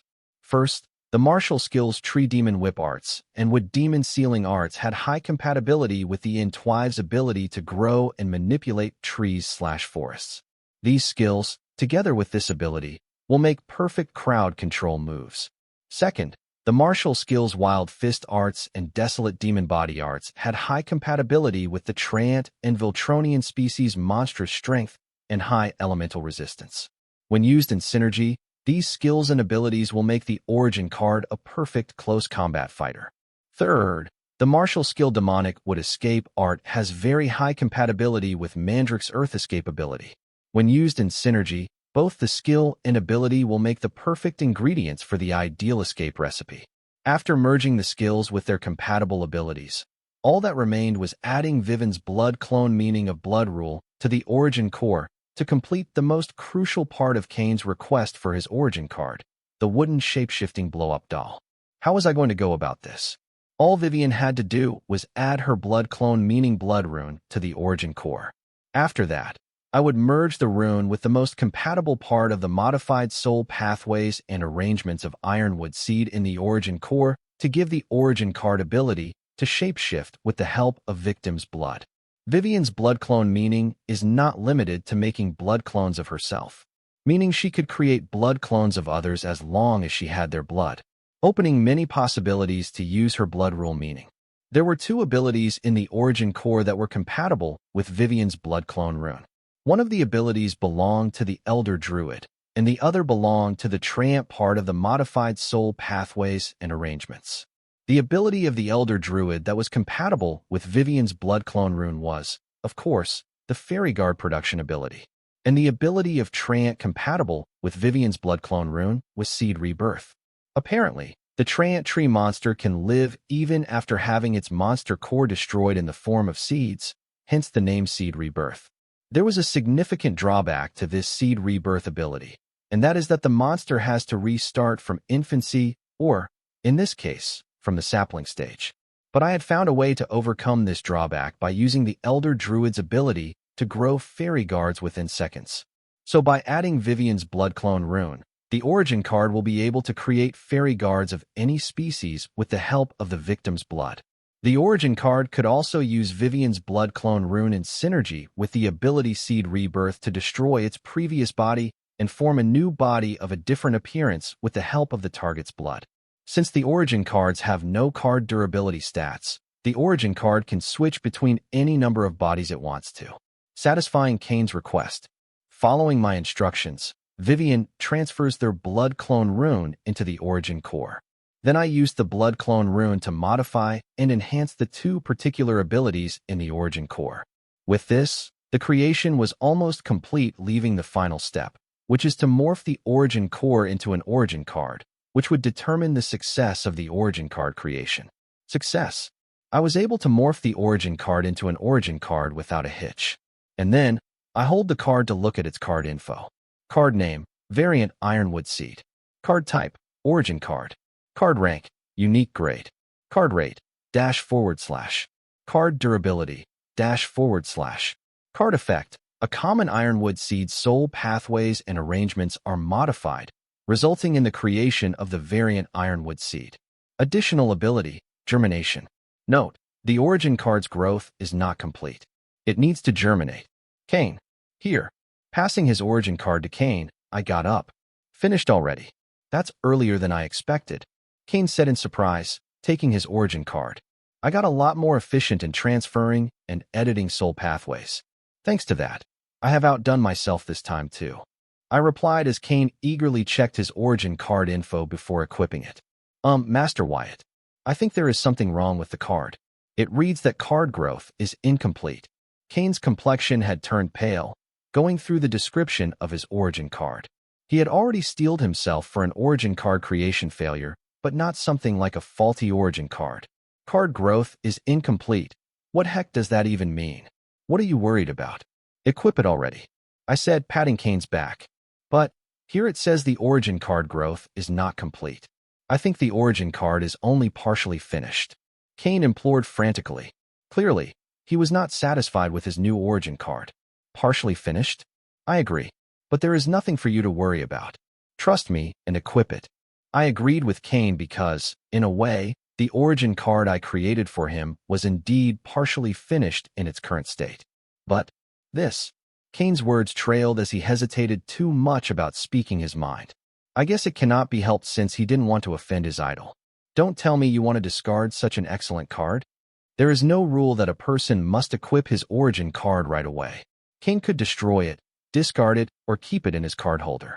It was his origin card, and he could have anything he wanted with it. After all, origin cards are for life, and one should not be stuck with something they don't like for life. Master Wyatt. Despite me spilling out his thoughts for him, Kane still hesitated to speak his mind. It is a pity that such an excellent card will eat dust in your card holder. But it is your card, and it is up to you to decide what to do with it. But don't expect me to refund you the money. I have done my part. Those assets are mine now. I meant what I preached. The variant Ironwood Seed origin card belonged to Kane. Now, if he does not like it, I will not force him to equip it, but he still needs to pay me in full as I did my job. Saying that, I followed Vivian and exited the card lab. Kane stood at the center of the card lab, looking at his origin card in his hand in a daze, deciding whether to trust his idol and equip the faulty origin card or discard it. His happiness of successful origin card creation was short-lived, but what bothered him most was that his revenge would have waited for another who knows how long. Nothing's changed. He will have to continue to live his torment-filled life, become the object of ridicule and disgust for his classmates. Remembering he would soon be returning to his hellish life again, a thought flashed in mind: suicide. Kane hurriedly shook his head and didn't entertain that thought for a second. He could not leave his loving mother alone in this vile world, and for some reason, his grandpa with questionable morality. If I can kill myself, I can live with a faulty origin card. Yelling that, Kane equipped his origin card. During the moments of his action, he decided to put all his trust in his idol and see it through to the end. Equipping the variant Ironwood Seed origin card, Kane trudged out of the card lab. Each of his steps felt heavy as he was disappointed and depressed, seeing that even after equipping the origin card, its status growth incomplete did not change. Seeds of doubt started to sow in Kane's heart, whether his idol knew what he was doing. Was it a mistake to be influenced by his feelings and ask his idol to help his origin card? Before entertaining those thoughts, Kane decides to trust his idol one last time and see what he has to say about his situation. So he shuffled to the warehouse hall, where everyone was enthusiastically waiting for him and his new origin card. But they were in for a disappointment. Shaking his head, Kane looked at his idol and said, "Master Wyatt, I have equipped the origin card." "What now?" "Good to know that you decided to equip the card, but why are you asking me? You should know what to do next." I replied casually. "What do you mean?" My reply visibly ticked off Kane. His voice gave away his emotional ups and downs. "Huh? So the card didn't tell you what to do next? You must be too depressed to hear its voice. Calm your mind and listen to your origin card. Even though it is a seed, it has high-level sentience." I did not tell Kane that his origin card needs to go through germination to achieve its full potential, because I wanted to check how much he trusted me. After all, he did claim to be my #1 fan. If Kane equipped the card trusting me, then his origin card would guide him on how to help it go through the germination stage so that it can achieve its full potential. But Kane was too depressed, and his thoughts were preoccupied with doubts about his origin card and me, stripping him of the ability to listen to his origin card. Therefore, he did not realize what's the deal with his origin card. I know I went a little far by testing him like this, but he was the one who called himself my #1 fan. But I explained everything about the origin card in case he decided not to equip it. In the end, he equipped the card, but his depressed thoughts kept him from listening to the needs of his origin card. So as the responsible card creationist, I stepped in to help. Kane, listen to me. Throw away all those depressive thoughts. Clear your mind. Focus on your origin card. Ask it what it wants. I guided Kane on listening to his sentient origin card to learn how to help it germinate. As its creator, I knew how to sprout it, but where's the fun in that? And Kane listening to his sentient origin card and figuring it out by himself was also good for his relationship with his summons.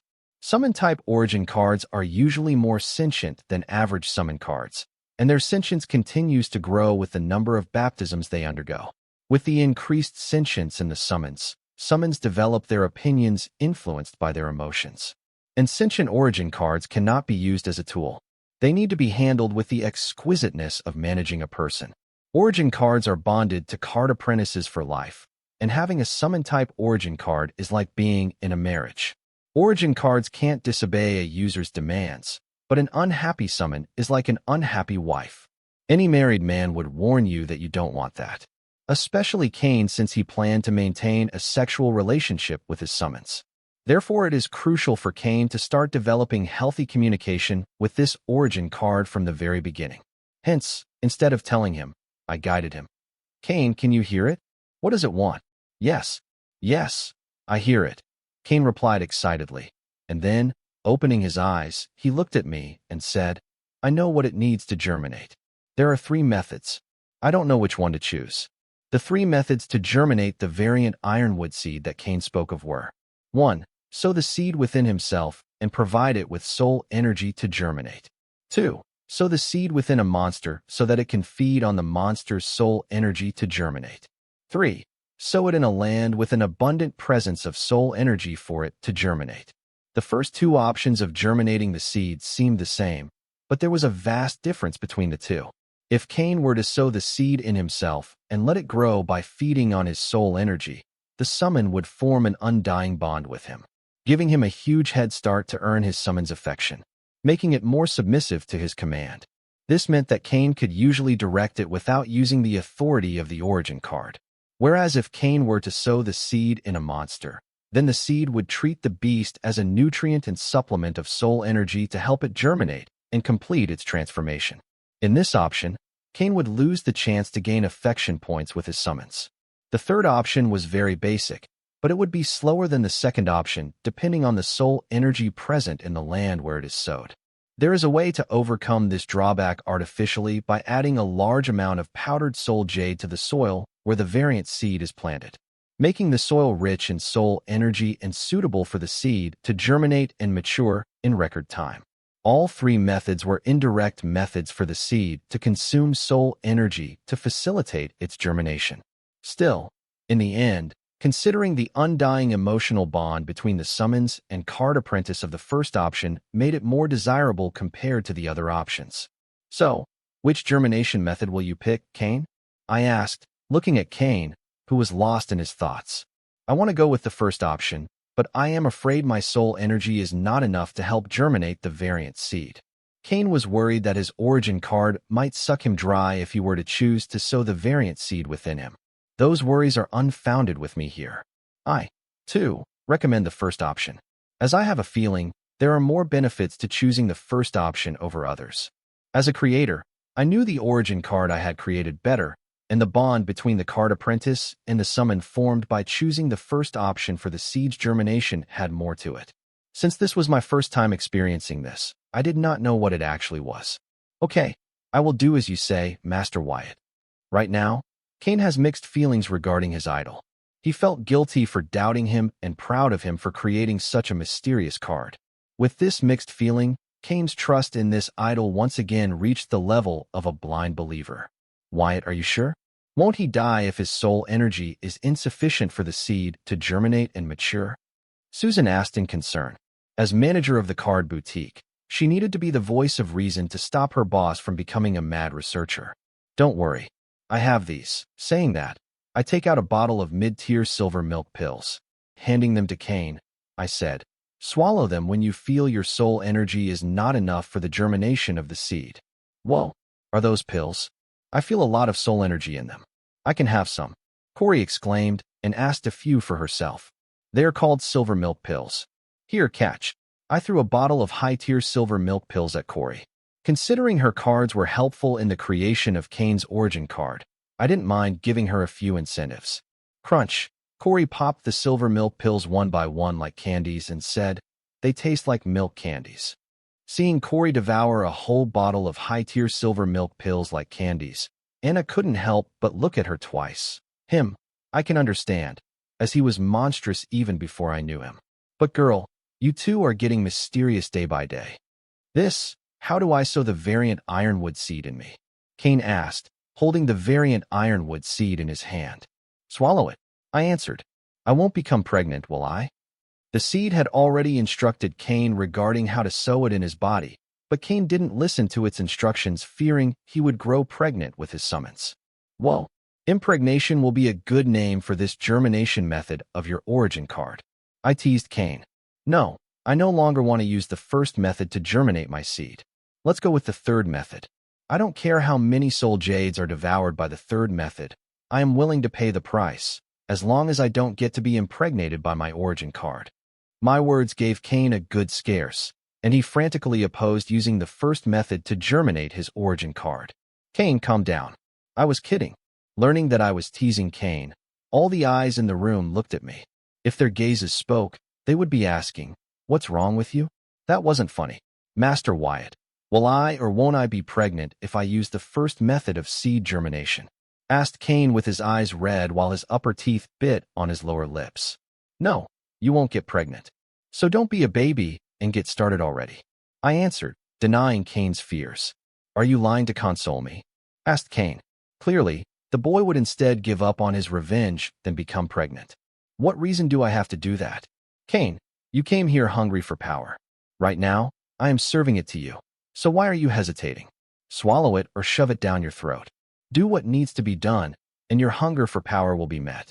Remember, what doesn't kill you makes you stronger. I encouraged Kane to swallow the variant ironwood seed to germinate it using his vitality and soul energy. I had motives for encouraging him to opt for the first method to germinate his origin. How can a card apprentice grow a tree monster using his body as a vessel? I wanted to record this using my soul pupils and Hive AI for my future references.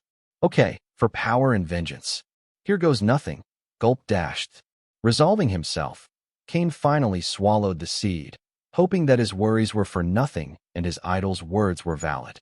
FCK, you really swallowed the seed believing his words, you blind fool.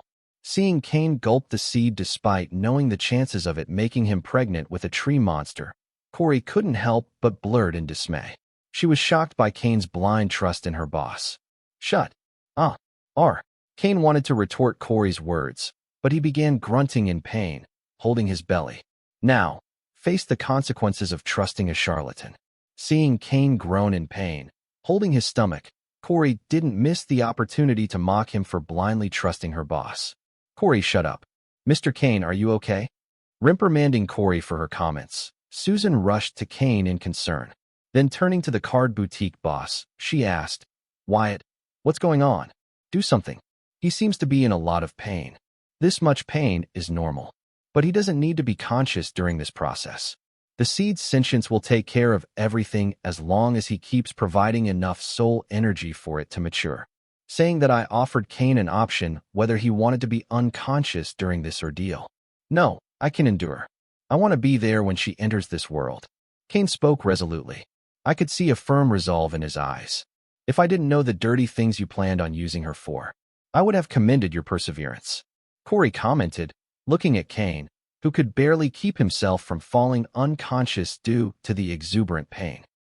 Kane suddenly stopped groaning in pain and, looking at me, he said, I don't feel pain anymore. Where is she? How is she doing? As Kane questioned, he mentally received answers to all those questions from the variant seed he swallowed. Then he hurriedly removed his shirt only to see a small flower bud growing out of his belly button. "Gross," yelled Corey, but she continued to look at the blood-red flower bud sticking out of Kane's navel region. "What is it saying?" I asked Kane, knowing that he could communicate with the sentience of the blood-red flower bud. "It says it requires a lot of soul energy to grow, which I cannot provide due to my low realm." Kane narrated what the flower bud told him. "Didn't I lend you those pills for this particular reason? Now use them. I have lots of them on me. If you require extra, ask me." I assured Kane that even if his realm was insufficient to help the flower mature, he could always rely on the silver milk pills that I gave him. "Yes, thank you, Master Wyatt." Thanking me, Kane started to take the silver milk pills to help his flower mature. I have been using my soul pupils and Hive AI to record the soul pathway changes in Kane from the moment he swallowed the variant ironwood seed. These were important research materials people would kill for. This would help me further broaden my horizons regarding the human body and how I can use it to my advantage. Kane felt unimaginable pain after swallowing the seed because it laid roots in his flesh and grew out of his belly button as a flower bud after consuming more than 3/4 of soul energy in his body. This shows that the seed was aware enough to leave behind some soul energy for its owner. Otherwise, it could have sucked Kane dry of his soul energy, but it didn't, showcasing its intelligence and care for its host. Thanks to the silver milk pills, Kane was able to provide a steady supply of soul energy for the blood-red flower bud growing in his navel region to continue its growth and mature to its final transformation. With the abundant soul energy available to feed on, the blood-red flower bud grew. Its stalk began to broaden and increase in length until it developed to a meter long. Then the blood-red bud began to grow bigger and bigger to the size of a basketball. Later, the huge blood-red bud blossomed into a giant flower that matured into one big blood-red fruit. Then the fruit grew in size and got larger until its diameter grew to a meter. "Bloody hell," muttered Kane as he looked at a meter-long stalk connecting his belly button and a huge fruit that could fit a human in it. After the blood-red fruit grew a meter in diameter, it began emitting a pleasant fragrance that soon filled the entire warehouse. Later, a movement was noticed inside the fruit.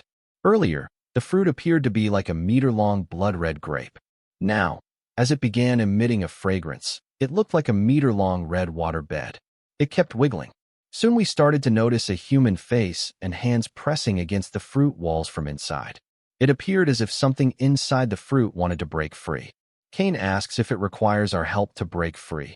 I advised Kane to ask his summons whether it required our help to break out of the fruit. She rejected our help. She said she could handle it herself. Kane replied after having talked with his summons mentally. "Are you sure? Because it doesn't look that way. She seems to be struggling." I asked in concern, looking at the wiggling fruit. The tree summons was trying hard to break out of the fruit, but it appeared as though her efforts were getting her nowhere. "Yes, she says not to meddle in her business," answered Kane after mentally communicating with his summons, who was trying very hard to tear fruit skin, trapping her inside. A summons with attitude. "Now that's interesting," said Corey, as she intently stared at the meter-long wiggling blood-red fruit. "You can do it. Come on, you can do it." Susan started cheering for the humanoid tree monster to break out of its fruit shell. Then, feeling all the gazes in the warehouse land on her and look at her weirdly, Susan explained, "I read somewhere that positive words can influence the growth of a plant.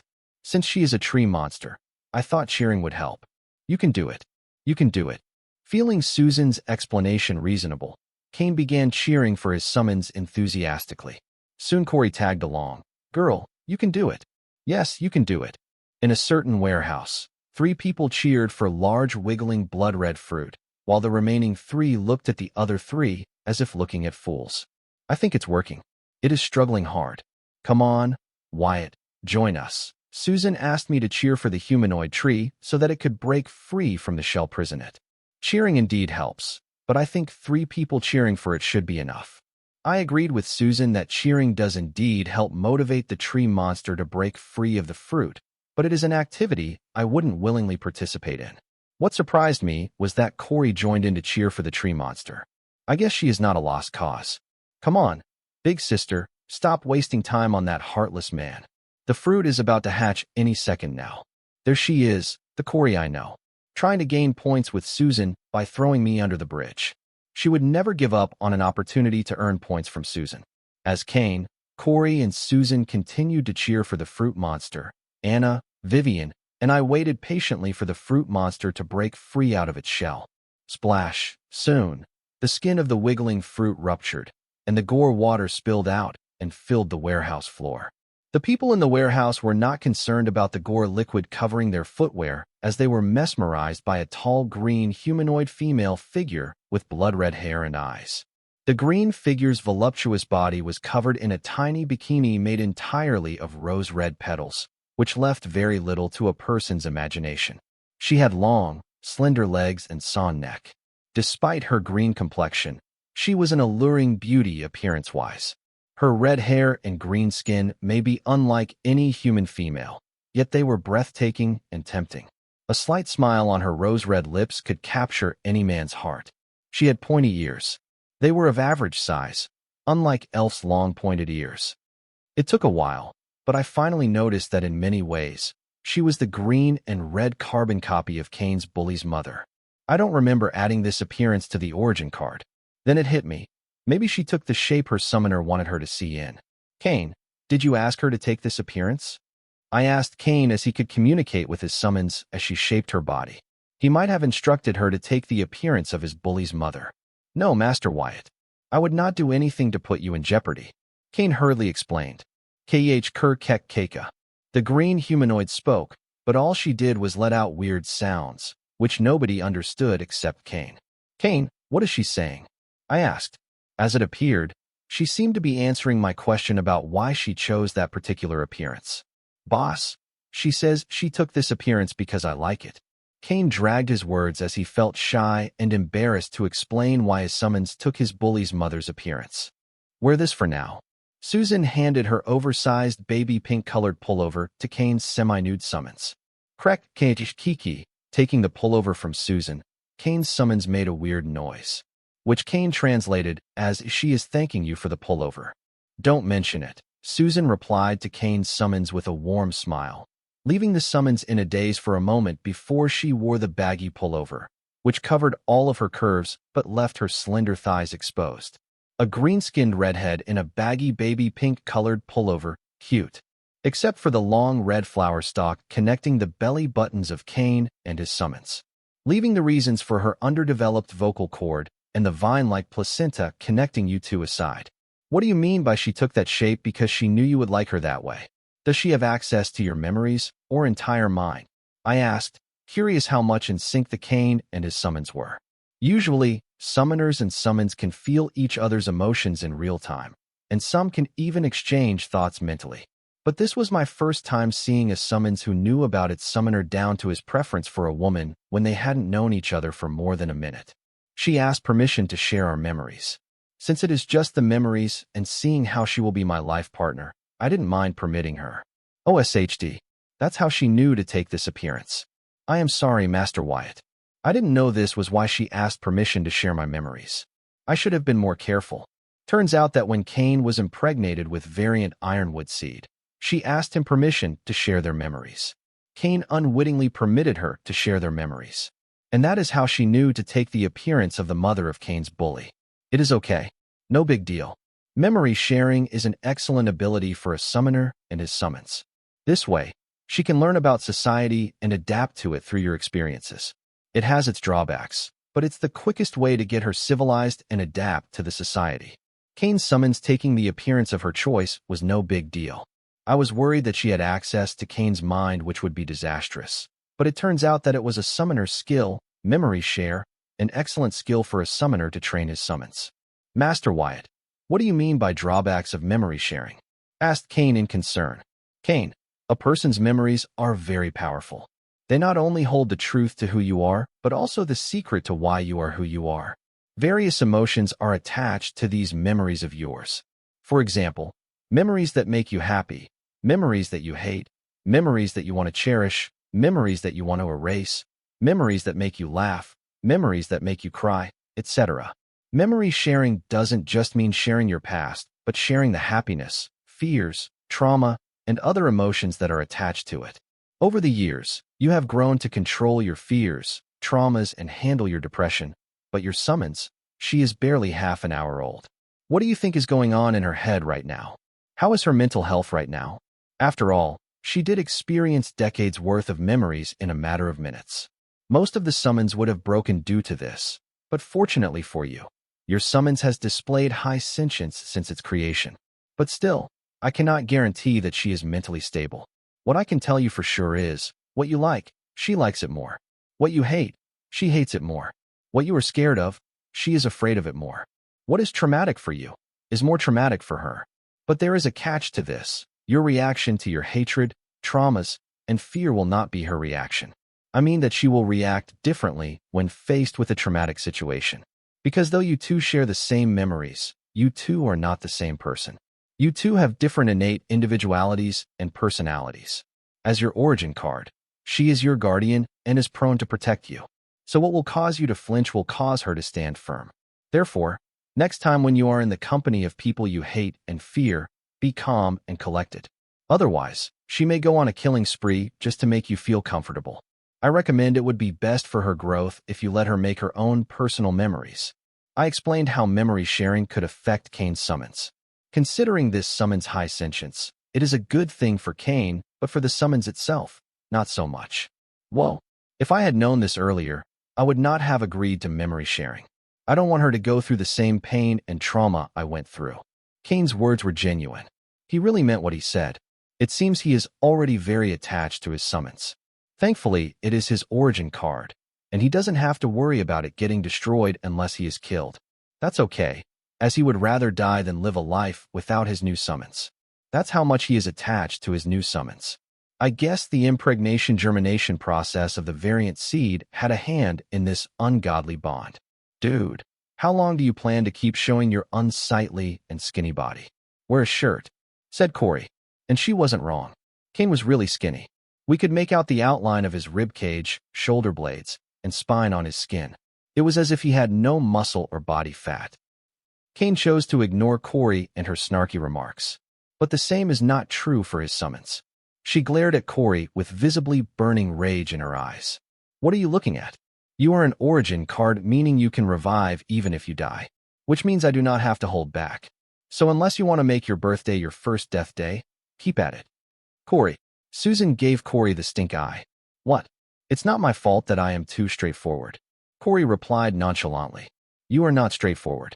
You are rude. What makes it worse is that you know that and still choose to continue as such. Go bring the mop and clean this goo on the floor. Susan gave Corey an earful and punished her by having her clean the gore goo that spilled as Kane's summons came out of its fruit. Despite its stickiness, the fragrance emitted by the gore goo made it bearable. Fine. Corey wanted to use her cleaning cards, but chose not to, thinking that would piss off Susan even more. Master Wyatt, what do I do about this vine? Asked Kane, grabbing hold of the placenta-like vine connecting his belly button with his summons's belly button. Following childbirth rules, we should cut it, but let's ask the expert, I said, pointing at Kane's summons. After all, she knew her body the best. She says she can use it to strengthen the bond between us, and is asking my permission to do so. Kane consulted my advice. After the whole memory-sharing ordeal, he did not dare to take his origin card's capabilities and the effects of his decision on it lightly. I don't know, but I guess she knows what she is doing, so let's just trust her with this. Memory sharing is one thing, but this SHD, a vine-like placenta connecting a card apprentice to his summons, was my first time dealing with such a crazy situation. Therefore, I decided to trust the summons after all. Its role was to protect Kane, so it will not harm Kane in any way. Okay, with too little information, Kane had no choice but to trust his summons and hope everything works out in the end. Kek-ku.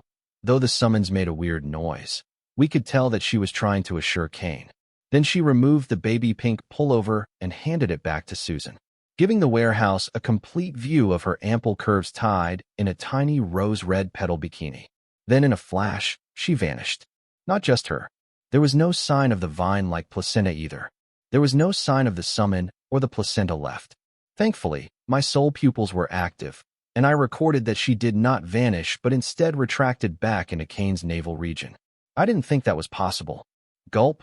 The subsequent second, Two large leaves about 3 meters in size burrowed out of the floor and warped around Kane in an egg shape. Wah! Susan couldn't help but cry in surprise, seeing two large leaves warp Kane into an egg. Don't worry. He is okay. I think he is undergoing metamorphosis induced by his summons.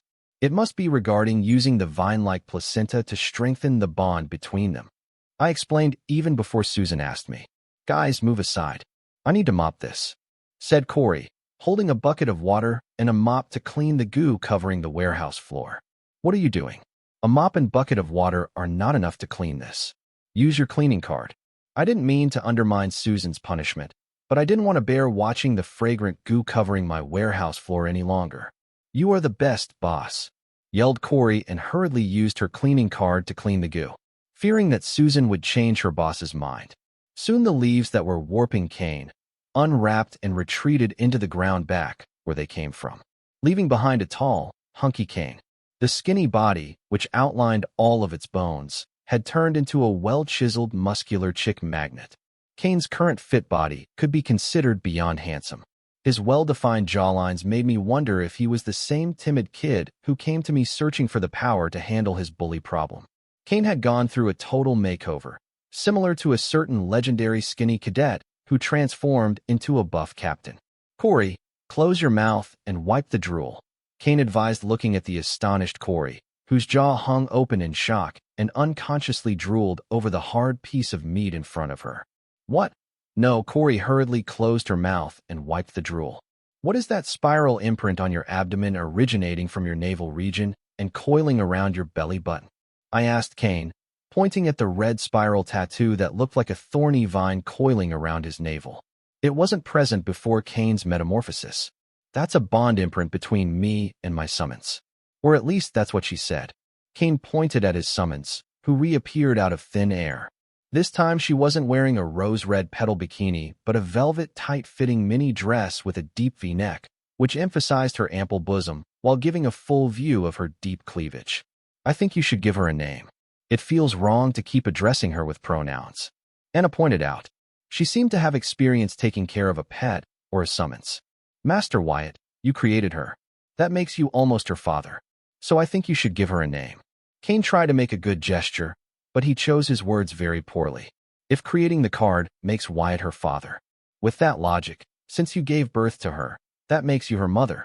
Together you three make one happy family, commented Corey, trying hard not to laugh. Corey. Yes, boss. Shut the FCK up. Kane, you name her yourself. Telling Corey to shut the hell up. I coldly rejected Kane's offer to name his summons. Master Wyatt, I am sorry. I didn't mean it that way. But please give my summons a name. It would mean a lot to me. Kane did not take a no for an answer and pleaded with me to give his summons a name. To shut Kane up, I had no choice but to give his summons a name. Ivy. From the plant poison ivy. Ivy Kaga. I like it, said Kane. He even went ahead and gave Ivy his family name. Your opinion doesn't matter. Ask her if she likes the name Ivy, said Corey. She seems to have taken a liking to Kane's new toy. It looked like she was about to throw a tantrum that she wanted one too. If not for Ivy being an origin card, she would have. Krek kek krrk kur, said Kane's summon, which Kane translated as, she says she likes the name, and my opinion matters to her. Great, Ivy Kane it is then. Now let's go through some of her abilities, especially the shape-shifting abilities you asked for. Now we do the actual test to see whether the origin card I created was able to meet the additional requirements of sensitive nature made by the client. Ivy has proven that she has sufficient combat powers by transforming Kane into every girl's wet dream. Now what she needed to prove was whether she was everything Kane asked for in a blow-up doll. Here, take this. Kane handed Ivy a flask of blood and asked Ivy to use the blood to display her cloning and shape-shifting abilities. Wait. Whose blood is that? And why are you carrying it on you? Corey asked, pointing at the flask of blood that Kane passed to Ivy. I, too, was curious to hear Kane's explanation. The blood in this flask belongs to my grandfather's secretary. I got her consent to use it. Don't worry. She gave me her permission, fully aware of what I would use it for. After seeing Ms. Vivian's origin card at work, I had a hunch that I would require this, so I prepared it prematurely. And I was wise to do so. Kane explained that knowing I was going to make use of Vivian's blood clone rune in the creation of his origin card to provide it the ability to shapeshift using the target's blood, he had borrowed his grandfather's secretary's blood to test the skills of his origin card later upon its successful creation. It didn't come as a surprise to me that this kid had thought so far ahead. After all, he had decided to create his origin card in secret so that his bully's grandfather would not blame his mother or grandfather for canceling their origin card appointment. If not for his timidity, he would have been quite popular in his high school. Ivy opened the flask containing the blood and swallowed it in a single gulp. And then she pointed at the warehouse floor where a tree root broke through the concrete floor and branched out of the ground. Soon the tip of the wooden branch grew a blood-red bud, which blossomed into a blood-red flower in no time. The flower shed its petals as it matured to form a fruit that lengthened from the size of a grape to a tennis ball and then to the size of a watermelon. It did not stop growing until it grew 1.2 meters long in diameter. The 1.2-meter-long fruit was similar to a big red grape in appearance. A fragrance filled the warehouse as the fruit wiggled and ruptured as a humanoid figure tore out of it. The humanoid looked like a female human with golden blonde hair and blue eyes. She had a pale white complexion and wore a tight bodysuit made out of the large green leaves. The tight bodysuit emphasized the female clone's S-shaped figure from the sides and hourglass body from the front. Though the female clone was alive, she was void of expression, similar to the dead. Her eyes were blank. They lacked the curiosity that Ivy showcased after her birth. "Is that her, your grandpa's secretary?" I asked Kane as I did not know what his grandpa's secretary looked like. But looking at the clone in front of me, I felt Kane's grandpa knew how to hire a secretary as this one is smoking. "You tell me, boss," saying that Kane forwarded a few compromising images of his grandfather's secretary to my grimoire. "The clone is a perfect copy. Don't tell me you got these pictures with her consent too," I said, looking at the pictures that Kane forwarded to my grimoire. "Yep. Otherwise, I couldn't have captured her beauty from such excellent angles." Kane replied with a positive answer. "You grandpa and grandson pair sure know to live at large," I said, reconsidering certain aspects of life.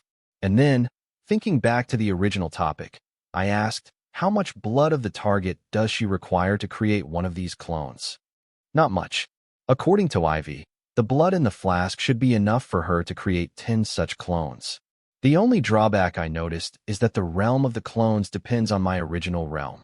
Kane explained, but he didn't know that there was another considerable drawback. The drawback that I was talking about was that Ivy could not record the target's blood after devouring them once, like Vivian's Elder Druids could. The Elder Druids could record, remember, and recreate the target's clone/fairy guard without injecting the target's blood for the second time.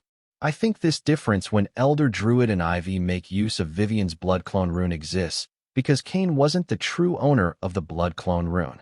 But this difference can be overcome by baptism upon realm promotion and Kane comprehending blood clone meaning of blood rule. Can the clones speak?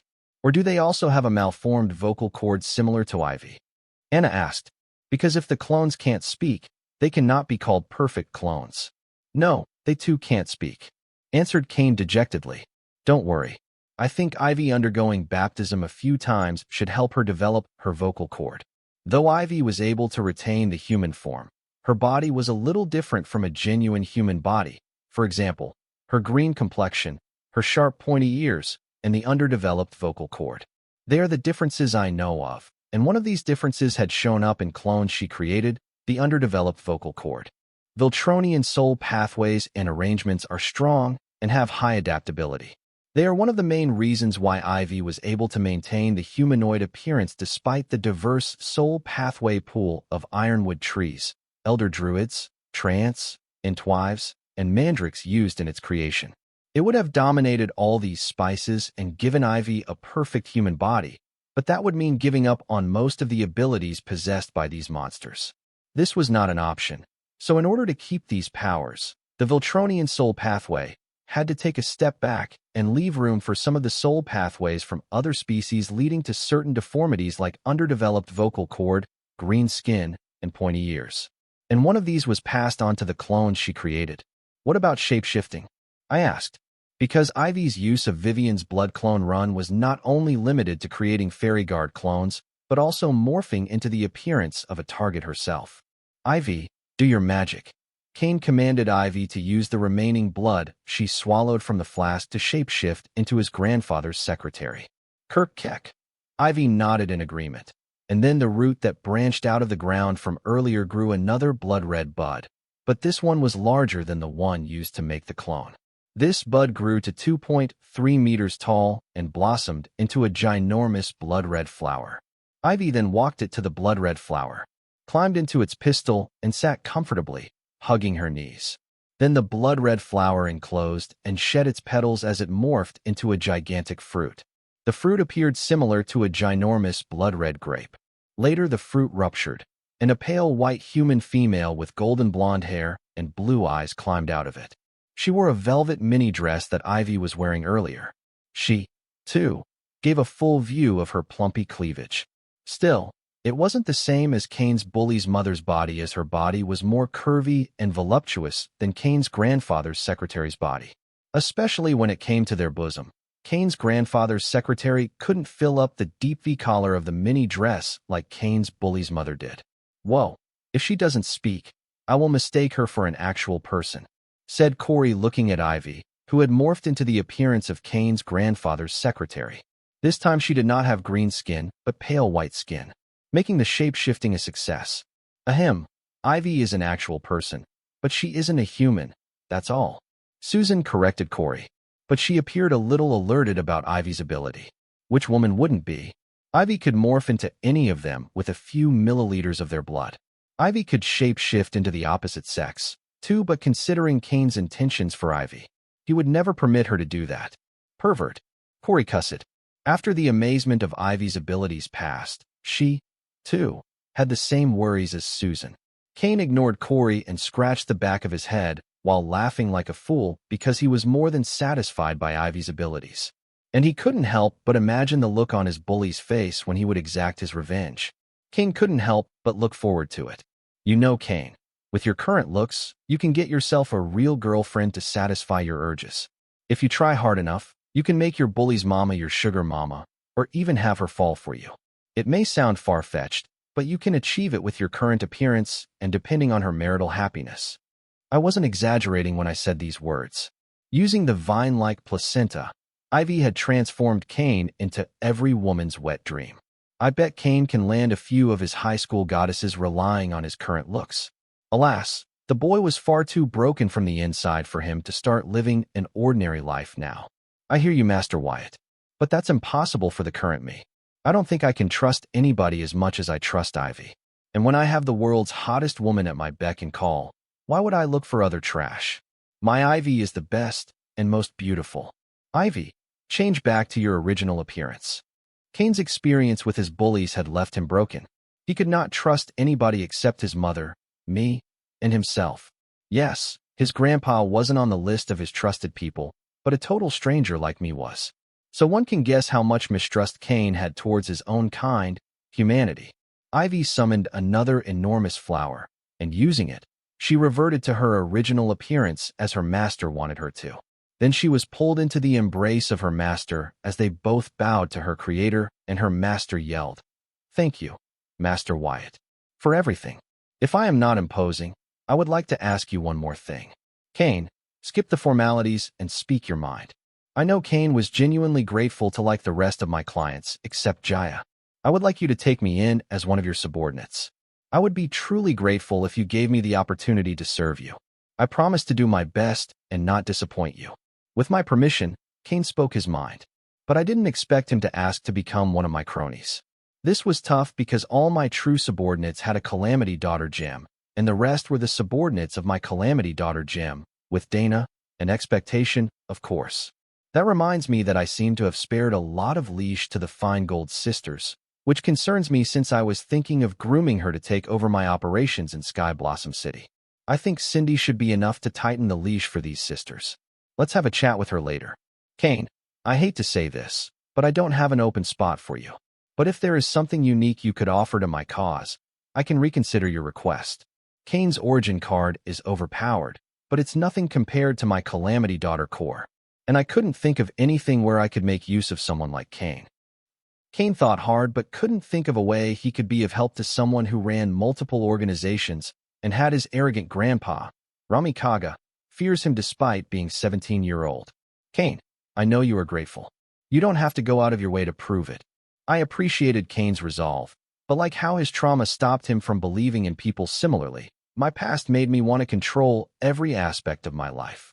If I can't control something, I don't trust it. That is one of the reasons why I keep Anna at arm's length despite the soul contract between us. She can't harm me, but I can't stop her if she really wants to harm me.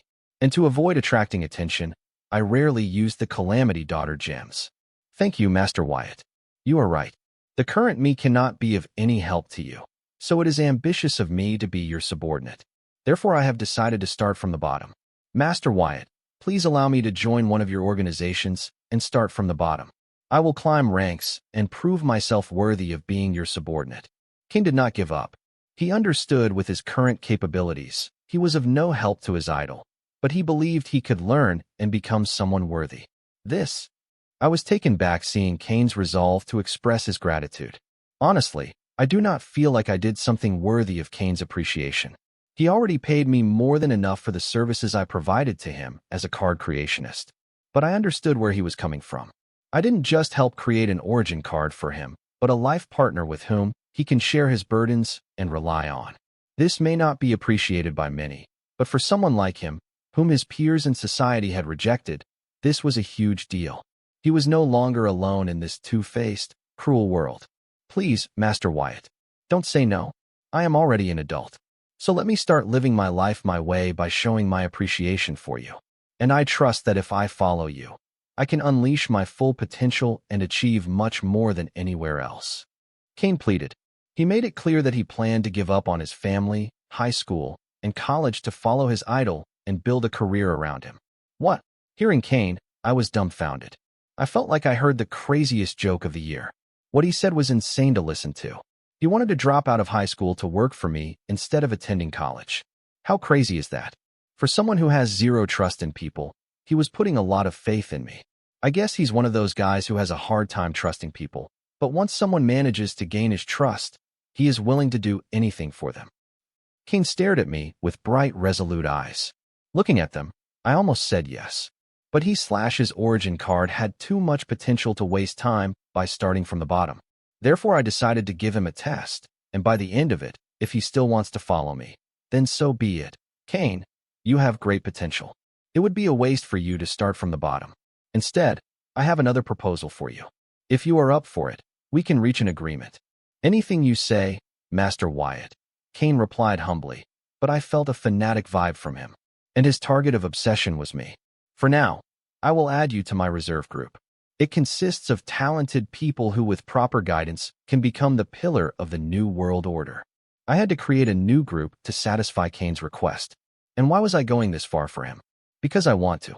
Influencing people to trust me was nothing new to me, but to find someone who was genuinely willing to be your follower is rare.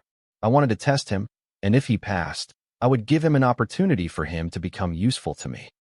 Anna's eyebrow raised, hearing her love interest speak big revolutionary words like New World Order. If it were someone else, Anna would have scoffed at him, but her crush was different. If it was him, then the New World Order he spoke of was possible, which was not good news for her family, who were the pillars of the current world order. If it were a month ago, Anna would have nipped any bud that could grow into a crisis for her family without a thought. Even now, nothing's changed except the person in question has stolen her heart, and she cannot bring herself to harm a single hair on his body. Reserve group? I accept it. What are our duties? Kane asked enthusiastically. He seemed to be genuinely happy to be part of something big which had nothing to do with his family. This was his and his alone. To grow, I said with stern eyes. To grow. Despite his blind faith in his idol, Kane felt that he was being treated as a child by his idol. But still, Kane decided to give his role model a chance to explain himself. Bottom work. I have other people for that. What I need you to do is complete your high school, forge your ego fem, and attend Morningstar University along with me, or as my junior. The TSR Guild, Tiger Squadron, Fine Gold, and Bright Lions were my forces for the Sky Blossom City. I will soon move to the Central Academic City, and I cannot take these organizations along with me to create and establish my power over there. That is where someone with Kane's origin card could come in handy. Reserve group, a group I just made up to fit talented people whom I would consider taking along with me to the central academic city. Apart from my younger Calamity daughter Gems, Susan and Kane were the only ones to make it into the group. But Kane would not be of much use to me there unless he forges his ego gem. As for Susan, she was a non-combatant, so her managing skills were enough for her to make the cut. I created this group to recruit talented people to help me stabilize myself in the central academic city, just like how I made a mark in the Sky Blossom City. So I was not horsing Kane by putting him in the reserve group. It was real, and I needed them. Complete high school, forge ego gem, and attend Morning Star University. Kane looked as if someone had wronged him. He felt his idol was making things difficult for him, so that he would give up. Before you jump to a dumb conclusion, you need to know that in a few days, I will be closing my card boutique and moving to the palace for a project, and then 3 months later, I will be attending the Morning Star University. And hopefully, for the next 5 years, the Central Academic Region will be my base of operation. I explained to Kana to avoid complications due to misunderstanding. Listening to his idol, it dawned upon Kane that his role model was not making things difficult for him. Instead, he was paving a path for him to follow and catch up to him. Realizing this, Kane's eyes burned with an unyielding passion. Kane, I hope next time we meet each other, we meet as a junior and senior at Morningstar University. I didn't think Kane could forge his ego gem in 3 months, another year maybe, so I hoped he could join as my freshman to my sophomore at Morningstar University. What made me so optimistic about Kane is his origin card. Yes, boss, Kane yelled, expressing his resolve to complete my test for him and join me as I made the central academic city my itch. Good. Now let's head to the party. Everyone should be waiting for us, I said, looking at the rest. I had tasked the Bright brothers with throwing the party for the Bright Loins and arranging a beautiful dinner for 2. That is, Anna and I. Sorry, boss, I can't make it to your party. I promised to take Kane out for dinner tonight. Corey reminded me. Hearing her, I remembered when Kane wanted me to create Ivy in Corey's image. Well, I will be taking a rain check on that. Kane detonated a bomb in the warehouse by flatly rejecting Corey to her face in public. Whoa, comment Anna. Yep, she was having the time of her life seeing her arrogant goddaughter be rejected to her face in public. The rejection couldn't be brutal. What? You were the one who begged for it. And now you have galls to reject me in front of everyone. Corey exploded in shame and felt like being put on the spot. She didn't hesitate to lie. If not for Susan grabbing her wrist, she would have pounced on Kane. No, I clearly remember you offered to take me out on a dinner to earn my forgiveness. I should have rejected your offer back then and complained about you. At least I would have helped Master Wyatt cut a tumor like you. Kane wasn't polite. He laid out the facts straight. You? Okay, fine by me. It's not like I wanted to go out on dinner with a perverted dork like you. Good for me. Realizing her mistake and seeing no way out of it, Corey swallowed her previous words. Even though it meant that she would be letting Kane off the hook for publicly rejecting her and declaring Kane as the winner of the argument because she shouldn't have lied in the first place, no matter how unexpected and embarrassing the situation was, since she crossed the line, Corey willingly chose to do the right thing and not pointlessly argue despite having lied in the first place. Lies, I didn't have expected much from you. Kane spoke to Corey condescendingly. The current Kane was very different from the previous sad virgin. He looked like a fanatic simp. As for his goddess, I bet it is Ivy, his personal blow-up doll origin card. All the other women except for Ivy Kaga are trash in Kane's eyes. Therefore, he did not blink twice before rejecting Corey and her dinner date for 2. That's taking it too far. Corey was not interested in Kane, even if his body had morphed into a dashing one. She asked him out for dinner to complete the commitment she had made, because that is the kind of person she is right now. Too far, you haven't heard the end of it. If not for you being the boss's employee, I would have shown you what taking it too far is. Kane's words were not wrong, but no matter how itchy Corey is, rejecting her in public was a bit too much. Considering the fact that she could whoop his ass in seconds, Kane could have handled it differently. I appreciated Corey for the fact that she didn't pointlessly stick to her lie and let Kane off the hook for publicly rejecting her. And my appreciation grew further when she let Kane off for publicly humiliating her. The Corey I know wouldn't let anyone humiliate her. but it seems she feels guilty about blurting out lies at the start of this argument. Mr. Kane, please. Everyone present here understands that you no longer want to go out for dinner with Corey. I think we should leave it at that. Susan asked Kane not to talk rudely toward her employee. Manager Susan, if you say so. Kane didn't act arrogantly in front of Susan and decided to let Corey off, as humiliating her further would not gain him anything. Corey ignored Kane and looked at Susan with googly eyes. She had seen Susan reprimanding her for her mistakes, ignorance, and arrogance. And today, she saw Susan defend her. She felt moved. Only her mother treats her the best. Wyatt, Corey and I will be skipping the party. Hope you understand. Susan decided to skip the party and spend some time with her troubled roommate, Corey. Big sis, you don't have to skip the party because of me. I will be attending the party. This dork is not worth ruining my mood. Corey hurriedly asserted. Kane stared at Corey, hearing her words. Itch, what are you looking at? Mind your eyes, or I will fix them for you. There she was, the Corey we all know and hate. What? Kane's eyes widened, and he was wordless as he felt a vast killing intent land on him. Ivy, who was next to him, came in between him and Corey, sensing an imminent threat coming from her. Sensing the killing intent oozing out of Corey, Anna was astonished. A murderous aura can only be developed by slaughtering hundreds and thousands. And according to her information, Corey was a greenhouse flower raised far from war and violence. So how did she develop such a thick killing intent? First, her love interest with his stupidly insane card creation skills, and now this girl with her thick murderous aura, which almost formed a fog. The more time Anna spent with these two, the more she felt that there was no bottom for these two monsters. Itch, when I let you win, you should take your trophy and scurry, not bite the hand that gave you the trophy. I let you off because it was my mistake. I shouldn't have lied. But I guess old habits die hard. I am a work in progress. Right now, I am being very generous by letting you off despite what you have said. I have killed people for much less. Unless you value your life, you keep at it and see where it gets you. Or should I give you the spoilers? As Corey spoke the last sentence, eternal flame of agony could be seen burning in her pupils. Gulp? Kane swallowed his saliva and retreated backward, looking at the wasteland covered in raging red flames, and billions of souls within it screaming in agony were displayed in Corey's iris. Know your place, Itch. Saying that, Corey grabs hold of Susan's wrist and drags her out of the warehouse, saying, See, big sis. Everything is fine. There is nothing to worry about. Kane, you okay, man? I patted Kane's back and asked him if he was okay. He looked like he had seen a ghost. Devil, she is the devil. He muttered. It took a while for him to gather his composure. I don't blame him.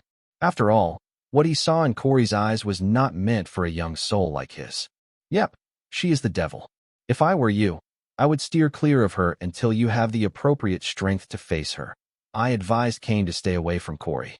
She didn't physically teach Kane a lesson because of Susan's presence. Knowing Corey, if she gets an opportunity, she would not mind showing Kane who is the boss again. Yes, boss. Kane nodded, and Ivy kept her eyes on Corey's back, fearing a sudden sneak attack. Come on, let's head to the party. You have a lot to learn from the Bright Lions. Otherwise, you will get yourself killed. I wasn't kidding. In a way, Kane was lucky that he did not reject Corey privately. Who knows how she would have reacted in a fit of rage and humiliation. Yes, boss. Kane, though physically present, mentally, was still lost in the agony-filled cries of billions of souls in the wasteland covered in a red flame. No matter how hard he tried, he couldn't erase that sight from his mind. The weirdest thing was he heard the cries of the billions of souls in the flame. How is that possible when Corey only displayed that gruesome scene in her iris? Many questions ran through Kane's mind, but he was afraid he would never get answers to them. Because the only person who could answer his question was Corey, and he had pissed her off. Boss, you are here. Bright Brothers and other small leaders of Bright Lions greeted us at the gate of the abandoned high school.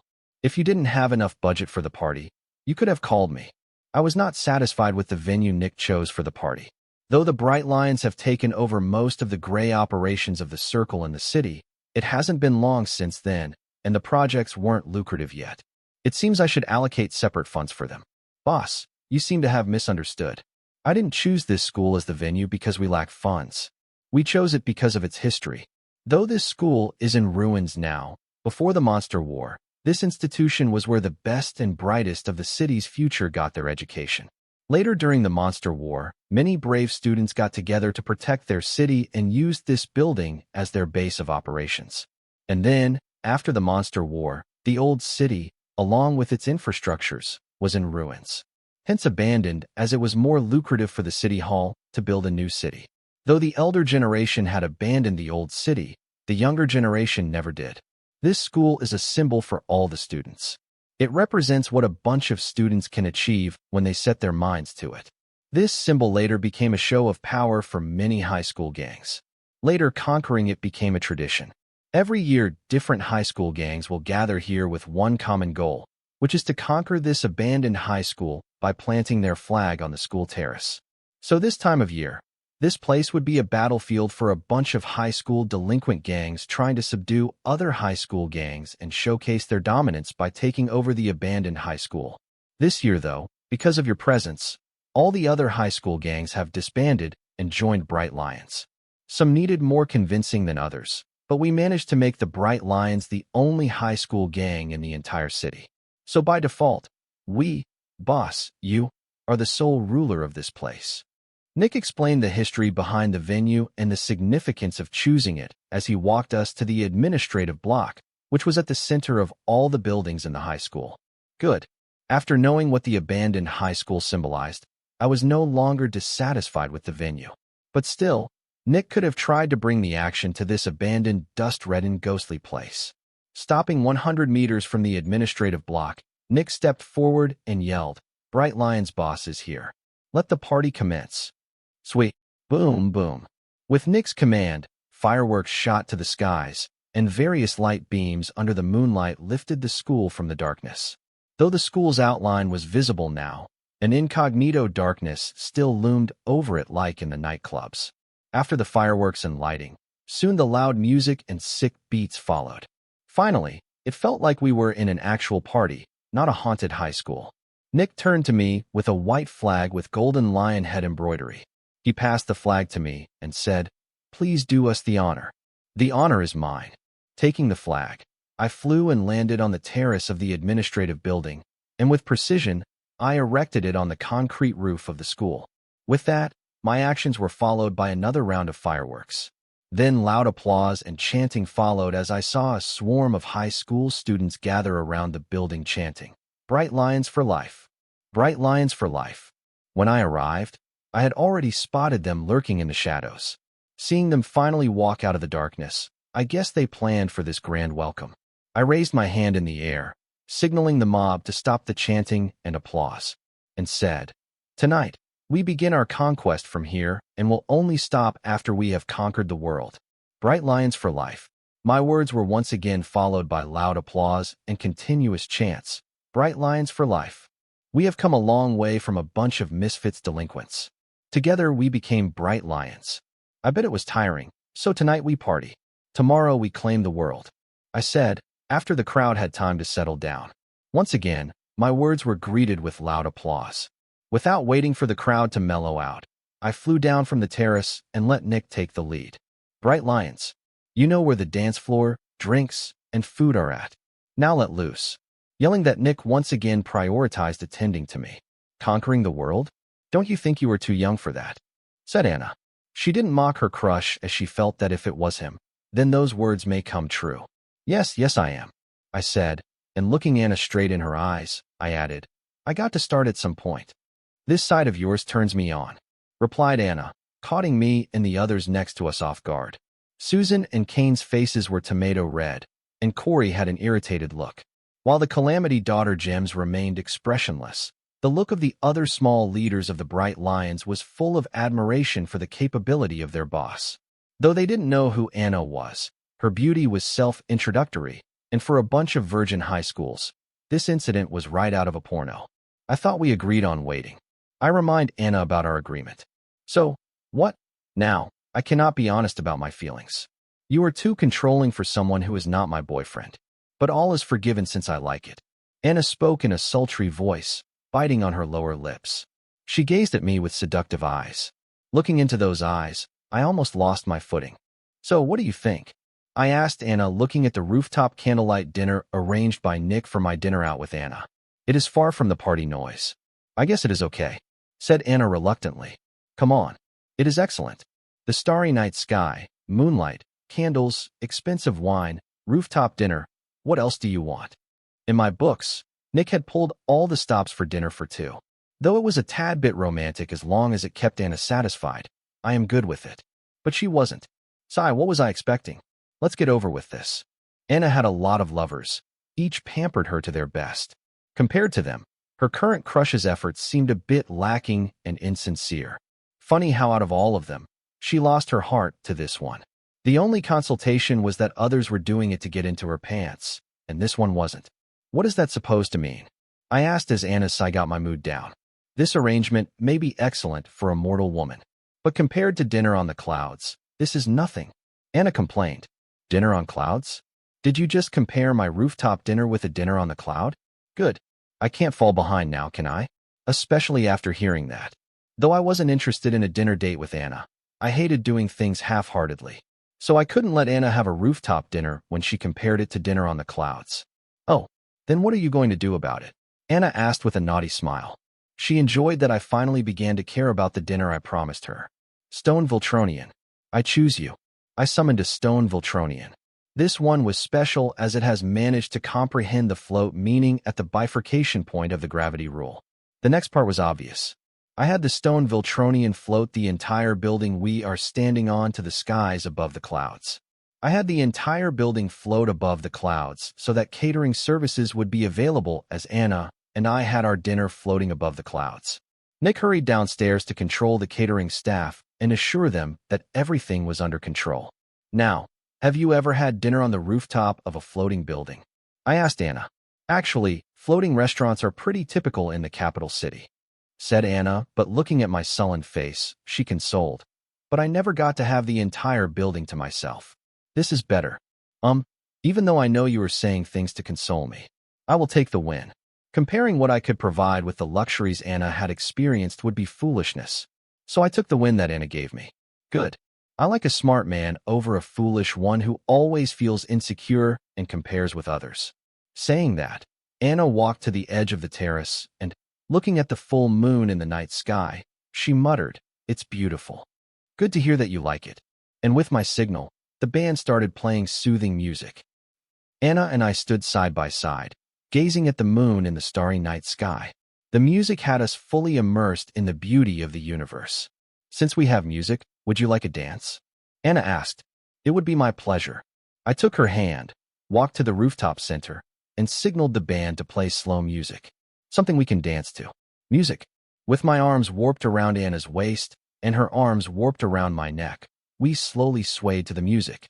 Anna's head rested on my chest, and my forehead rested on top of her head. Thank you, Voltronian height. We didn't speak, just enjoyed each other's company. Despite the background music, we could feel each other's heartbeats. They seemed to be in sync. I haven't felt this peace for a long while.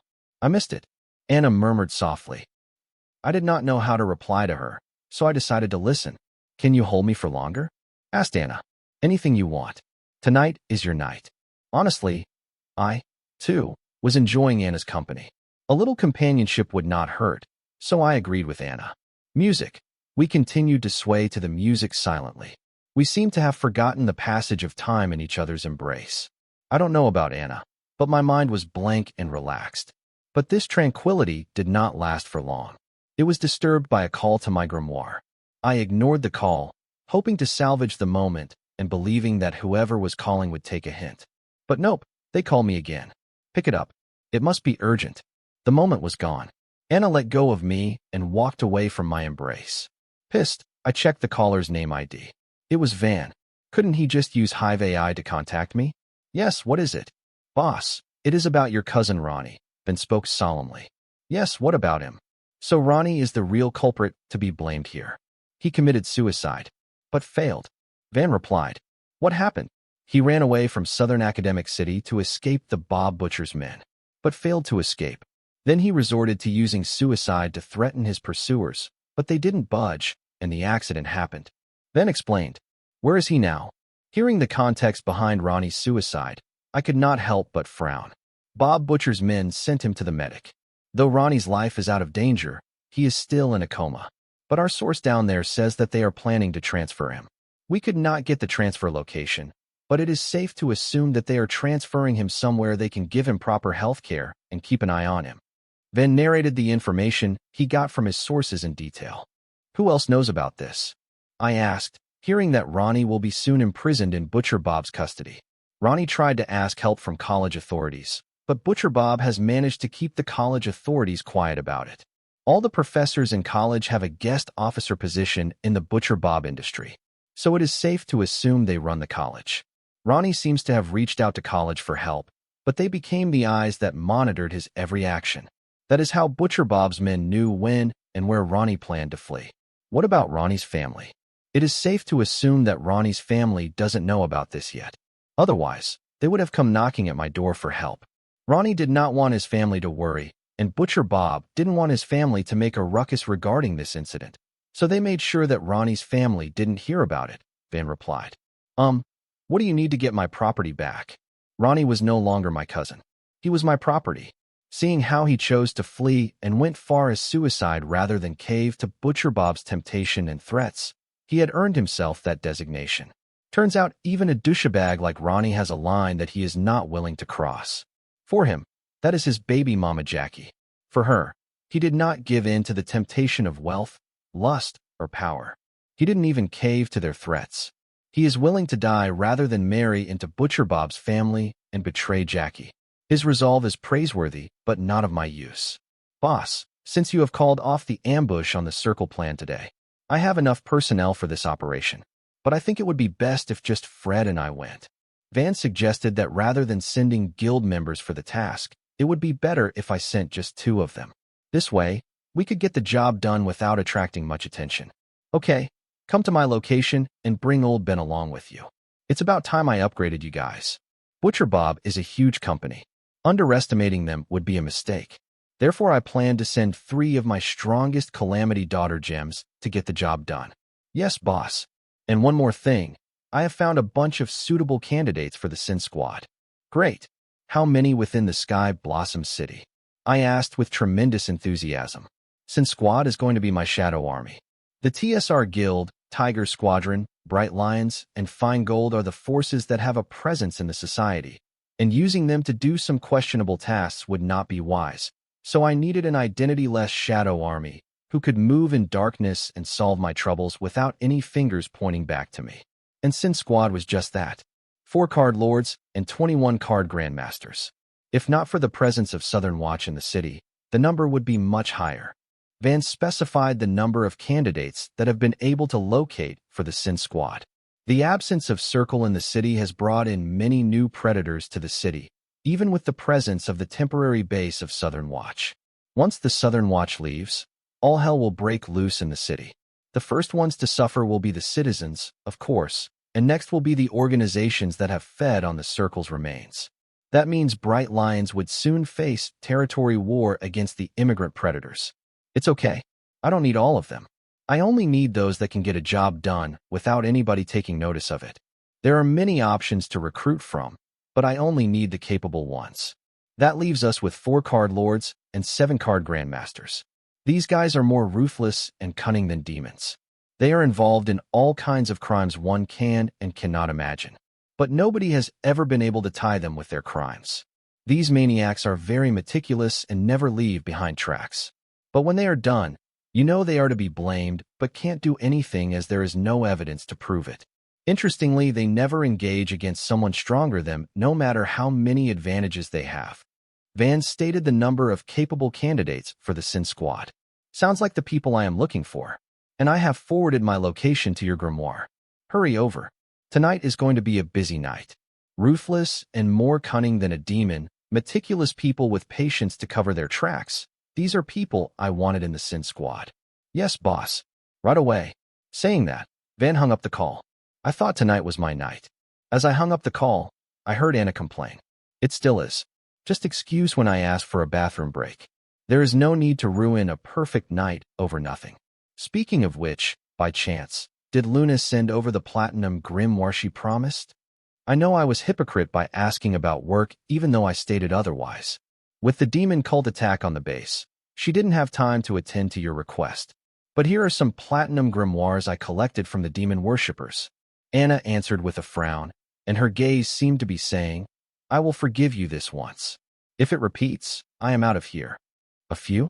That's a dozen of platinum grimoires. I thought, inspecting the storage card handed by Anna. Would you like to continue our dance? I asked Anna politely, and reached my hand to her with noble manners. No, I don't want to. Let's gaze at the stars if you don't mind. I want to borrow your body to lean on, asked Anna with her gaze stuck on the starry sky. Since when did you start caring about my consent for borrowing my body? I thought you were going to attack the circle tonight. What happened? Anna and I lay on the terrace gazing at the stars. But I could not focus on the stars because Anna used my arm as a pillow, and I was distracted by the pleasant smell the wind carried from Anna's hair and body to my nose. Correct me if I am wrong. When you have beauty in your arms under a starry night, who would you rather gaze at? The beauty in your arms or the stars? The beauty, of course. I was no different from any other man. Anna knew that I was gazing at her more than the stars. I think she is proud of it. And why wouldn't she be? I canceled that after facing the demon worshipper in the afternoon. I answered. Why? Array formation. Today I realized how strong the array formation could be as the city isolated the whole block from the rest of the city. When I made plans to attack the circle in Sun Blossom City, I didn't take the Sun Blossom City and the circle's base's array formations into consideration. I thought I could use my aura sight to cripple any array, but after today's incident, I realized that wasn't the case. I almost led my forces to their deaths. I explained to Anna the reason why I postponed my attack on the circle to a later date. So what now? Anna asked. We wait. I have tasked Ramikaga to determine what kind of array formations are used by the Sun Blossom City and the circle's base. Once I know how to tackle them, the attack on the circle is a go. Though it was not possible to become an array master overnight, learning how to overcome a few specific array formations was possible and more than enough to attack the circle at its base. Good plan. But I think you should ask Luna or Lorenzo to teach you the basics about array formation. That way, you can overcome any misfortunate circumstances. Never take chances. The circle is a big organization. Even someone as capable as Ramikaga cannot find their bottom.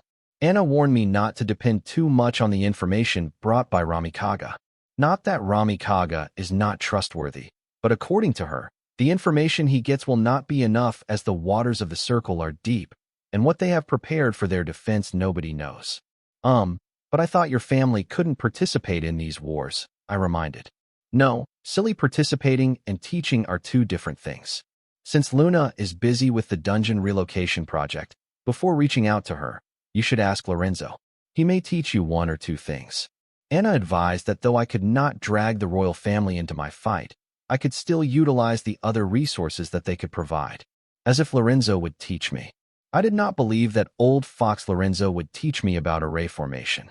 Whenever I am in his presence, I feel that he wants to lock me up in a dark room and turn me into a slave to the royal family and its interest for the rest of my life.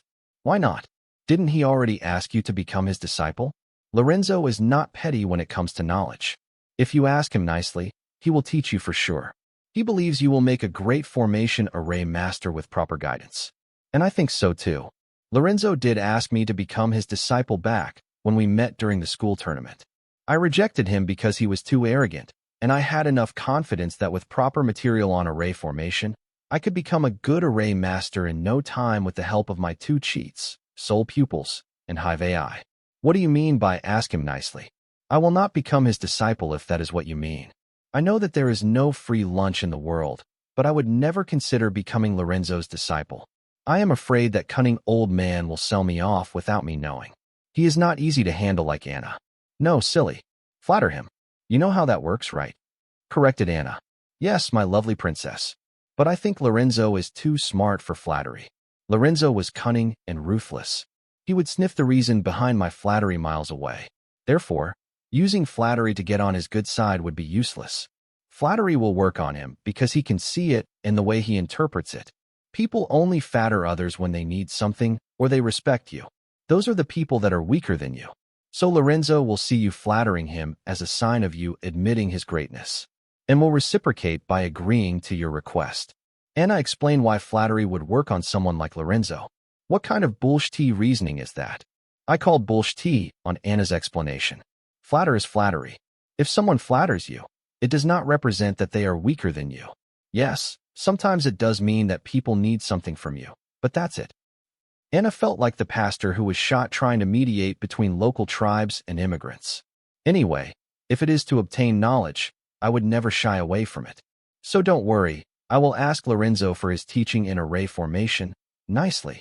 I would never let my pride come between my pursuit of knowledge, but it would be another thing if I had to risk my life as I need to be alive to pursue knowledge. I need the break I asked for earlier. I will be back soon. I excused myself after Van used Hive AI to inform me that they had entered the floating school building and awaited my arrival. Here, take these platinum grimoires and upgrade your gold-grade grimoires, I said, handing a platinum grimoire to Van, Fred, and Old Ben each. Thank you, boss.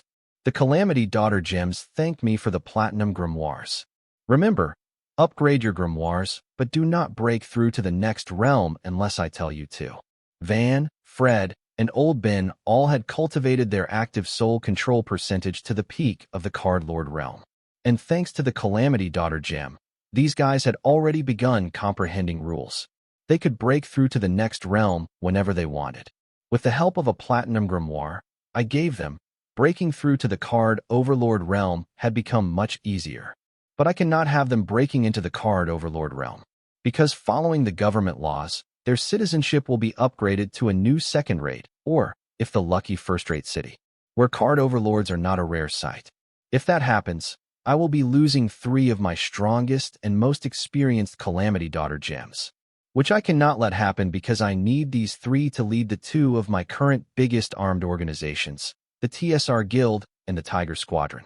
Not to mention they were required to spearhead the attack on the Circle's branch in Sun Blossom City. In the end, I needed Van, Old Ben, and Fred to present here in this city, managing my organizations in my stead. Therefore, I forbade them from breaking through to the Card Overlord realm. Yes, boss. The 3 Calamity Daughter gems agreed. Make use of the funds I gave you to obtain a few AA rank and S rank mythic grade cards you fancy. If you cannot get those cards here, buy them when visiting the Southern Academic City. If you don't have enough funds, ask me. I want you at your strongest all the time. Having a platinum grimoire wasn't enough. They needed to have the appropriate grade cards to showcase the true power of the platinum grade grimoire. Thank you, boss. But we have sufficient funds. Ben replied. It took a while for the TSR Guild to get back on its feet after the merger of what remained of the 3 allied guilds, and had finally started to yield. It could be considered to have become more than lucrative. Therefore, Van was not short on funds. But the same could not be said for the Tiger Squadron. They had become a private force after cutting ties with their previous employer, City Hall, and coming to work for me. Not to mention, they don't have any work of their own to raise funds of their own. They are a work in progress. I planned to wait until after we took down the Circle branch in Sun Blossom City to make a few arrangements for them, and the plan hasn't changed. Boss, Tiger Squadron doesn't have enough funds. Old Ben has been trying hard to gather funds for the Tiger Squadron by using his bloodcraft meaning of the blood rule. But one person alone cannot shoulder the entire expanse of an organization. Of course, I am an exception. Van provide the necessary funds for Captain Ben's cards.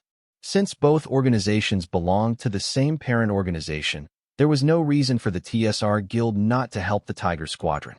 After you 3 are done upgrading your grimoires, take this and recruit the members for the Sin Squad. Van update them about how our organization works and the duties of the Sin Squad. Also, help them unlock the second transformation of the Calamity Daughter gem and take them along with you to the Southern Academic region. Let them complete the task. You 3 don't show up unless it is absolutely required. I handed Van a storage card containing 13 Calamity Daughter gems so that he could make use of these gems to recruit the 4 Card Lords and 7 Card Grandmasters into the Sin Squad. Putting it vaguely, the people who I was about to recruit are bad people, and the best at what they do. Their reconnaissance and anti-reconnaissance ability are top-notch. They commit the most heinous crimes yet manage to evade any repercussions. These guys were perfect recruits for my shadow army, the Sin Squad. The retrieval of my property from the Butcher Bob's men will be my first official task to the Sin Squad. And Van, Fred, and Old Ben will be there as backup.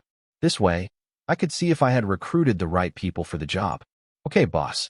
Anything else? Asked Van. Here, take these documents.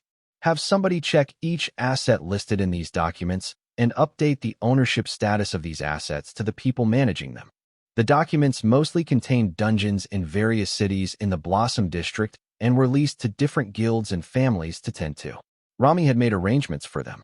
Now all I had to do was inform the concerned parties about the new ownership and enjoy the agreed-upon compensations for the lease of the dungeons and other assets. Boss, all these assets are all over the Blossom District. It will take a while to pay them a personal visit for inspection, but I can have the guild staff inform the concerned parties about the change in ownership over a call. Taking the documents and inspecting them, Van replied that a personal visit and inspection of all these assets would take a while. Until then, he could have his members inform the asset managers about the new ownership so that any payment will be directed to me. Okay, you do that. But if somebody creates trouble, persuade them harder. You don't need me to teach you that, do you now? Rami Kaga and I are two different people. All the assets have been managed without trouble this far because of Rami Kaga's prestige, and people know what happens if somebody crosses him. Now that I am the new boss, I need to set the same tone for my new asset managers so that they don't let greed blind them into doing something stupid. That was a long break. Are you sure everything is okay down there? Do you want me to take a peek? As I returned to the terrace of the floating building, Anna asked sarcastically. Conveying that, I made her wait long. I wasn't gone that long. It hasn't even been more than 15 minutes. I said in my defense, looking at the beautiful and elegant Anna sitting on the dining table and emptying her 1/2 bottle of wine. 3 bottles of wine in 10 minutes. Wow, she is pissed. Hearing me talk back and not bother to kiss her ass, Anna frowned. What? Don't be like that. Since you already helped yourself to the wine. Let's eat. I am hungry. I ignored Anna's frown, and sitting across her, I signaled the staff to bring the dinner. And whose fault is that? You're lucky that you look a lot cuter when I am drunk, replied Anna, blaming me for leaving her waiting for a while. Hearing Anna claim that she was drunk, I picked up the wine bottles and checked their labels. Though expensive, they weren't strong enough to get a card emperor drunk. I decided to call Anna out on her drunk act. Anna, sweetie, even 10 of these wine bottles are not enough to get you drunk. Are you calling me a liar? Are you telling me that you look this cute all the time? No way. Anna asked, pointing at me. What? Hearing Anna, I was confused. Is she pissed or really drunk? Come here, let me check. Anna climbed onto the dining table between us, and kneeling on it, she started to touch and grab my face with her hands. Okay, I agree. You are drunk. I think we should head home. Though all signs said Anna was acting drunk, seeing her up close, I felt otherwise. And by home, I meant the temporary military base of Southern Watch. After the incident Anna caused today morning, I did not dare to take her back to the warehouse. I didn't want Susan to find Anna naked in my bed again. Once may be a misunderstanding, but twice is more than a coincidence considering the nature of this episode. So, you agree that you become cuter when I am drunk. Grabbing me as support, drunk Anna crawled off the table into my embrace and nested on my lap. Her arms warped around my neck and her head rested on my shoulder. Anna. Once in my embrace, Anna fell asleep. She smells nice. I could not help but sniff Anna, remembering her pleasant smell. As I was about to carry Anna in a princess carry and drop her off at the temporary base, the catering staff brought dinner. Growl. Hearing my stomach growl in hunger, I decided to have dinner with Anna sleeping in my embrace. With my physical strength, that wasn't tiresome. Sniff, sniff. I am hungry. No, it wasn't me sniffing Anna. It was Anna sniffing the food. She woke up from her half-asleep state and said she was hungry, looking intently at the piece of monster meat steak on my fork. Ignoring Anna, I moved the fork towards my mouth, but Anna opened her mouth wide. Hearing her, I frowned, thinking that now not only do I have to babysit drunk Anna, but also feed her. Still, I diverted the fork with a piece of steak meat to Anna's mouth. Whenever I would bring the fork close to my mouth, Anna would open her mouth wide as if telling me to feed her. Before I knew it, the plate of juicy steak was empty. Still, I was hungry and drunk. Anna is to be blamed for that. And the same repeated with the sides and dessert. I finished the dinner, yet I was hungrier than before. Pack a few monster steaks for takeout. I ordered the catering staff, knowing with Anna by my side, I would not be able to eat. Soon the catering staff returned and handed me a G-rank storage hot case card containing my takeout. Fancy. It seems Nick did not spare any money for hiring the best for dinner. I could not comment on the food because I never got to taste it. Thank you to Anna. Boss, would you like me to escort Her Highness Anna back to the Southern Watch base? Nick offered his help, but for some reason, even before considering his offer, I rejected his proposal. Now that came as news to me. If Nick took Anna back to the safe, I could enjoy my dinner under the starry sky floating above the clouds. Yet, I could not bring myself to hand Anna to Nick. Nick was my calamity daughter gem, which meant he was more loyal to me than himself. So it is not because I don't trust drunk Anna with Nick. Then what else could it be? Was I falling for her? The same thing happened when Anna and I agreed to be friends. I felt just like right now while asking Anna if she would resume seeing other people. But my heart settled down once she assured me that she wouldn't, and instead wait for the one she liked. For some reason, I assumed that the person she likes is me and would continue to be me. Though my heart doesn't flatter in her presence, it gets anxious when she starts to drift apart. I wasn't in love with Anna, but I had grown possessive of Anna. No, you are the host of this party. You are needed here. I will take her home since I have nothing to do here anyway. And what about Susan? Is she enjoying herself? Thinking of Susan, I felt guilt. Another emotion that I have been ignoring. Why do I feel guilty thinking about Susan when with Anna? Why do I think about Susan when with Anna? Anybody else would enjoy Anna's company. And here I am thinking of Susan, and what would she think seeing me carry drunk Anna? Anna slept peacefully with her head lying on my shoulder and hand wrapped around my neck while sitting on my lap. The wind ruffled her long, beautiful hair as I drove the hover bike towards the Southern Watch temporary base. I left the party early, ordering Nick to oversee if Susan reached home safely from the party. I would have personally seen to that, but for some reason, I did not want Susan to see me with drunk Anna. The distance between the old city to Dungeon Highway can be 3 minutes apart. That is, if your vehicle is up to the challenge. As a C-rank vehicle card, my nanomorpher was more than up to the challenge. If I was willing to, it could reach there in a new record time. And I did. My emotions were chaotic. I had no reason for my actions. On the one hand, I didn't want Anna to be apart from me, but I did not want Susan to assume the obvious. It's like my heart was juggling between two fires. Was I being fickle? No, I know what I want. I want to possess Anna, but not lose Susan. But I could not bring myself to accept my dark thoughts, as this would make the chill life I was longing for a bit complicated. One girl is enough to complicate your life, but I want it too. This is going to be cumbersome. The heart wants what it wants. Reaching the military base, I passed through the checkpoints without hindrance. I guess seeing their immediate superior in my embrace was proof enough that I had clearance to enter the military base. But considering the fact that they faced the demon cult's attack in the afternoon, the security was too lax. It may be because the array formation covering the base has expanded by another kilometer. I guess Lorenzo is already aware of my arrival. Soon old Lorenzo flew over to my location with a female soldier. I did not need instructions. With an understanding, I handed Anna to the female soldier, knowing that she was here to escort Anna to her barack. After the female soldier carried Anna away, Lorenzo gave me a deep look and was about to fly away. Seems that the old man is not interested in making small talk. Since I was the one who wanted to learn array formation from him, I had no choice but to initiate the conversation. Old man, hold up. Hearing my call, Lorenzo paused and turned to look at me and said, "Boy, aren't you getting too familiar? Even my kids don't dare to call me old man." This is not the first time I called Lorenzo old man, but this was the first time I called him as such with Anna present to keep Lorenzo honest. Haha, Senior Lorne, who dares to call you old man? You are a dashing silver fox in your prime. Drunk and passed out, Anna would not come to my rescue, so I had to control myself. Glib tongue, no wonder that girl is mesmerized by you. But that is not enough to spare you of your crimes. Old Lorenzo spoke emotionlessly while I felt the temperature of the surroundings fall by a considerable margin. Senior Lorne, what crimes? Please don't scare this junior.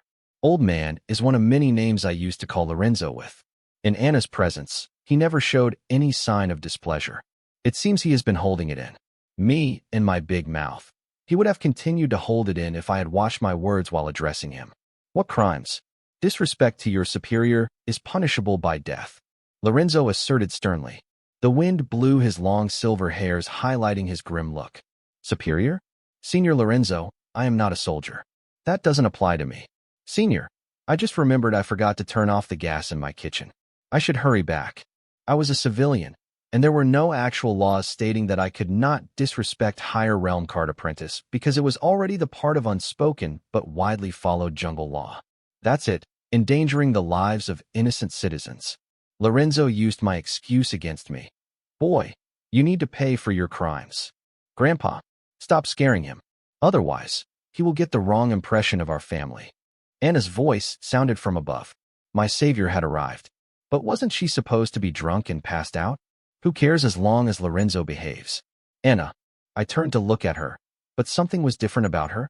Was it her out-of-fashion ancient hairstyle or conservative dressing style? I couldn't put my finger on it. Wait, did she call old fart Lorenzo grandpa? You are not Anna. Anna had never addressed old Lorenzo as grandpa, not even once. It was hard to miss the grudge between Lorenzo and Anna, as Anna made it apparent. Who are you? Instead of answering me, the Anna impersonator looked at me with a broad smile and a longing look. I felt warmth from her staring, far from Anna's predator gaze. Old M, Senior Lorne, quick, capture her. Someone is impersonating your princess. She must be a demon cult spy. I yelled at old Lorenzo to take action and detain Anna's impersonator. Grandpa, you head back. I will accompany him. Anna's impersonator advised old Lorenzo. Sigh, I don't know what black magic this brat has done to bewitch you two. I envy his luck. Old Lorenzo let out a sigh and prepared to leave, following Anna's impersonator's request. Old man, have you finally gone senile? Wait, too? Halfway through cursing old Lorenzo, it hit me. Don't tell me you are Anna's twin? Something similar. And you should not call Grandpa names, replied Anna's twin. Okay, old man, where are you headed? I need a favor, I yelled, seeing Lorenzo head back. Favor? Not only do you disrespect me, but you dare to ask a favor. Boy, your skin is thick. Come on, lay it on me. I want to hear what outlandish demand you want to make. Lorenzo was more expressive of his thoughts in the presence of Anna's twin compared to Anna herself. Old gentleman, I will keep it short. Could you teach me array formation? Yes. Anna did warn me that I would have to flatter Lorenzo for him even to consider teaching me array formation. But things had already deviated from the original path. Old gentleman? That's a new one. I don't know whether to consider it disrespectful or not. But my answer is a big fat no. I don't want a disrespectful disciple like you. I would instead teach array formation to a stone over you. Lorenzo made his intentions clear to me. Fine, I will ask your granddaughter. After all, she will be my professor in 3 months. I bet she is more generous and approachable than you. Anna did say that Luna is too busy to teach me array formation. Well, Anna said many things, but none of it was going accordingly, so I had to improvise. You stay the hell away from my grandbaby. She is too pure and will easily be tainted in your company. I forbid you from ever uttering her name. Stay the heck away from her. Lorenzo yelled frantically. Whoa, where's that coming from? And who are you to decide for Dr. Lorne? I will meet her now and decide on our schedule to begin classes on array formation. I didn't heed Lorenzo's protest. This petty old man could not stop me from pursuing knowledge. You win. I will teach you array formation. Lorenzo gave in as he could not imagine his grandbaby spending long hours teaching array formation to the hooligan who bewitched Anna and Anne. Not to mention, array formation is the most romantic field of all. Nope, you don't seem sincere enough. Step aside. I will find Luna. I reject Lorenzo's offer. Now that I knew what got his strings strained, I was unwilling to settle. What? Kid, here, take this. It contains all my books on basic to advanced array formation. Am I sincere enough now? Lorenzo hurriedly handed me a storage card, commenting that it had books on all his understanding, research, and findings from basic to advanced array formation. Okay. So when do we start our sessions? If you are free, I would like to start right away. After inspecting the storage card, I agreed to let Lorenzo teach me. First, go through all the materials I have given you. If you have any doubts, come find me. Seeing my sullen expression, Lorenzo added. Don't expect me to spoon-feed me. Don't you pride yourself as a genius? A genius would not require me to spoon-feed him. Would he now? Seeing the smug smile on Lorenzo's shameless face, I wanted to slap him hard, but I controlled myself as the materials on basic to advanced array formation was enough for me. I could handle the learning part by myself. What? If you have nothing else to say, I will head back to my post. My glare only made Lorenzo happier. He thought he pulled one over me. But I will give him the greatest shock of his life, a surprise so big that he will start to question his reality. I glared at Lorenzo's back as he flew deeper into the base. Grandpa's notes are very detailed and self-explanatory. You will not require step-by-step guidance. As he said, if you have any doubt, you can reach out to him or me. However, my knowledge of array formation is not on par with my grandpa. But I am confident that I can solve some of your doubts as long as it is limited to advanced array formation. Anna's twin tried to console me and offered her help with regards to doubts about an array formation. Hi, sorry for the late introduction, but I am Wyatt, Dalton Wyatt. I indirectly reminded Anna's twin that she did not introduce herself. Sorry for my lack of manners. I am Anna's twin sister, and wanted her suitor to treat her like a person rather than Anna's summons, or worse, a card. Therefore she lied. Ms. and nice meeting you. Forgive my rude remarks earlier. Anna never mentioned that she had a twin. I apologized to and for calling her Anna's impersonator earlier. No need to apologize. You didn't know, and I should have introduced myself earlier. Unlike Anna, and sounded polite and humble. If you compare the twins' fashion styles and speech patterns, you can notice that despite their external similarities, they are opposite to each other personality-wise. And was everything Anna wasn't. That included boring and plain. I didn't mean it as an insult to Anne, but it was my observation. Thank you, Ms. Anne. You were too polite. It's getting dark. I should head back. I made an excuse to take my leave. But hearing my words, Anne's face expressed disappointment. Master Wyatt, I was about to have dinner. Would you care to join me? Anne invited me to dinner out of nowhere. Sure, why not? I have a takeout of monster meat steaks with me. We can share it. And did save me from Lorenzo, so I couldn't bring myself to reject her. Oh, that's great. And replied excitedly. She seemed thrilled to hear me accept her dinner invite. Then I followed her into a standard military tent.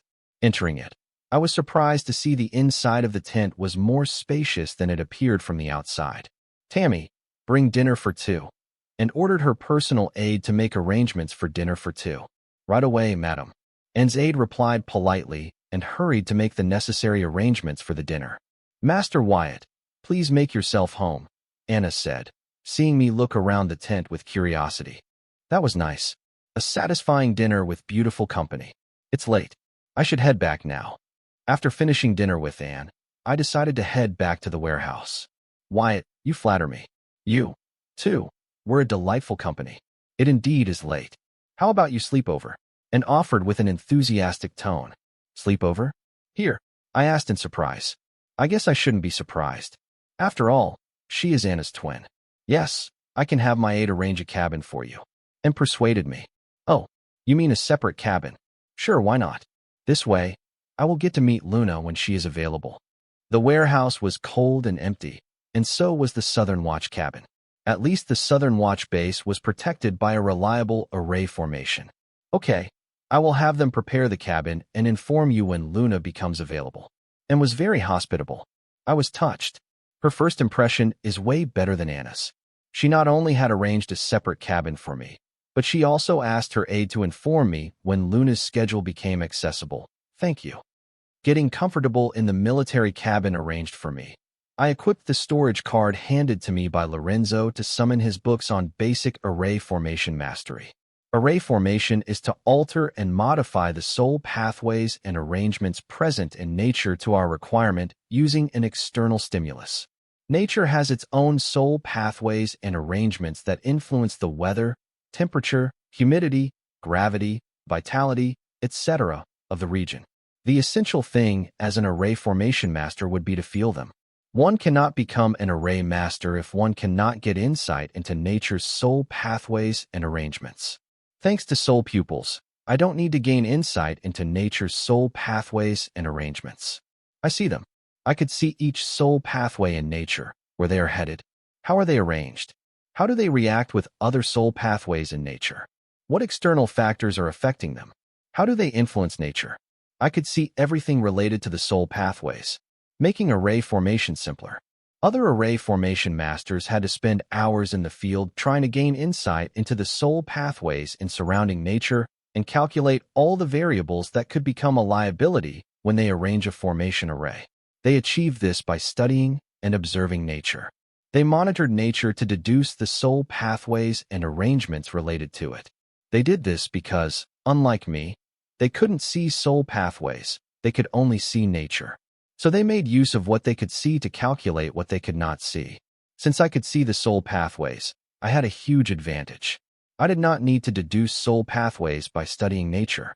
For example, in a certain field, most array masters would start to gain insight into nature's soul pathways and arrangements by seeing wind flow patterns, the vitality in the land, the soul energy in the surroundings, the presence of life forms such as grass, bushes, trees, the influence of elements, mountains, rivers, underground water, the habitation of different sentient life, the gravity, the water levels, the moisture in the air, etc.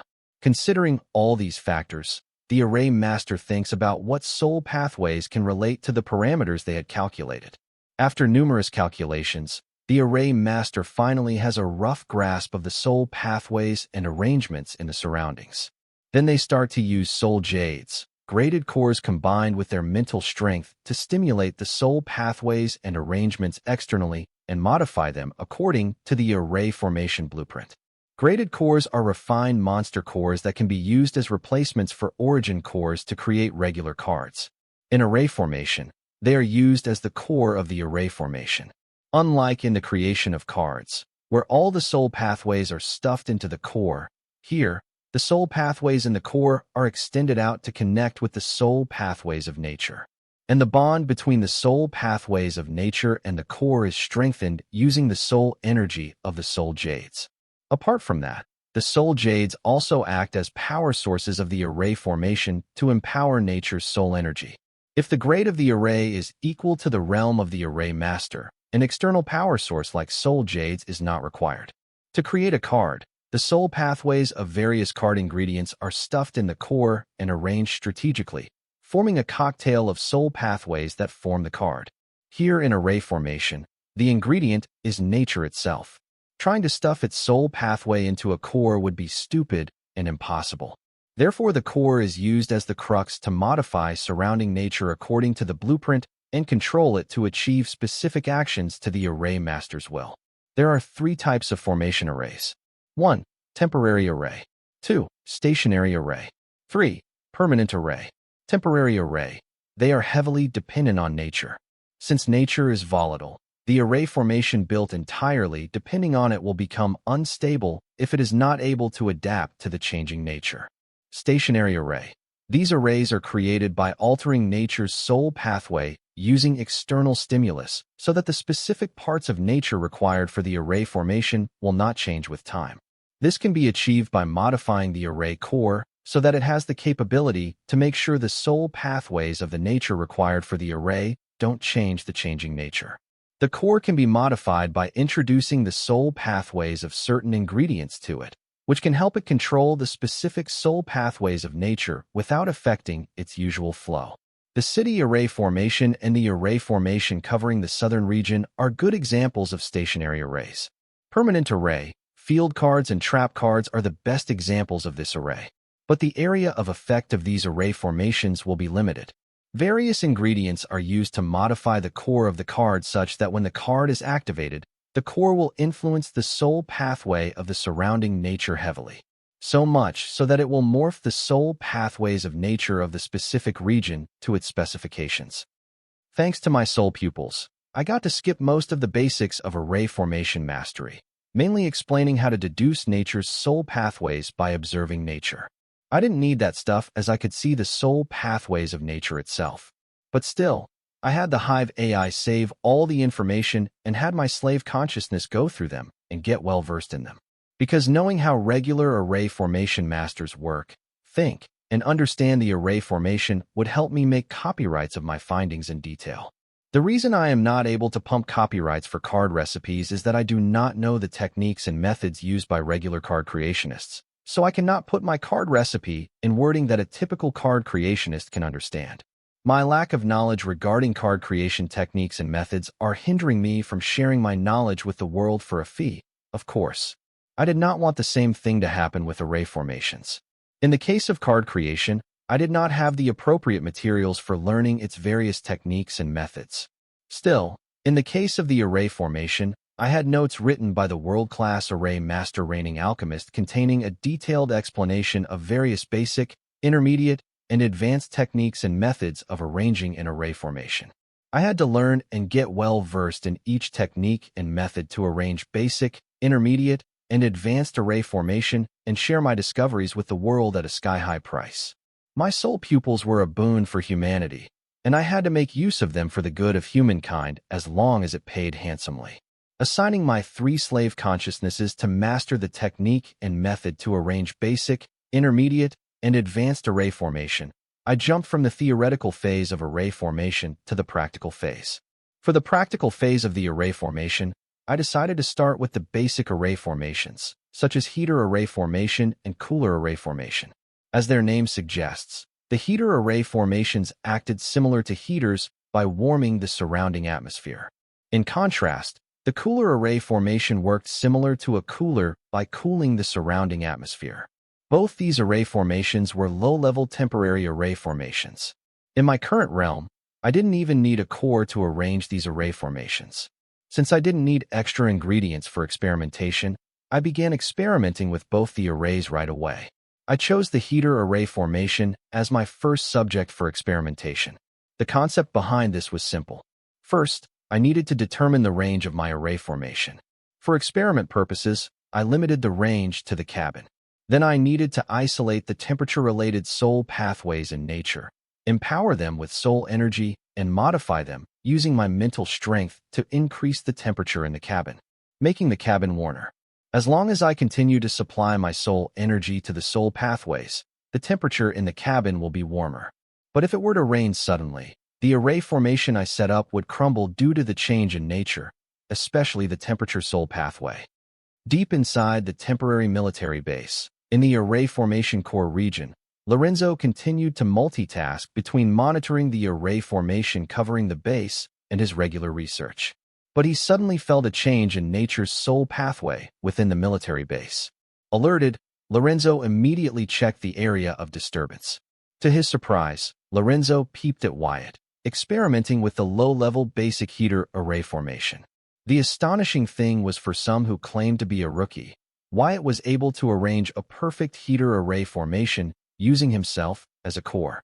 This was an expert-level achievement. If not for Lorenzo, having personally gone through Wyatt's history, he would not believe that Wyatt was a rookie when it came to array formation. It must be due to his Aura Sight origin card. Lorenzo credited Wyatt's achievement in the array formation to Wyatt's origin card. Still, he was intrigued by Wyatt's achievement, so he decided to continue peeping at Wyatt. But the old fool did not know that soon, the reality as he knew it would be shattered. Done experimenting with heater array formation, I felt like I was being watched. I decided to use my Gigamite Physique's ability, I Spy You. But I couldn't use it. Then I knew that I was being monitored by the array formation covering the military base. Since the array formation's grade is very high compared to my realm, my ability, I Spy You, was rendered useless. But I had a good guess why the array formation covering the base was monitoring me all of a sudden. It must have sensed the disturbance in nature's soul pathway from my location as I experimented with array formation. And I was sure the person controlling the array formation covering the military base was Old Man Lorenzo. I hated old Lorenzo peeking into my privacy, but I decided to act as if I had not realized his peeking, and continued with my experimentation. Next, I decided to arrange the cooler array formation.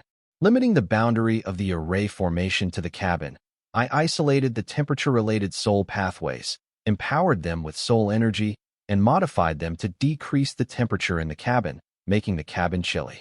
Arranging the cabin heater and cooler array formation one after the other, I had the idea to combine both the array formation to get an effect similar to a thermostat. But it was easier said than done. There is a reason why both heater and cooler array formations aren't combined to form a single array formation to reap the benefits of both the array formations so far. It is not because the other array masters haven't thought about it. This brat, he can already arrange both heater and cooler array formation with his mind as the core. Looks like aura sight is convenient for gaining insight into nature's soul pathways and arrangements. Maybe I should teach him. Let's wait and see how far he can go by himself. Deep inside the military base, at the array formation core region, Lorenzo mumbled to himself, watching Wyatt arrange both heater and cooler array formation with his mind as the core. Heater and cooler array formations are low-level temporary array formations. Many have thought about combining these two array formations, but the resulting array formations cannot be categorized as a temporary array, but as a stationary array. Because the method they came up with to combine these two arrays requires modification of the core to facilitate the combination of the array formations, which is straight up the alley of the stationary array formation. Temporary array formation and stationary array formations have their differences and advantages. But I wanted to arrange an array formation with the combination of the heater and cooler array formation as a temporary array formation.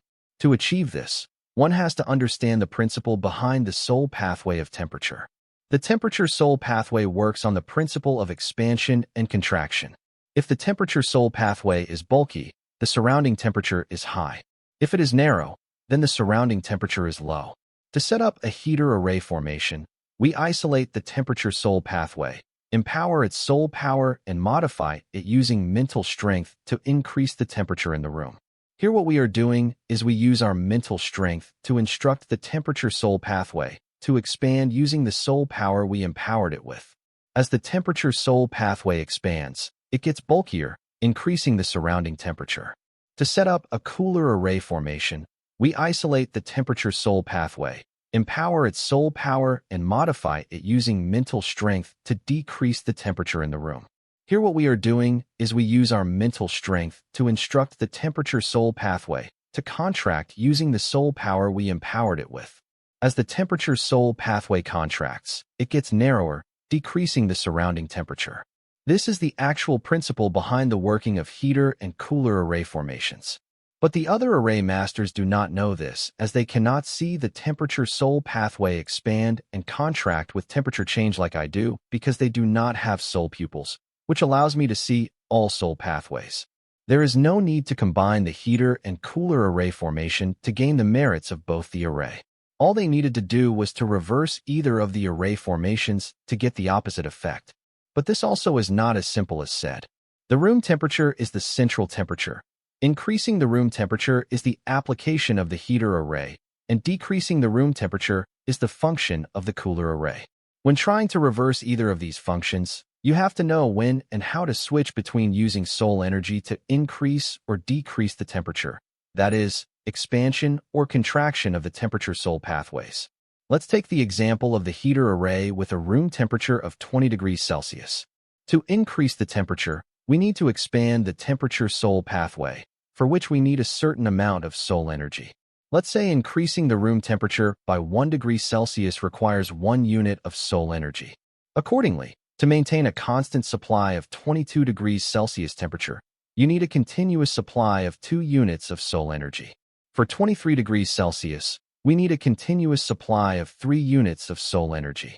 Let's say I have to decrease the warmth in the heater array from 23 degrees to 22 degrees Celsius. Then all I have to do is reduce the soul energy supply from 3 units to 2 units.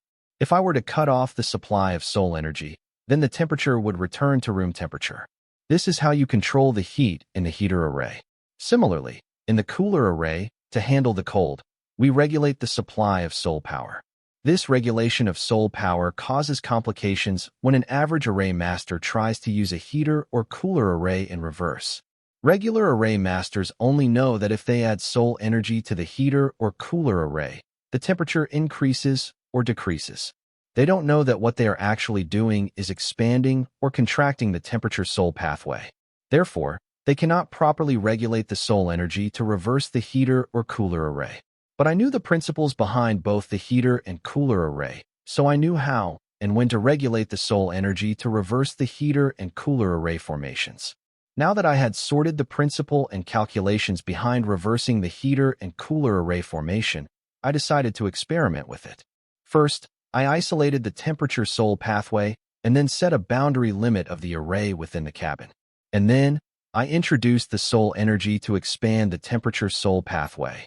As the temperature soul pathway expanded, the surroundings got warmer. And then, I cut off the soul energy supply for expansion of the temperature soul pathway and introduced the soul energy to contract the temperature soul pathway. With that, the temperature soul pathway grew narrower and the cabin started to feel chilly. I repeated this process a few more times until I got the hang of it. Soon I no longer needed to regulate the soul energy supply to expand and contract the temperature soul pathway separately because I was able to switch the supply of soul energy between expansion and contraction at my will, just like a thermostat back on Earth.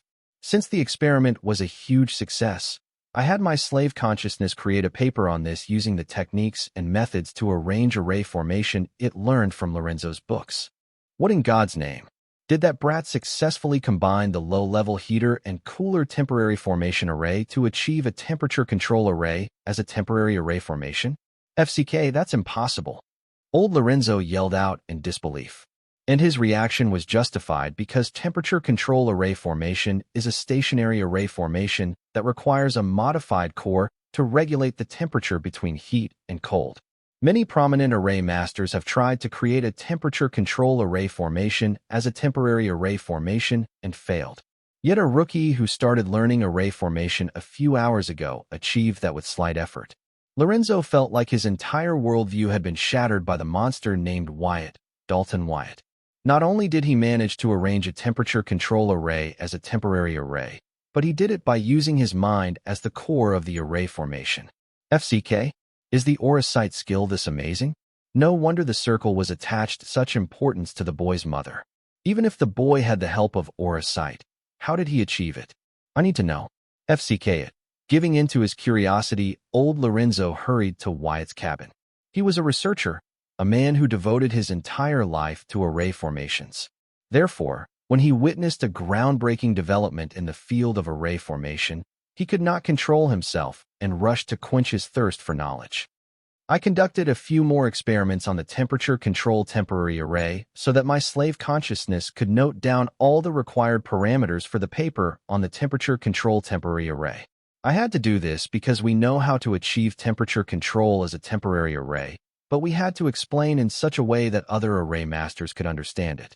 My slave conscious went through various techniques and methods for arranging basic, intermediate, and advanced array formation to develop an efficient procedure to achieve temperature control as a temporary array. Every process they came up with was simulated using Hive AI. They had already managed to come up with 3 procedures that could arrange temperature control as a temporary array. But they didn't have high efficiency. They required a lot of soul energy to maintain the temporary array. There were still 46 simulations to run, so I was pretty optimistic that we could develop an efficient and simpler procedure soon. Swoosh! Suddenly, the cabin door flung open, and a silver-haired solitude rushed into the cabin and closed the door behind it. FCK. Enemy attack. Assassination. Spooked by the sudden intrusion of a Card Emperor realm expert into my cabin, I screamed at the top of my lungs because, in front of a Card Emperor, any kind of struggle by a Card Soldier realm is useless. So I screamed, hoping somebody strong would come to my rescue. Even if the hostile Card Emperor managed to kill me before the help arrives, all he would be doing is destroying my flesh body, which I can reconstruct with enough nutrients, of course. Boy, calm down. It is me. The silver-hair solitude stopped in front of me and asked me to shut up. FCK. Old man. I almost killed you, mistaking you as an enemy. I yelled. Forget that, kid. How did you achieve a temperature control array as a temporary array formation? Quick, tell me. Ignoring the fact that I called him old man, Lorenzo grabbed me by my shoulder and asked me about the temperature control array enthusiastically. Boom. The cabin door was blown to smithereens, and then the solitude of and rushing in could be seen. Entering the cabin, she yelled, "Who dares to assassinate my husband?" Old Lorenzo stared at him, and then ignoring her, he looked at me with desperate eyes and yelled, "Boy, Tell me, how did you achieve it? Wait, and who is your husband? I asked Anne, who rushed into my cabin in her cute nightdress to my rescue.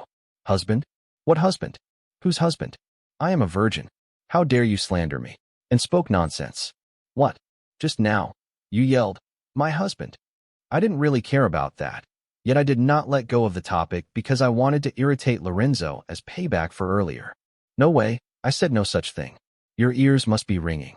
And what is happening here? Grandpa, what are you doing here? And hurriedly diverted the topic to her uncle. I didn't care about it much. Because right now, Lorenzo looked like a pressure cooker about to burst any minute now. If I continue to ignore him any longer, I can't imagine what he will do next. I am here because of him. Wyatt, tell me, how did you arrange a temperature control array as a temporary array formation? Lorenzo's eyes were bloodshot.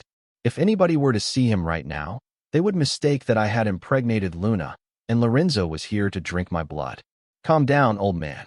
I am going to publish a paper on it soon. You can read it with the rest of the world. I didn't have to answer Lorenzo just because he asked me to, as I had no obligation to him. And I had no intention to answer him. Boy, don't act coy with me. Tell me how you achieved it. Lorenzo's grip on my shoulders grew tighter. Old fossil, get off me. You're hurting me. My shoulders did hurt, but not to the point of saying these lines, but I had to say this so, and would pull Lorenzo off me. Grandpa, as expected, and came to my rescue, and pulled Lorenzo off me. Little girl, don't meddle in this. I gave him my life's work to study and understand array formation, but this kid dares to say that I can read his paper with the rest of the world. Boy, is this how you repay your teacher? Lorenzo yelled, saying I had betrayed his trust. I'd love to hear from you. Thanks so much for watching. Did you enjoy this video? If you did, make sure to hit that notification bell so you never miss an update. And don't forget to subscribe and give this video a big thumbs up. Your support means the world to me, and I can't wait to see you in the next one. Thank you.